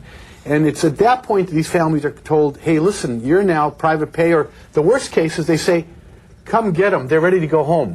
Oh, boy. And they're really not ready to go home. It's just that they're concerned about how they're going to pay for that ongoing stay for that senior. And that is where long-term care Medicaid, Medi-Cal, is the answer that most of these seniors need to look to, need to be aware of, don't know it exists. Wow. It's an excellent program. What wonderful program. How do you access it, though? Do you need to call an attorney, or are there advocates? Are there people like you that are accessible that can say, here's the deal? It's a user-unfriendly program. And so the problem we get is a lot of people, first of all, when they hear the word Medicaid or Medi-Cal, they think poverty. Yes. So the vast majority of seniors won't even apply because they assume they won't qualify. So let's take Mom that just fell down, had Parkinson's. She's been hospitalized. Medicare paid for that stay. She went into a nursing home. Right. And her husband now is trying to figure out what to do with her. The average couple can get Medi-Cal to pay for that nursing home care and can own a house of any value. Okay, that's a good thing. Can have $104,000 sitting in the bank. Won't stand in the way. Okay. Can get at least $2,400 a month in income and still be eligible. Can have all the IRAs, annuities, 401ks. That won't stand in the way. So the average middle-class family with $1 million in assets is Medi-Cal eligible. The problem is they have constantly heard this thing about you have to be poor, you have to be a pauper, you have to be impoverished. So the vast majority of seniors don't even look to it as a solution. Wow. And they're missing out on an opportunity that's $6,000 or $7,000 a month. And what they're doing instead is going out getting indebted, reverse mortgages, other things they don't need to do. So Medi-Cal is an excellent program. It's a long-term care component. It'll pay for nursing home care for seniors that need it. And middle-class families is what it was designed for. Wow. Now, what if this spouse is caring for this mom who fell and has gone through this process? Can these services be provided in the home? Can you? It's an excellent question. And the answer is, up till now, it has not been provided in the home. And there's a reason for it. The federal government has been burned so much with abuse that they would much rather pay larger dollars and have doctors and nurses and responsible parties than pay families that are not necessarily accountable. But there are pilot programs out there now where they're actually looking at the family as a caretaker and looking at having the family take care of this particular individual and pay those dollars home, which would be cheaper, better for the family, better for the senior. But up till now, they have not found a way to police, if you will, how these seniors get the care and to make sure they get the care. And where the abuse seems to have been in the past is board and care and places where seniors have been left too long. Right, just without warehoused. people taking care of them. Exactly. We've had to struggle with these issues in the family, not because of cases of need, but who provides the best care. Absolutely. And it rarely is a big institution. That's correct. What we discovered is that a mom and pop sort of operation in a residential facility is providing wonderful care for our Aunt Ruthie, who has Alzheimer's. And they're doing a wonderful job. And I know it's cost effective because the bill's smaller. Absolutely. And I think in the long run, you're going to see that that's the direction we're going to go in. But right now in California, you're looking at Medi-Cal happily paying for skilled care for your average family, middle-class family. So how did you get interested in these things? I try always to ask our guests. 30 years ago, I was part of the California, or the U.S. version of the Peace Corps. Worked here, was in Loyola Law School. Started a nonprofit called Gray Law, and we were working with seniors in downtown Los Angeles. Gray Law, that's a long time ago. It was a long time ago. Wow. In fact, it's aging me as we speak, both of us. And the result is we were doing free work for seniors, and when you start doing benefits and you start asking questions and you're trying to feed somebody and you're trying to get housing for somebody, you find out there are programs out there that most people don't ask about. Yes. And then you try to make those programs available. The problem is long-term care Medi-Cal is still a pretty well-kept secret. Seniors don't know this. In fact, it's excellent that you're asking these questions because hopefully these seniors will find out. They don't need lawyers. A lot of these seniors will qualify just because they fit within the parameters. They're in the profile. I got Absolutely. you. Right. But sometimes you'll get a senior with a house, and they may have a house up in Big Bear that they have had for years. Right, and they're fearful of losing. And they're fearful of losing, and they're thinking, well, gee, I have a house, and I have a house in Big Bear, so I'm not going to qualify because he said they can have a house and they can have $104,000. Well, there are all kinds of exclusions, exemptions, plans that you can do within the federal government that will accept that piece of property and still get benefits. So the government is not intolerable. It's just that it's not user-friendly and people don't know. Well, I always hope that people will plan a little bit better than coming to a moment of crisis when decisions have to be made. Is this something that someone in, say, their mid-40s who may be providing care for a parent should be thinking about? It's like, let me see what the eligibility is here and what the next steps are? I'd like to say yes, but the answer is no. And here's why. A lot of this estate planning stuff, a lot of these lawyers that are doing all these sophisticated plans and trusts and wills and all that, you have to know who's going to get sick. And the problem with that is if you're shifting to the right because you think mom's going to get sick, you can be surprised to find out that dad goes first and everything you shifted in the wrong direction now is locked into play. Right. Yeah. So what we suggest is until you have a pretty good indicator, till you know where the problems are going to be, you want to leave things broad. You want powers of attorney for healthcare, powers of attorney for finance. Right. You want to have simple wills or trusts in place so that things can move in either direction without necessarily locking yourself in. So as much as I'd like to see a plethora of people coming in and talking to us, it won't do them any good till we really know which direction we're going in. Okay, well, let's talk about a plethora of people coming in. We have some numbers, contact numbers, so people can access your services, but also the Nursing Home Solutions, the company you're the president of. So I want to get them up on the screen if we could. So those of you at home will know what to do and who to write to. Here's the 800 number. And what is that number again, Zorn? 1-800-7-SENIOR. Oh, that's too easy. 1-800-7-SENIOR. And there's a website, I assume. That's right. And it's www.nhscare.com. Nursing Home Solutions Care. Let me ask this question. How are we doing in terms of administrative costs? A lot of people knock Medicare and Medi-Cal, but it seems to me they got pretty low overhead compared to the private sector. If you ever sat down and you figured out what a person who works 50 years pays into the system in terms of taxes, for benefits, and if you then put an interest component to that and you ran it for the 50 years, you'd find the vast majority of us never utilize what's already been paid for us, let alone what's available. So this is kind of a shell game, if you will. But most seniors are not taking advantage of the dollars they have available to them. And if I can put a warning out while we're talking. Please. A lot of seniors are getting reverse mortgages, which can be a very good tool if they have funds, they need funds, they have a house, it's pregnant with value. Right. But they have to be very careful because these reverse mortgages have a clause in them that'll say if you end up unable to live in your home because you break a hip, you end up with dementia, and you have to go into a nursing home, that loan will come due if you can't stay home for 12 months or longer. So the end result is a lot of these loans that these seniors are getting to enable them to stay home can actually trigger the loss of the house. And here's the exact scenario. You get a senior who brings his children home to live with them to take care of him or her so they can stay home. And they borrow these dollars out of a reverse mortgage so these dollars will help support them. And then something terrible happens where they are hospitalized and they can't come home for a year. At the end of that year, the house might be gone. Might be gone entirely. And now the support mechanism, the kids you needed to be there aren't living there because the house is gone. You have no way to go home. And that's a disaster. Of course it would be. Just a warning to them not to look very closely before they take that step. Well, now, you mentioned you put a dollar amount. You can have like $1 million in assets and still qualify. But is there a cap? Is there some place beyond which you can't go? Well, if you have a $4 or $5 million estate, you don't need the federal government. True enough. You know, you've got enough money. You're generating. You're fine. But the average U.S. citizen, the average middle-class American's got a house worth $500,000, $600,000. Used to be worth 7 or 8. Down to 5 now. Maybe down to 3. But they have some savings. They've worked hard. You know, everybody is proud of what they've done. And most seniors want to leave something to their kids. Absolutely. That's part of the whole planning process. That's part of the American dream. Right. And so, no, they're middle-class families. They really are middle-class families. Right. There's no abuse of the system. Zorn, it's been a treat to talk to you, and I'm feeling much more hopeful. And thanks to our guest in the first half of our program, Zorn Basic. But it's now time for a short break, and when we return, we will resume our discussion of Medicare, Medicaid, and Medi-Cal. We'll be right back. The Los Angeles Department of Water and Power wants to give you up to 7 free shade trees just for completing a workshop, either online or in your neighborhood. The Trees for a Green LA program offers LADWP residents over 40 different varieties of free shade trees. Trees benefit the environment, save energy, and add beauty. Get your trees by participating in an online workshop by logging on to ladwp.com/trees or call 1-800-GREEN-LA.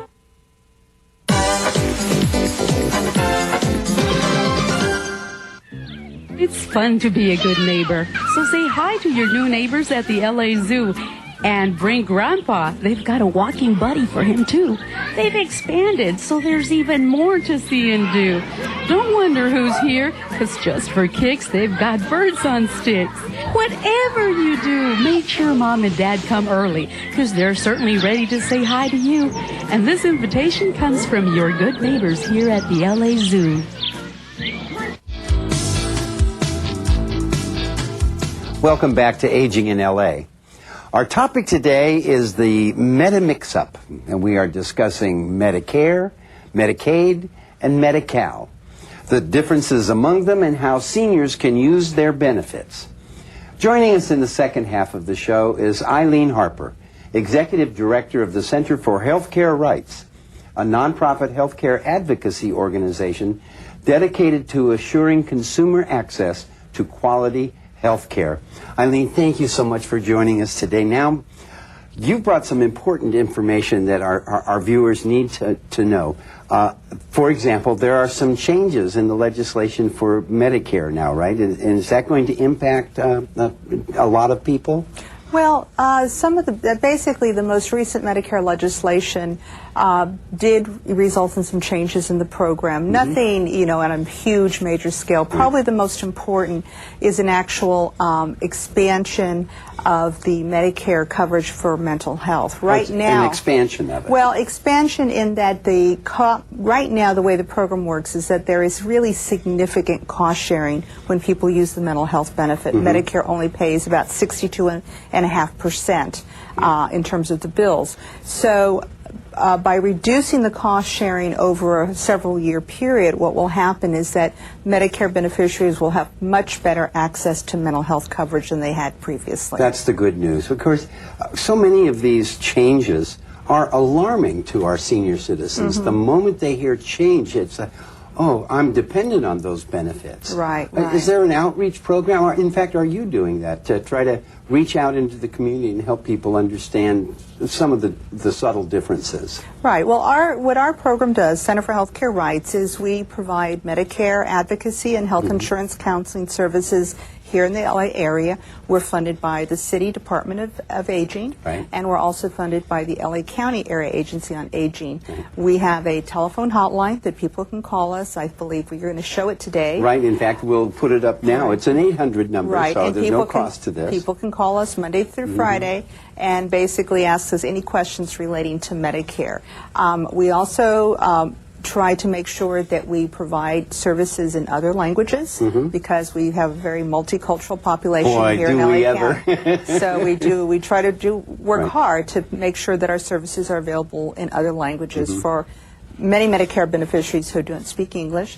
One of the things that we've been doing in the last couple of months is actually running public service announcements on a variety of television stations to try to encourage people, older adults, or family members, to contact us if they have questions or problems relating to their Medicare. Now, I think one of the most amazing things to me as I walk through the various communities in Los Angeles is how many people who are dealing with senior issues think they're all alone. Oh, of and course. they're not. I mean, the statistic you provided us with, there are, what, a million persons? There's a million Medicare beneficiaries in LA County, yes. That's a staggering number. Yeah, you've really sort of hit it on the head. I think a lot of families, until it happens to them, in terms of dealing with Medicare or dealing with, let's say, a medical situation, or mom's in the hospital, mom has to go to nursing home.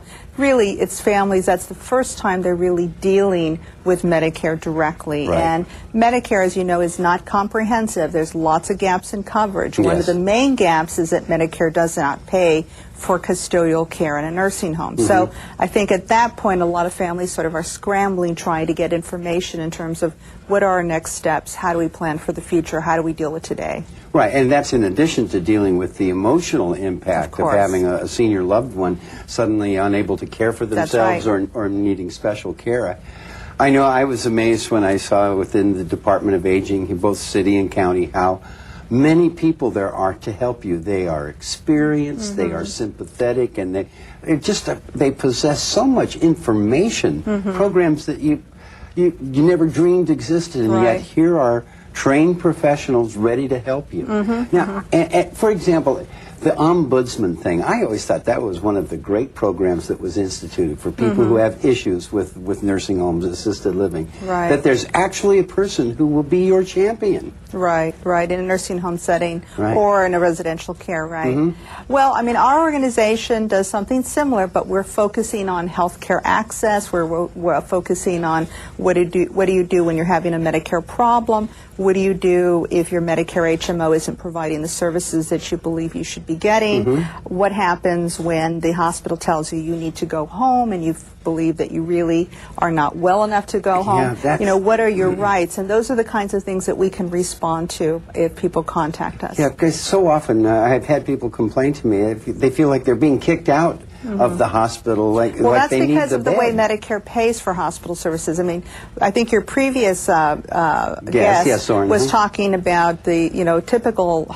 stay in a hospital right now is about 4 or 5 days, which is true. And I think a lot of older adults and some family members think, well, mom will stay in the hospital until she needs to go home, and frequently that's not the case. She'll stay as long as she needs an acute care stay, and then basically she'll be discharged either to go home or to go to a nursing home or another type of level of care. Right, and so often, say there's been a fall, broken hip, as Zorn was mentioning, suddenly you are going through in a step-by-step process from the hospital to rehabilitation and then to assisted living, and you never get a chance to get a hold of it.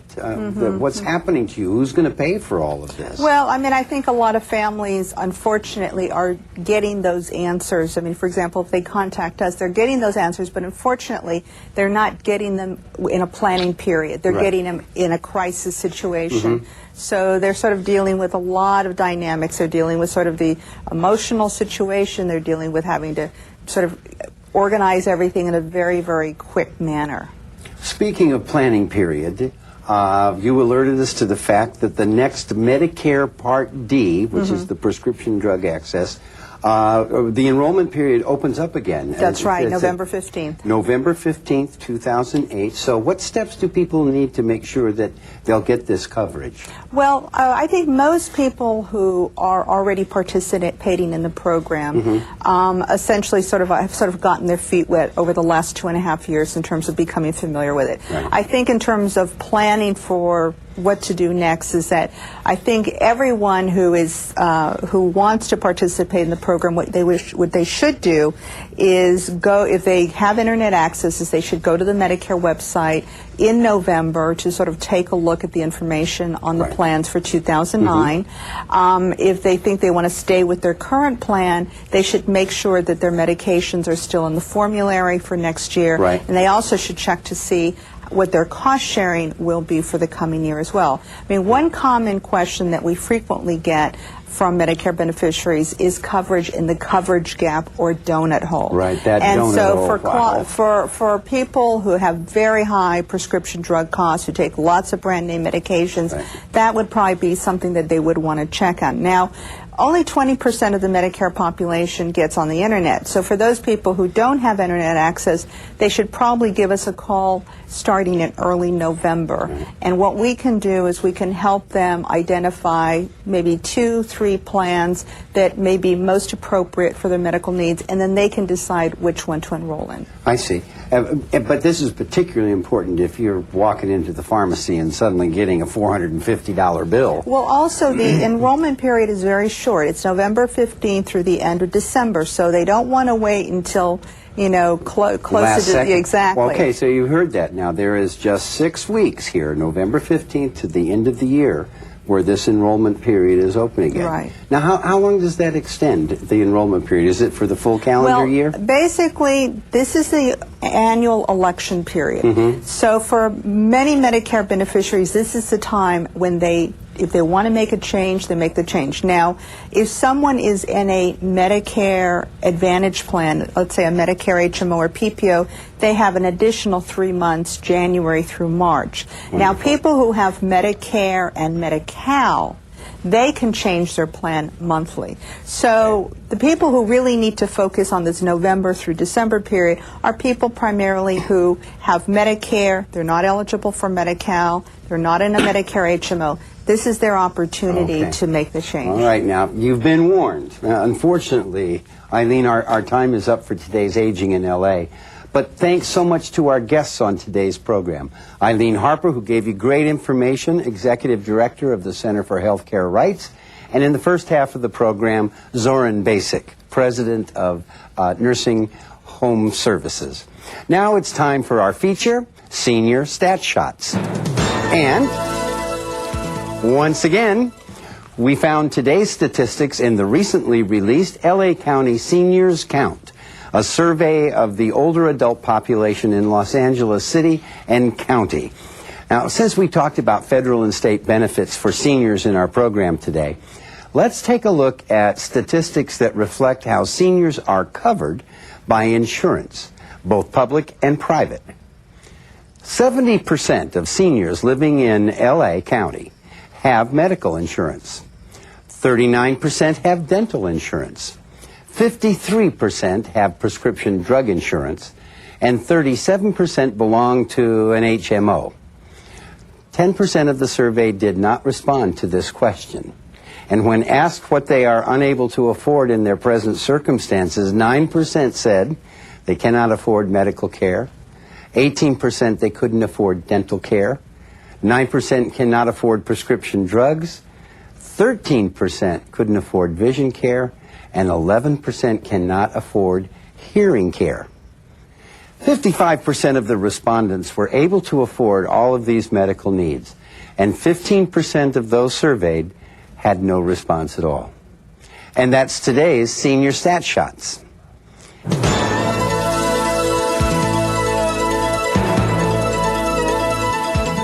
You can get your own copy of this fact-filled survey by simply going online to www.ladcss.org, which is Los Angeles County Community and Senior Services. Click on LA County Seniors Count, and the full report will appear. Or if you like, you can have a copy mailed to you by calling area code 213-738-2065. That's 213-738-2065. The Los Angeles Department of Aging produces this program with CityView, Channel 35, so that seniors living in Los Angeles and surrounding communities are well informed on the many issues that face them in everyday life.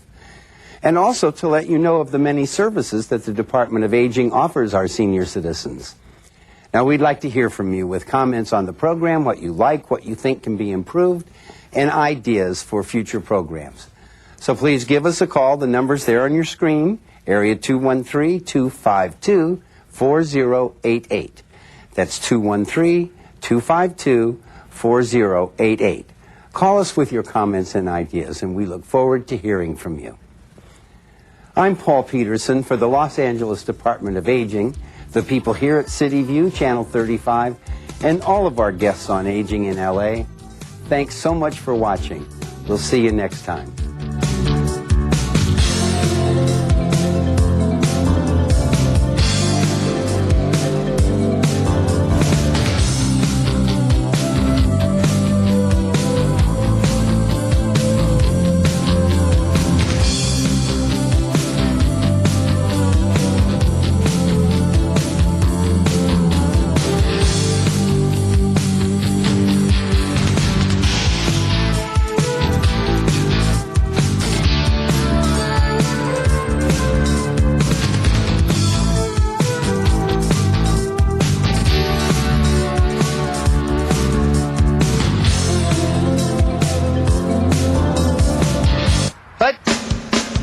Hi, I'm Craig Irwin in Los Angeles. Hi, I'm Trenton Irwin, and you're watching LA City View, Channel 35, Our City, Our Channel.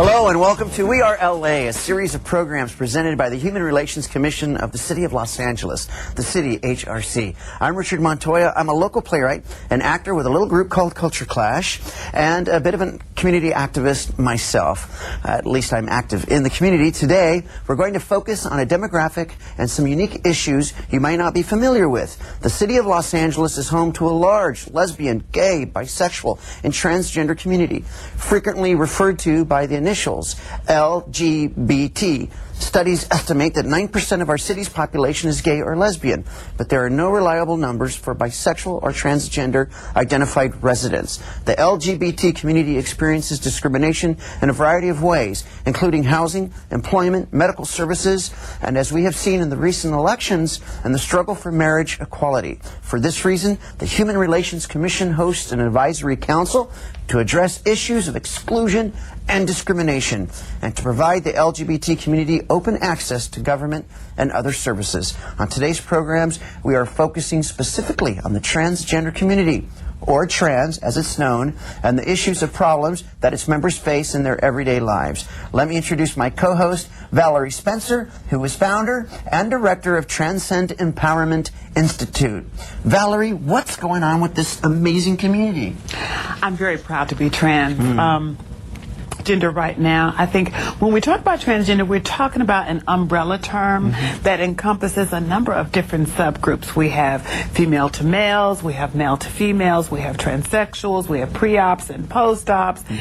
Gender is so fluid, it's really hard to define, which makes encapsulating numbers so difficult. We even have a group of individuals who are emerging on the activist scene who are known as genderqueer, and those are people who have thrown away the whole gender binary altogether and just decide to show up as themselves. So it's an exciting time right now to be this thing called trans. Okay, you mentioned an important word there, advocacy. Now, what was the catalyst? Why the need for advocacy with this community? Attitudes change slowly. What do you see as some of the flashpoints for this growing need for advocacy?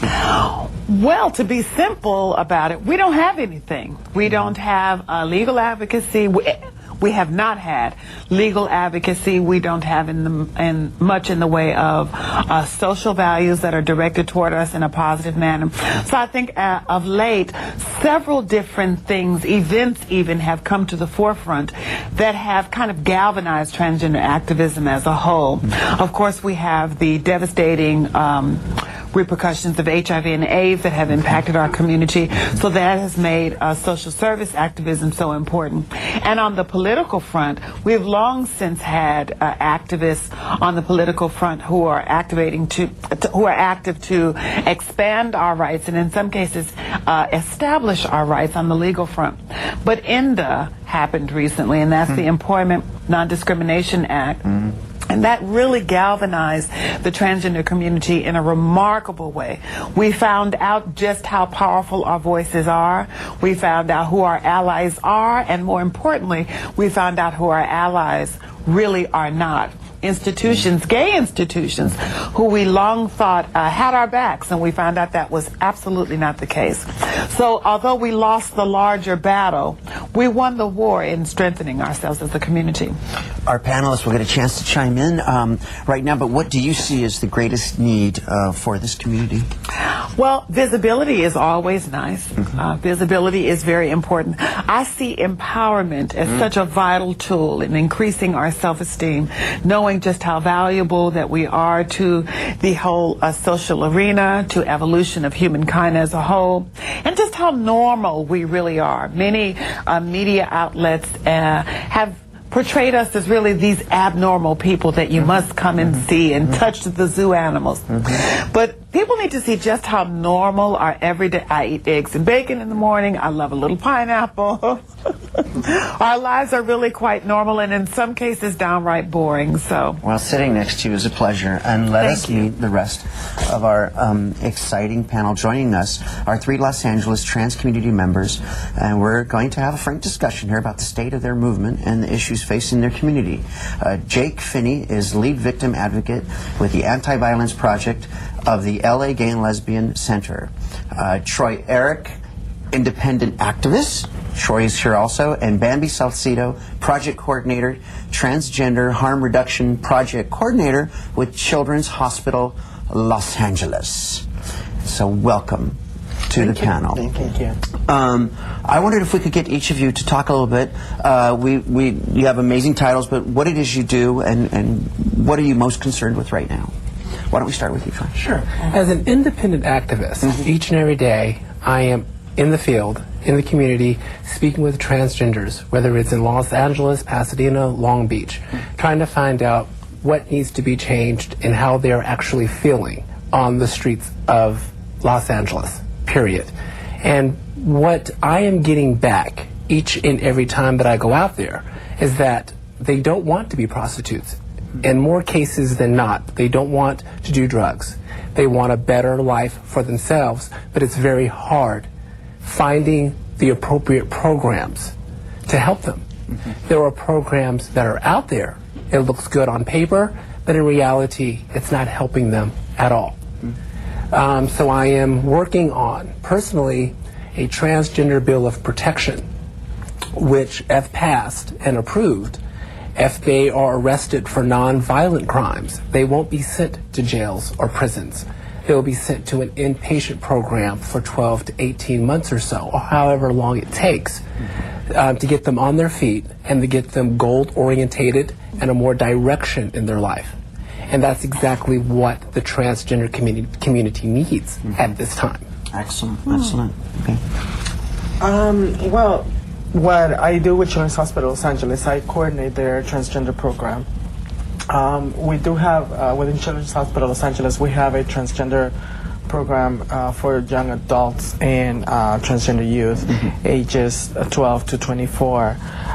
That's what I do, but I also do a lot of different things within the community. I do, community planning, and I also organize the community and different events, and I'm involved in many different things with the City of Los Angeles as well as with the County of Los Angeles. A little bit later, we're going to be taking a look at one of your events. And Jake, tell us a little bit about yourself and what are the issues concerning you at the moment.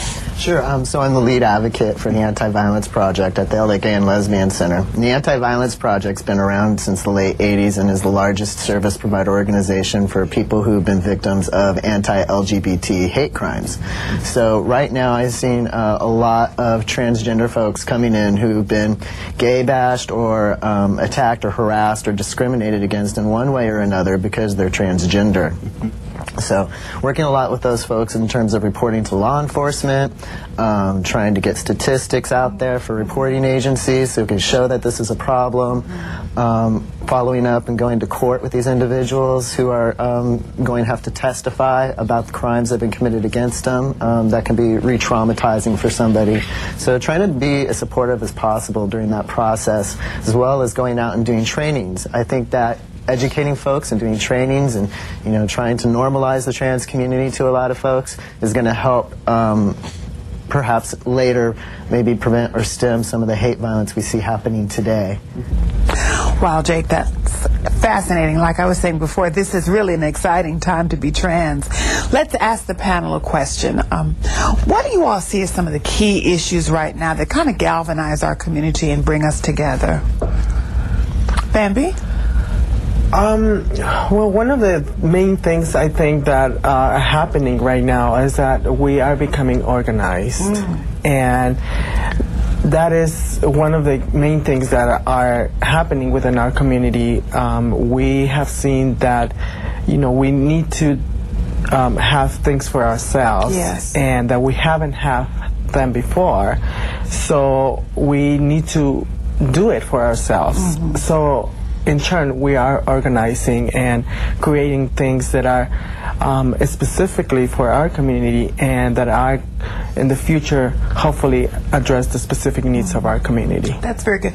Jake, what's been some of that organization process? Bambi mentioned that we're becoming more organized in what we do and having things specifically for us geared to our issues. What have been some of those things that we've been organized about or around? Well, we've been organized around issues about health care, and we've been organized around issues about employment and economic empowerment for the community, because unemployment levels are extremely high as far as we know within the transgender community. Also organizing around issues regarding police misconduct. That's another hot issue right now. We've been able to get some of the organizing to drive these issues because we've had recently gay and lesbian organizations who traditionally only served gay and lesbian populations start opening their doors and providing resources and support to the transgender community. And we also have seen funding available from some progressive funding sources to help us fund these projects and get things moving forward on top of recruiting community members and getting them excited and working on a grassroots level. Valerie, I wanted to ask a question. Okay. Okay. I wondered if anyone could speak to cultural differences. For example, in the Latino community, it may be not as embraced by our families, or in the African American community. Anybody want to jump in on that subject? I'm wondering if we're still have a long way to go, as I suspect, with our cultures and with our families embracing us wholeheartedly. Absolutely. I believe that there is a lack of unity amongst Latinos and African Americans. And I think that we need to strengthen the unity between the two. How do we do that? I have several ideas. One of them, I think we need to do some cultural groups together. And we need to talk about coming together. We need to talk about race. We need to talk about these issues because it's really dividing us. And I've seen in the transgender community a lot of divaness. I'm a diva here. You're ugly here, or you're not pretty here. Low self-esteem, not believing in yourself. And we need to really start individually. People need to find out who they really are and what their purpose is. That's really interesting because in one of the shows it was community-based and the need for a Black and Latino, but we don't think of that need also in the trans community. We definitely need that. Absolutely. It's interesting because we have the media, and in the media and the portrayals in movie and television, it's always the fun party. Oh, la cage aux folles. But Jake, you hit on some really serious subjects. There's violence. There are people targeted in the community. What has been your experience with the police enforcement?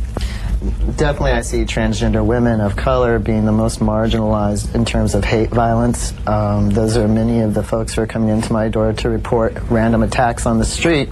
In terms of police issues, there's also a lot of transgender women of color who are out there who report being harassed just walking down the street, being profiled as a sex worker or a drug addict. We call this walking while transgender, or gender identity profiling. Interesting. Yeah, and so that's become a really important issue for us to address with law enforcement agencies throughout the area. There are other cities who have addressed this issue previously. San Francisco and Washington, D.C., law enforcement agencies in both those areas have implemented policies for officers to use when interacting with transgender individuals, and we'd eventually like to see that here in LA. I just want to add a little bit that, looking at the cultural differences, like at least here in the Los Angeles County, the Latino population is the biggest minority. Sure. And it's the same within the Latina transgender. The Latino transgender are the majority. Transgender women, in this case, are the vast majority as far as the transgender population, and us followed by the African American here in Los Angeles. But it's important to recognize that the specific needs of this particular transgender community, for instance, they have like the language barrier, recent immigration, like all these different things that drives them in many cases into do sex work and drug abuse and all of those issues. So it's compounded. It's the same issues, but to this even more marginalized community of people. Well, you recently had an event, a very successful event that raised funds for the transgender clinic at Children's Hospital, and our camera crew is there, so let's take a look at this event. This fundraiser is the first of its kind, a fashion show and release party for the premiere issue of the Angels of Change calendar, featuring 11 trans women and 1 trans man, all graduates of LA Children's Hospital transgender programs, including the LA Tranny Rockstar Project. The goal is to raise money for services like mental health care, individual case management, medical and hormonal treatment, as well as HIV prevention for the uninsured, at-risk transgender youth. But to the organizers, participants, and program supporters, this event is about much more than that. I think the most inspiring thing about this whole project is that transgender youth are becoming involved into doing something productive for society. They are doing something to raise funds for their peers, for those who don't have the means to pay for their services. Not only that, but they also are inspiring other transgender youth and to believe in themselves and to believe that they can also become productive members of society. I'm here to support Bambi Salcido and the Transgender Youth Project at Children's Hospital. They do such incredible work for young transgender people in our community. And the transgender community really has a very difficult time with their lives. They're a minority within a minority. They are extremely misunderstood in the community. But the Transgender Project and Bambi are providing such incredible resources to help young transgender people in particular, help them with their self-esteem, help them with their careers, help them with their health care, help to bring them off the streets. You know, the needs are just immense. There's a lot of homelessness, there's a lot of rejection by family, there's a lot of drug addiction and prostitution. The needs are just immense to help this very much misunderstood community.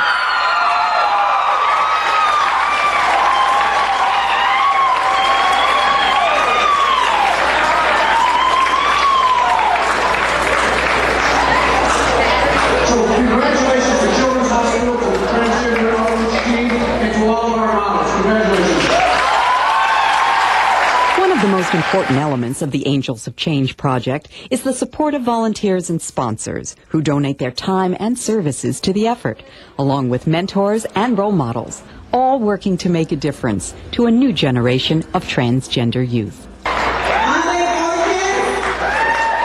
There's a lot of transgenders who have really broken through, who have successful careers, who are leaders in the community, and they recognize that they need to create the infrastructure and the organizations to support younger transgenders, to help them to come out, to help them to live a successful life, have a good career, housing, and a life of dignity. Some of the families turn their back on them, and this is one way of our mentoring our youth and helping them. It's like a big family. The older transgender take care of the younger ones, like a big happy family, and help them, put them in their wings. A lot of the girls maybe call Bambi and me as a mother figure. Because of that, we try to mentor and guide our youth. Many of us have been involved in the community for years, and this is a beautiful opportunity to continue to be involved in creating that change. Organizers of the Angels of Change project are very encouraged by the success and enthusiastic response to the program so far. But they are also mindful of the work that lies ahead. One thing that really needs to be done is for other people to understand the needs of transgender youth and the importance of people to become involved and to making a difference. We are not able to make a difference by ourselves. We are a very small minority, and we definitely need the help of our allies to make changes, productive changes for our youth, who are our future.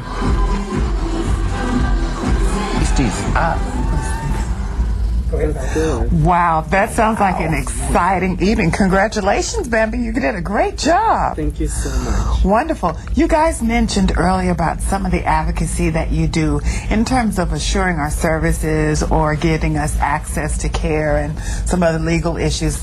What are some of the steps that you take to really empower the community itself? Jake? I think one of the things that we have been able to do is there are organizations that put together events like TransUnity or the Transgender Leadership Summit, which will actually be coming up in spring and is organized by the Transgender Law Center. And it's a way for people who want to get involved in community, no matter what level they're at. They just kind of want to figure out what's out there for them, or they could be somebody with more experience in community activism. But a way to come out, learn skills, network, meet new people, and feel more empowered about themselves as a trans person, and maybe take home some skills that they can use in their day-to-day life, whether they're doing something on their own or whether they're working with a group. Here in LA, we have a couple of different active groups. Particularly, FTM Alliance is working on healthcare issues through its C3 campaign. Great organization. They're doing a lot of work. There's also, of course, other community organizations that are doing work around various issues. Trans Equality has been working on the marriage issues. There's also support groups like Gender Queer Revolution, or at my own facility, LA Gay and Lesbian Centers, there's groups offered for coming out for trans folks. So those are really important first steps to take before getting involved in community activism.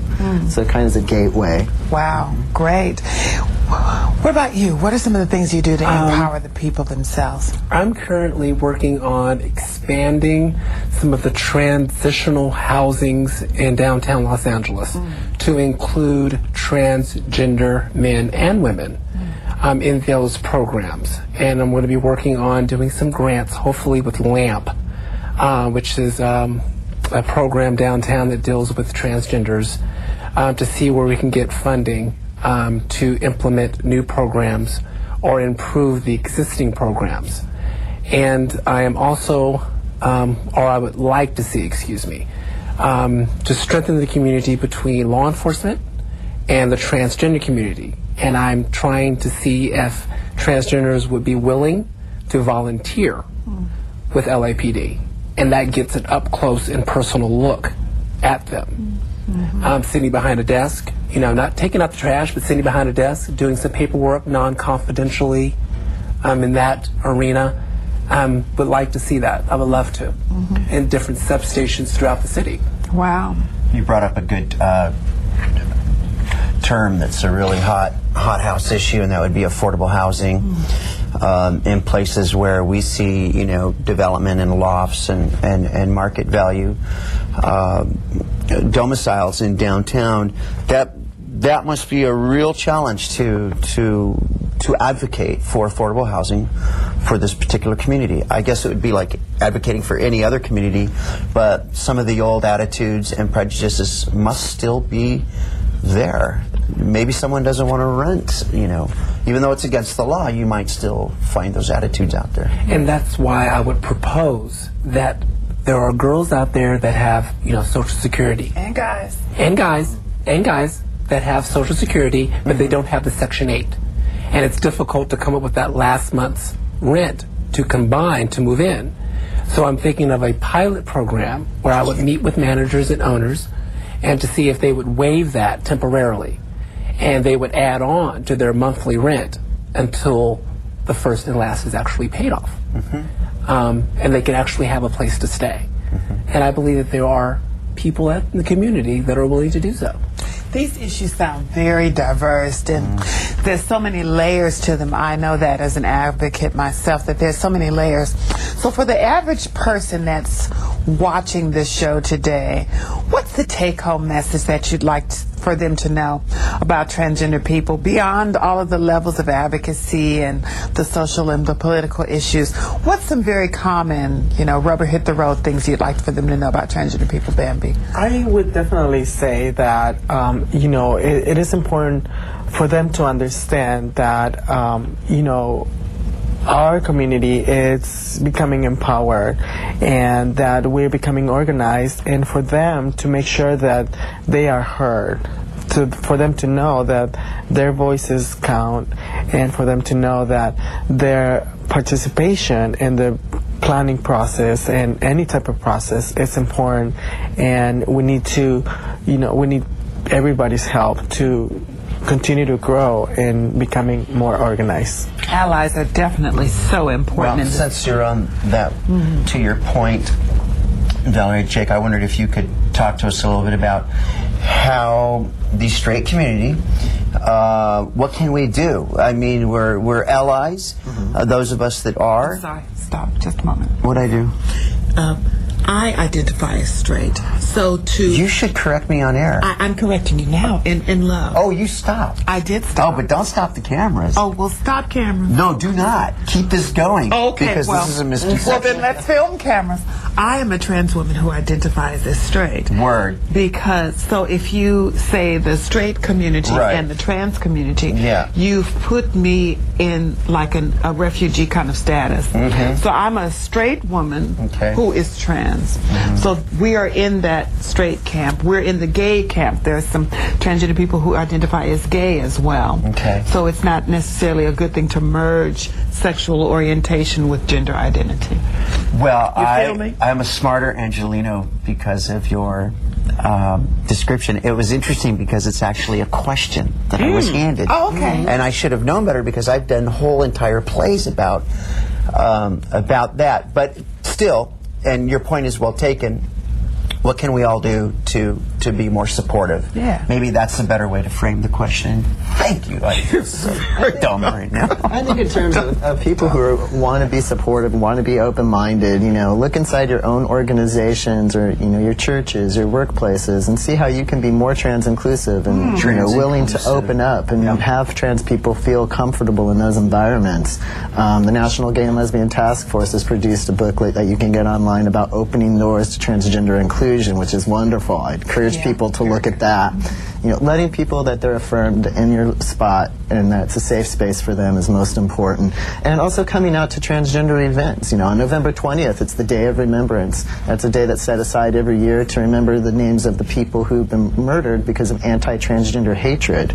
Having people come out to those types of events. We're going to have one in West Hollywood next month, again on November 20th. Participating in those types of events and getting exposure to transgender culture, you know, and the community and the diversity of the community. And I think people can start to realize that there are a lot more similarities than differences, and maybe some of those fears will kind of subside.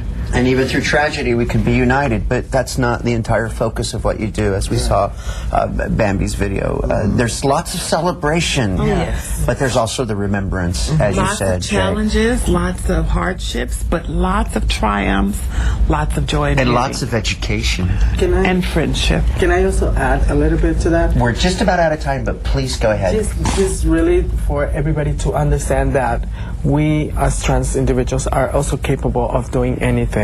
So we are able to do anything, so give us the opportunity to do things. That's a great point, Dana. It's not just how we can help you in those separations, but how also you help. Hook us up. Dumb guy like me. We are out of time. And as you see, there are many facets and how important it is to discuss these issues regarding the LGBT community here in Southern California. We're all richer Angelinos because of this wonderful community. Thank you for watching the program.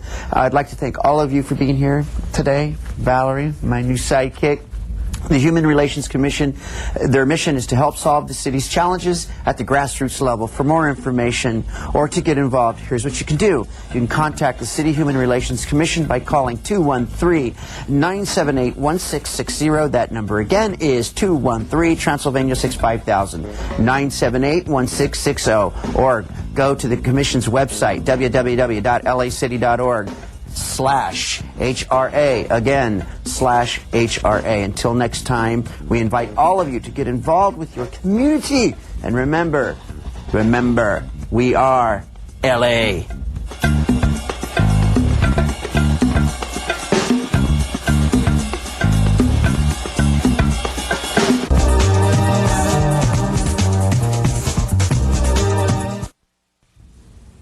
Visiting with Huell Howser is made possible through a generous grant from the Ralph M. Parsons Foundation. Hello, everybody. I'm Huell Howser, and here we are in Echo Park, right on the side of busy Glendale Boulevard. There's downtown Los Angeles right over our shoulder, and we have come here in search of some food. Actually, I read about this restaurant in a recent review that appeared in the Downtown News newspaper. And they were raving about how great the chicken and goat are in this restaurant. And since I woke up this morning with a craving for goat, here we are. We've come down to Echo Park. The restaurant is called T. George's Chicken, and it specializes in Haitian food. So we should have a real adventure inside. Let's go inside and find out what T. George's Chicken is all about, and if that goat is as good as the newspaper said it was. And here to greet us is the man. How you doing? Your name is? My name is T. George Laguerre. T. George? Definitely, So the yes. restaurant is named after you? Yes. Now what does T. George mean? Is that a family name? No, T. George in Haiti stands for junior, or small guy too. So you're George Jr. That is correct. T means that is George. Correct. Yes. So your father's name was George. George. And in my own town, the funny thing about it, when you mention T. George, I'm the only guy in that town. When they say T. George, they know who they're talking about. So now the people in LA know who they're talking about when they say T. George? Well, some of the people, those that grew up with me, old friends, of course. To some surprise, I discovered that I had this hidden name called T. George, you know what I mean? Is there a big Haitian population in LA? Well, in Los Angeles, I think in the entire state, there are about 5,000 of us scattered all over the place. So there's no Haitian community as such. They're spread out all over. Yes, they spread, but you probably find some of them back in the Bay Area. So those that came to the United States back in the 40s. So these are the older generation. Well, we found you here in Echo Park. We're right in the middle of your restaurant, and looking right over there, I have a feeling this is a big part of what your restaurant is all about. Well, this is probably the main attraction. This is where I cook the chicken. And the chicken is already pre-marinated the day before. And then we bring it here. But the fire had to be at the right timing. You simply just can put it there, and then you got to wait until you eliminate some of the smoke. So you're basically not cooking it with the smoke. You're basically cooking it with the heat, with the intensity that you get from, especially from avocado wood. Now, from what kind of wood? Avocado wood. So you use a special kind of wood? Special wood, avocado wood. That's the one that I use. Really? And it has to be well dried. So there's a method to this whole thing. Definitely. Then after it's been cooked there, the process is not really completed. What we do, we take it back to the oven, the same juice that it was marinated the night before, we cure that with olive oil, pour it over the chicken, and put it back in the oven for another half hour to an hour.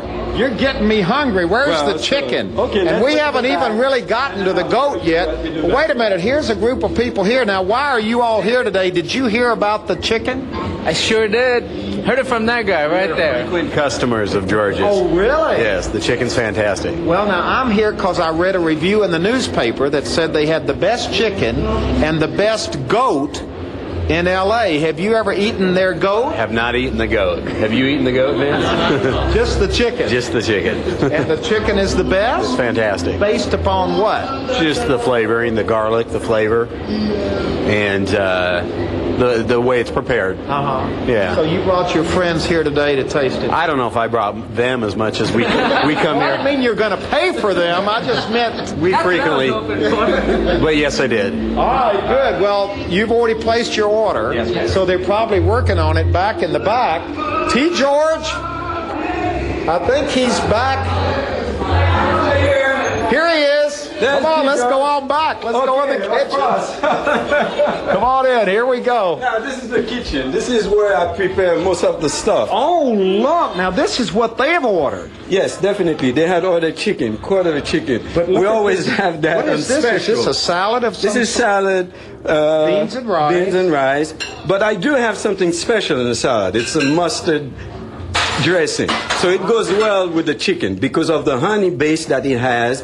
And of course, because of the wine that I use, the whole combination sounds perfect when it gets to the mouth. Where is the chicken? The chicken is up front because the health department want that chicken to be at 140 degrees at all the time. So it's, I didn't see it when we were out yes, there. we do have a place where we keep it. It's in a display case out there and with the temperature control at 140 degrees. Okay, so why are we back here?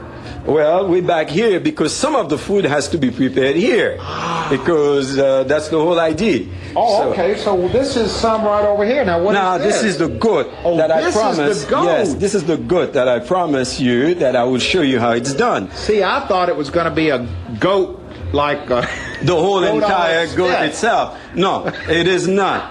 But the taste of it is incredible because we remove the smell of the goat. What is it, smelly? Well, because you know how it is. Lamb and goat, they usually have a smell, and you truly have to take good care of it. How do you remove the smell from a goat? Lime and hot water. You have to bake the goat in deep hot water for at least 10 minutes. So as you can see... Smells good to me. Right. And because of the combination of the lime juice in there and the zest of the lime, that's what enhances the flavor some more. Now, what are we going to do with this goat now? What I'm going to do, this already been blended. This is a combination of garlic, green pepper, bell pepper, onion, and habanero chili. It looks like a smoothie from a health food store. Definitely. It's going to be healthy. Upon completion, you're going to enjoy the best possible goat. Now, what's in here again? Let's watch as we pour it out and tell us what's in there. What's in it? Garlic, water, of course, bell pepper, habanero chili, and onion. We also put something called cilantro. All right? So once we do that, I'm going to add some more ingredient to it. We're going to add black pepper, of course, salt, and I'm going to add bay leaves to it, and cloves. whatever that we do in Haiti, cloves, it's also part of our diet. Cloves. Cloves, that is correct. C-L-O-V-E-S. Is that the right way? Yeah, okay. that's it. All right. So we're going to move on. This is where I keep the stuff. So basically my cooking, I don't measure things. Everything is basically about feeling. Like today I feel good, but on occasion we do get a good bad batch, but not all the time. So what I do, I put a little bit of black pepper. Oh boy, I can smell that. This is what we do. We don't put too much because... this isn't too spicy, is it? No, it is not. But it's going to be flavored. So that's... It's going to be what? You're going to have good flavor. A good flavor. Good flavor. So this is bay leaves. We add a little bit of that to it. Oh, look. And then we also add something called thyme. Dry thyme. But What is that? I don't know. The Spanish call it tamillo. It's thyme. T-H-Y-M-E. Can I smell that? Does it Yes, have of a course. smell? It does have a smell. It does have a smell. That also enhances the flavor of You the just throw meat. that whole thing in there. That whole thing in there. We're not going to Look at eat this, it. Cameron. but You've we got basically- all this stuff floating around in here. Definitely. Wow. Here are the leaves. The Here's leaves. the what is that called? Thyme. Thyme. T-H-Y-M-E. Right? Wow. So then, everything that I do, have parsley, of course, salt. We're going to add those ingredients to it. Okay. Boy, you're making up a look at this, and So- you don't measure any No, of this. I don't measure.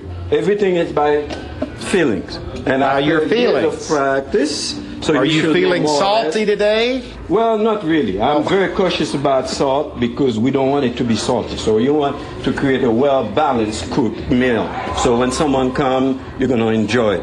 And when it gets to the table, it will have all the ingredients. No need to add black pepper or salt, anything else to it. Yeah. It will be a You do it all here. Yeah, all here. And that's what really truly give it good flavor. So of course, I got to continue adding the rest of the ingredient. Wow. Now, we're also going to add paprika to it also. Uh-huh. But paprika, we're going to add that at the very last minute. So What is this? This is the cloves that I was telling more you. cloves. No, I didn't add. This is now we're adding Cloves? Yes, a little bit. And then there is, of course, seasoned salt. Not too much, but it always enhances a little bit. Okay? So we do that. Then next, let me check everything is think there. you've got So everything in is there. by You- hand. Oh, look, you're putting your hands in there. Right. And the body chemistry also does play a role. What do you mean, the body chemistry? I mean, back home, we always believe there are some people simply that just can't cook because their body usually disposes something different than others. And in my case, because of my grandmother, I guess it's a genetic thing. So you learned to cook from your grandmother? Definitely. From Was my your grandmother. dad a cook? No, my dad was never a guy in the kitchen. He was more of a writer, guy, philosopher, things of that nature. He couldn't even fry an egg, right? And what about your mom? But my mom, yeah, she was a merchant, a nurse, and a teacher. And I came from a family, a talented family. So you're the cook?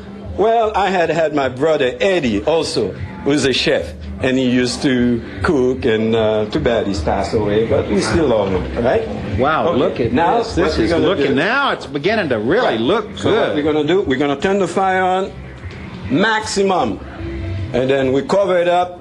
And then once the water starts drying up, then we come back to it and I'll show you how we roast it. Oh, so you're cooking it back here. Definitely. The spit out The front spit is basically for the chicken. Oh, But okay. I also use it to cook the halibut on the grill.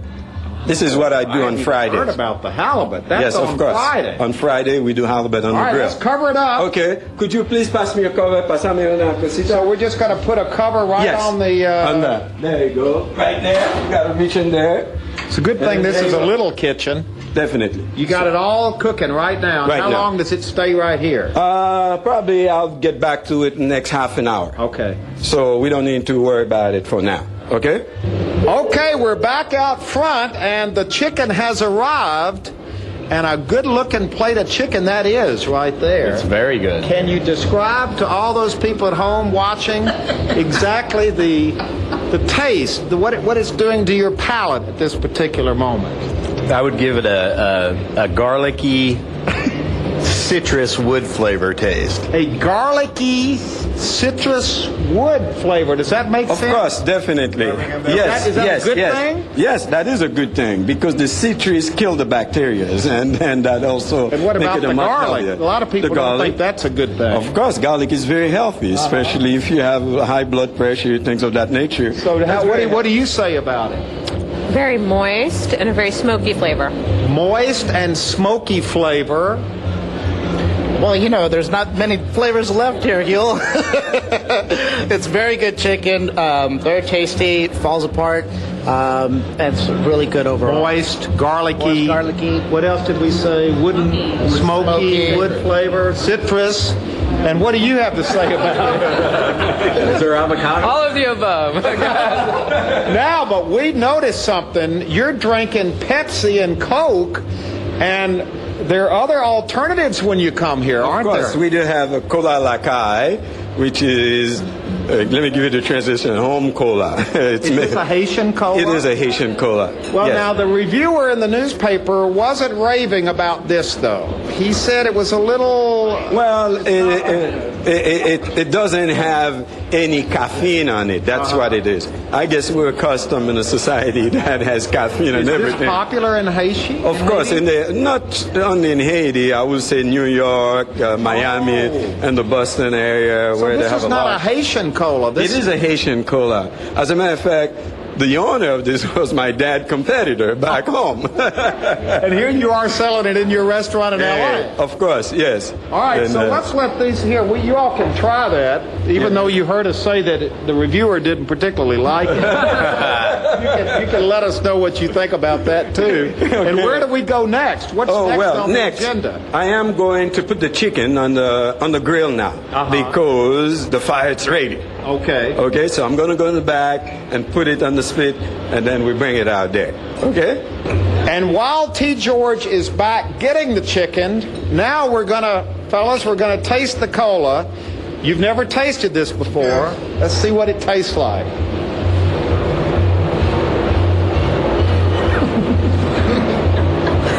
I don't know why you're laughing. Because I can't describe it. It's a fruity taste. It tastes. I don't want to say flat because that's not what it is, but there's not a lot of what's the word for bubbles? Carbonation. It's very low carbonated soda. Tastes like candy, actually. Like candy. On a scale of what you're gonna say? On a scale of 1 to 10? I give it 6. 6? I would say about 5. It's a bit. They're not my favorite. Okay. So. But we tried it. Yeah. And that's what's important when you come to a place like this, is to try new things. And here comes the chicken. Yeah, this is the chicken that I'm going to put on the grill. Now, this has already been marinated? Definitely. Yesterday we marinated it, so we're going to cook it Let's now. put it on the All grill. right. I want to see something turning around on this spit. Yeah, we're going to go this way. Now, did you design this setup? I modified. How's that? Because when I called the manufacturer in Texas, I told him that I wanted a specific style of machine. And the guy said, we didn't have that. But he said, I have something on hand that you can modify. Then I You said, modified let's go for it. And then I modified and suited it to my need. And it turned out to be I took perfect. my jacket off. It's Yeah. getting hot standing next to this thing. Definitely. Now, So- what's the deal? This just turns around Within an hour and a half, the chicken will be cooked. But although it's been cooked, chicken is a very funny meat. Sometimes you always end up with some redness in there. So I do eliminate the redness by cutting it and put it back in the oven. Well, what makes your chicken different from everybody else's? Well, the thing is that we wash everything we don't take it from the box to the grill. We work with the chicken. We remove all the guts, everything that need to be removed inside the chicken. We bathe it in hot water, and then again, lime. Whatever that I do had lime juice. And that's what really truly make the difference. And a special sauce again when you marinate it? Of course. The special sauce consists of, again, habanero chili, wine. But I'm not going to tell you the specific wine but there's a specific wine that does the trick. Of course, lime juice, garlic, paprika, black pepper, and some other stuff. Now there's more going on here as well, because not only are you a good cook, you're a photographer as well. Photography started in a very funny way. When I was a kid, my older brother had a camera. So I used to steal the camera to go take pictures. And then I would put the camera back, not knowing if he was going to know who took the pictures. So that's how the love of photography started many years ago. Are you trained in photography? Well, yes, to some extent, yes. And I used to love carry a camera around. I used to love taking pictures. And then I ended up going to film school and end up with a film degree. Really? So camera always my best thing. Now, is this your home in Haiti? Is this no, from your this village? is not my home. This is in my village.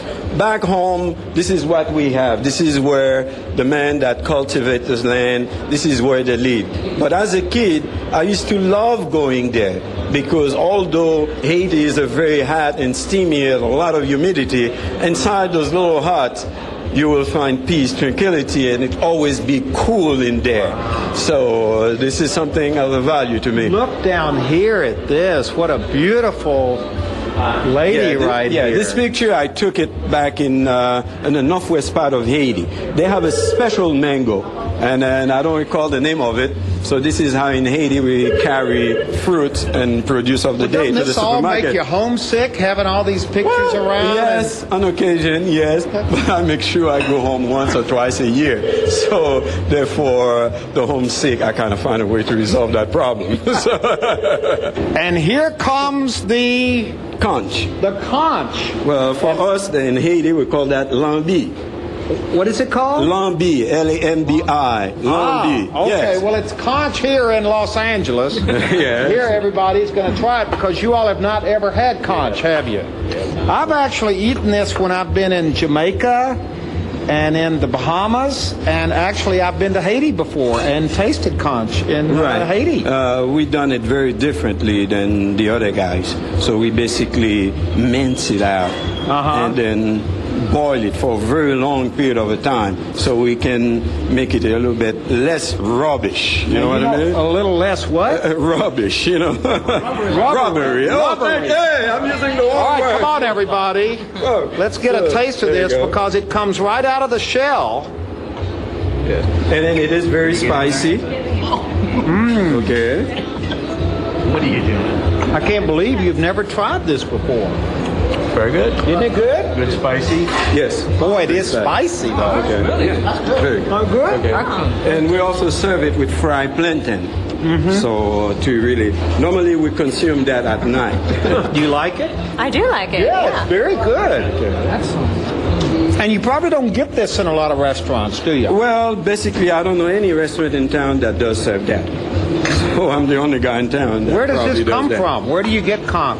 Well, I usually go to Chinatown, but mainly this is something that comes from Belize, somewhere. There are From Belize? From Belize. So there are certain places that really produce that. Well, look, everybody's drinking their water because it is spicy. And it is also an aphrodisiac for the Haitians. Oh, it is? Yes. Did you hear that? Say it again. I said in Haiti, it is also an aphrodisiac for us. Oh, then you Okay? have another one.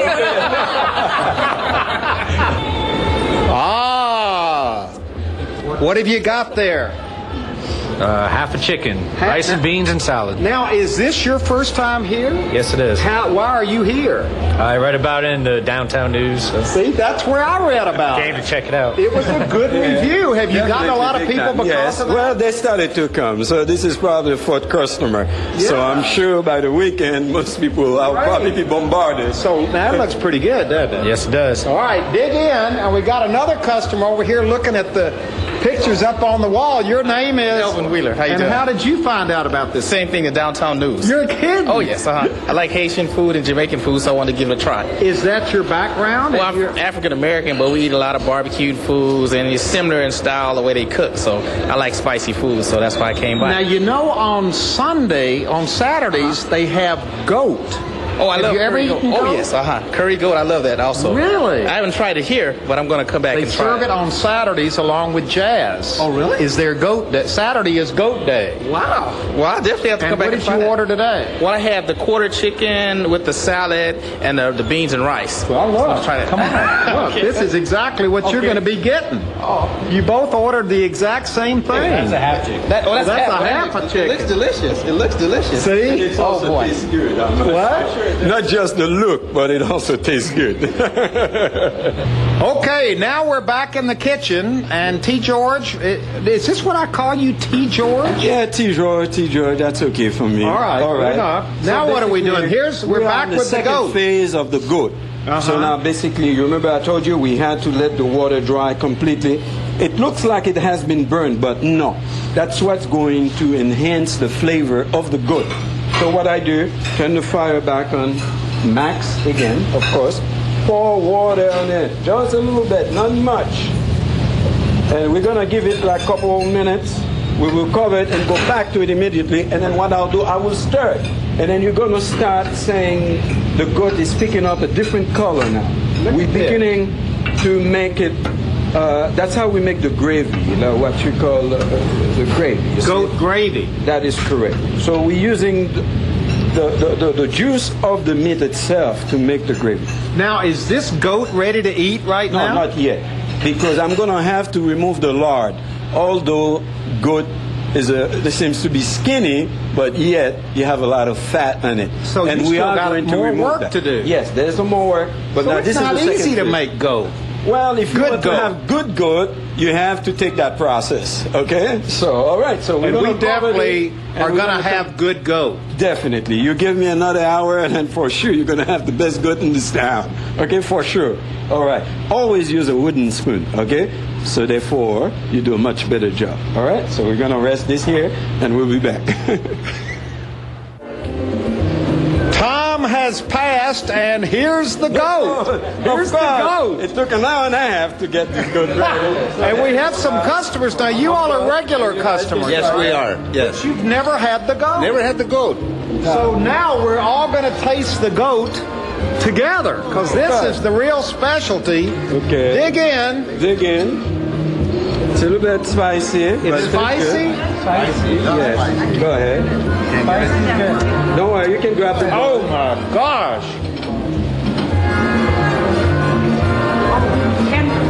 Yes. Very good.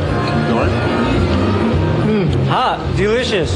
Thank you. Very, very good. Well, that's what I was telling you earlier. It's good thing takes time. The coleslaw's good too. With the spice in there, right? You put that little chili. Yes, I put the habanero chili and the lime juice. Right. You know what? Everything here is good. I even took a sip of the soda, and it was good. Of course. It tastes like kind of syrup, kind of Yes, sugar water. It's more like a Haitian fruit syrup. Yeah. Right, that's what it is. This has been an absolutely wonderful day. This is a new restaurant. This And is thank you. something that you've worked very hard to put Yes, it together. took me 4 years, and I basically buy a piece of the time, And also I had help from my family because I came from a very large family, and some other good friends that support this. I think you're chicken off business. to a rousing start. Don't Yes, y'all thank you. think? I think he's on to something, don't you? Yes, I think so. The best in town, George. Thank you. It has been a wonderful day. Not only have we had great chicken,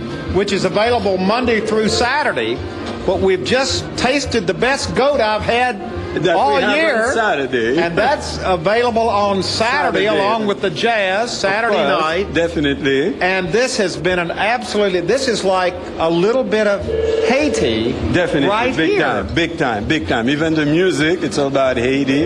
And the wall, as you can see, all the It pictures. feels on the good wall. in here. Yes, of It course. tastes good in Yes. here. And congratulations for your dream coming true here Thank you. in And Echo Park. Wonderful, and I can see it slowly coming my way. Well, I really don't appreciate think it. it's going to be slow much longer because we want everybody to come down and taste Thank you. this goat All and right. this chicken And I'll be there to serve and everybody. this hospitality located right here on the side of Glendale Boulevard in Echo Park. It Thank doesn't you. get any better than that. Let's Okay. get one last look at this goat, because I'm telling you, it's going fast. I'm going to use my fingers.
Visiting with Huell Hauser is made possible through a generous grant from the Ralph M. Parsons Foundation. Washing a car may not look dangerous. In fact, a lot of things we do in our neighborhoods may not appear hazardous. But they are when they go down the storm drains. Storm drains go straight to the ocean.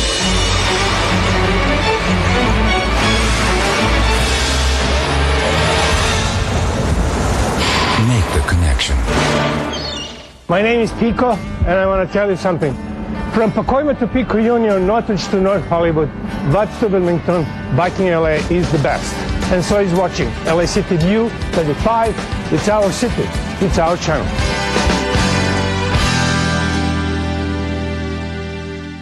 The following is a presentation of the Los Angeles Public Library.